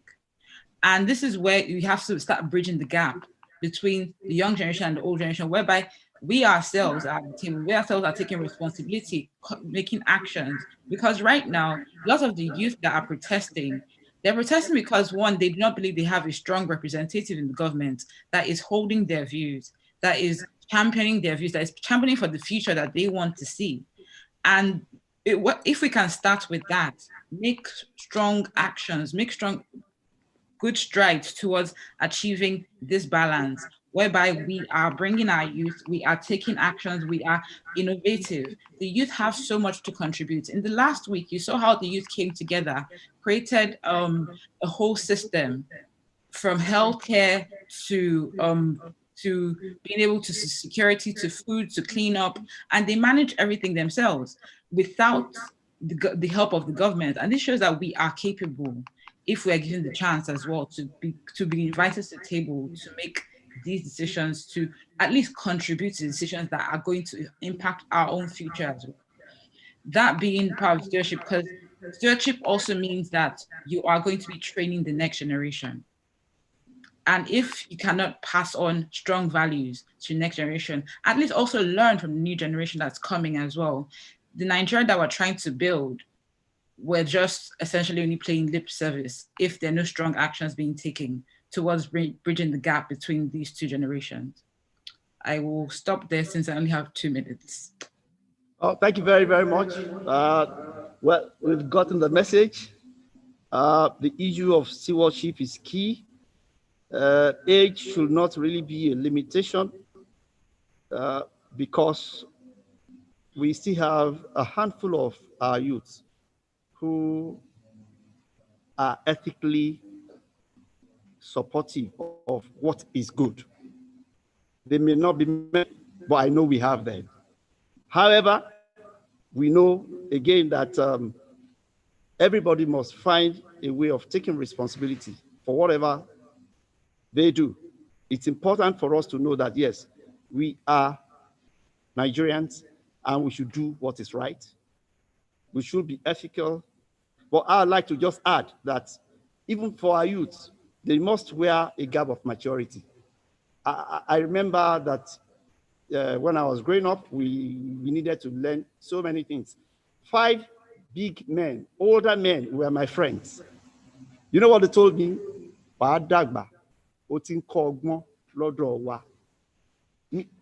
go back to history. I've learned many things. And even for my children, I tell them, what have you learned from me? Or what have you learned from older people? I'm not talking of bad things, but the good things you have learned that can push us forward. And they're saying, yes, it's good. They have learned many things. The difference between the old generation and the new generation today in this part of the world is just in the area of technology. I'm telling you. But again, we have understood your point. It's well taken.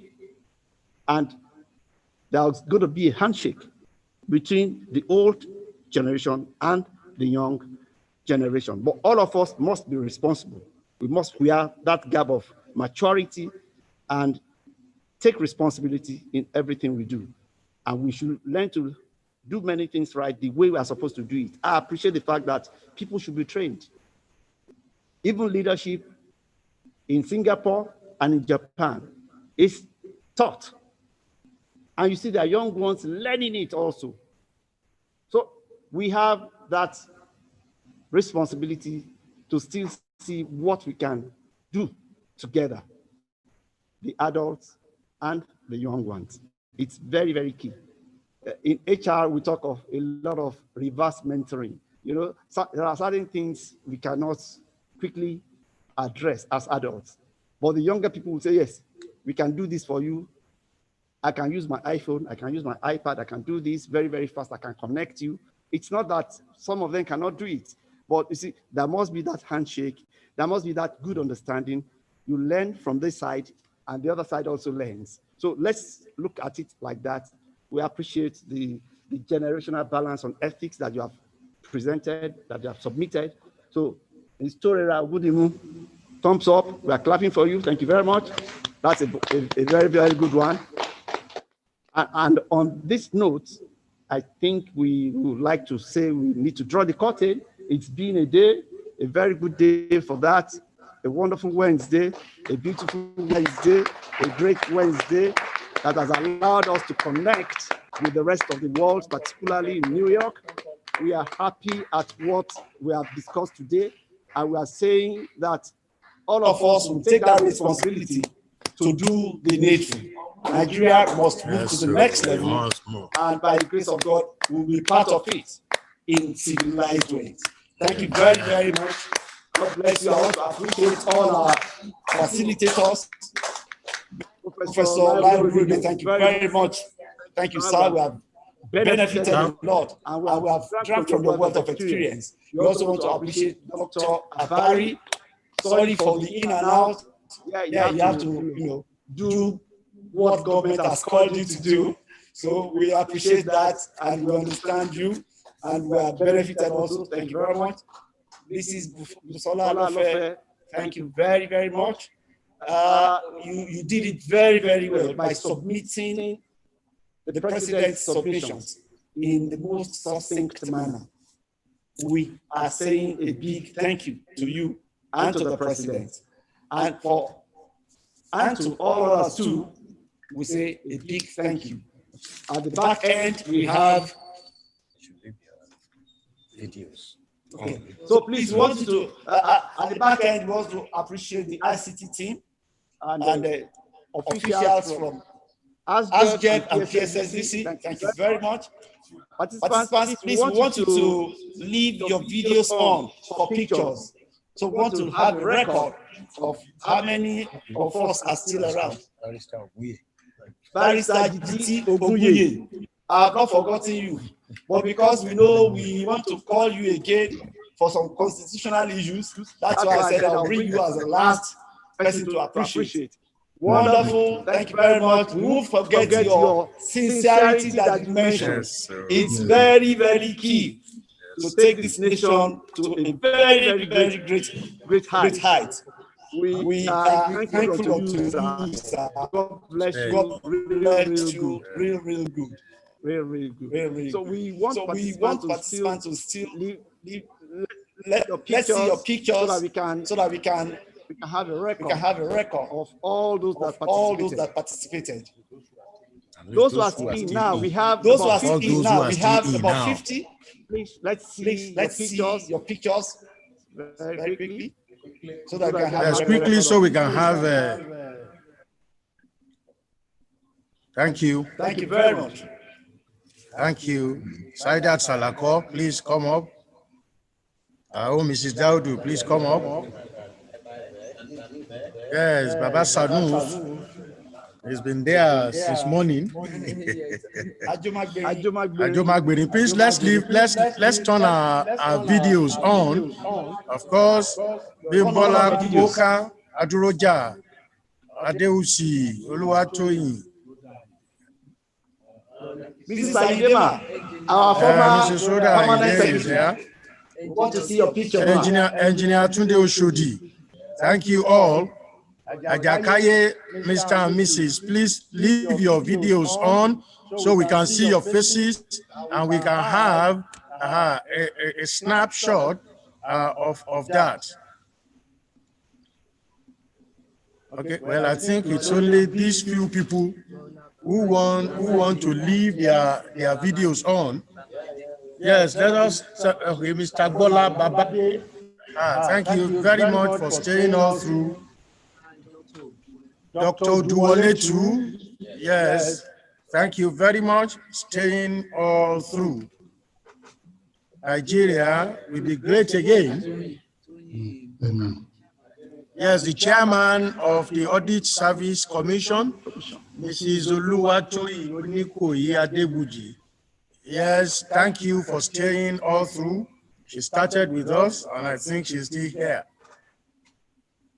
Okay, so we assume that these are the people who want us to see their faces. Okay, they are still coming on. Back-end ICT, I'm sure you have all of that. Okay, Professor and Mrs. Dosumu, yes, I saw that also, but the name did not come out in full. Thank you very much, sir and ma. Well, the ICT backend, we go ahead to do that. We have 2 pages now. You've done it? That's good. Okay, so Ibrahim Fatima, we thank you for being around. Thank you very, very much.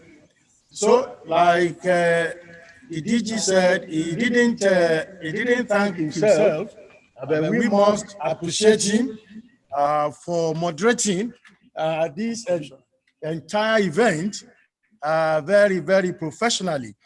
We must also, in that line, thank our orgas within the public service, those who joined us early and those who still remain even till now in that line. We must thank the Honorable Commissioner for Establishments, Training and Pensions for providing this kind of opportunity for PSSDC to continue to work with others in the improvement of our society. Although she is unavoidably absent, we are sure that our very, very warm support is with us even as we run through this whole exercise. Let me also thank, in that regard, the captain of the body of the permanent secretaries in Lagos. He started with us in the morning, although he's not there now, but we must thank him because he led a team of other permanent secretary. I could see Mr. Sheson Ogundeko started with us and stayed for quite some time. Those we are unable to mention is not out of any slight. We just express our appreciation to all of you. The conversation has just started. It may have ended on Zoom, but certainly it continues after here. Our pastor today, Salau FITD, yes, we thank you. I think we were chatting even while the program was going on. He was sending his messages of encouragement. Yes, and I was reacting to them quietly here and privately. Thank you very much. Our own Elijah Bolahon Daudu, thank you very much. It is all of these that you started that we are following and we are moving on. Thank you very much all PSSDC management staff and other staff who are here. We thank you for staying all through. I can see Dr. Oyatope is there. That's one of our rapporteurs, and he has been there all day. So thank you very much. Mr. Kasali, thank you very much. And of course, our director of ICT, okay, Ajakaye is protesting, and so he's putting his picture right there. So we recognize you, we mention you. Mrs. Bamidele Akiyemi, we thank you also. Of course, we will end up thanking everybody one by one. But let's just say that Nigeria shall be great again. We are great, we become greater, and it will be well with all of us. Thank you for coming, and that is the end of the program for year 2020 Global Ethics Day. Bye-bye. God bless you all.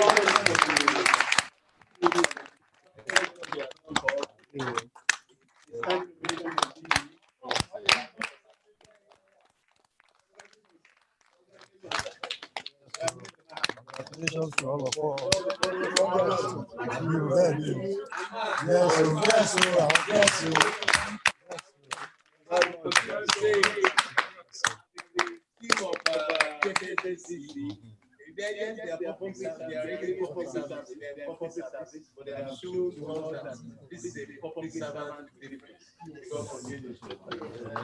Thank you very much. I should have been there with you. If only I'd been there, I might have persuaded you to stop drinking. You're crying over spilled milk. What's done is done. And now we move on. Are you listening? What do you do? Goes against them. President Muhammad Buhari, your country is under fire. You can't lie. Just come up for country when you say you be president. You come up for that country when they need you now. Country that needed you more. You come up, you go America, go Islam. Sometimes you say, you say America, they in fact, they go straight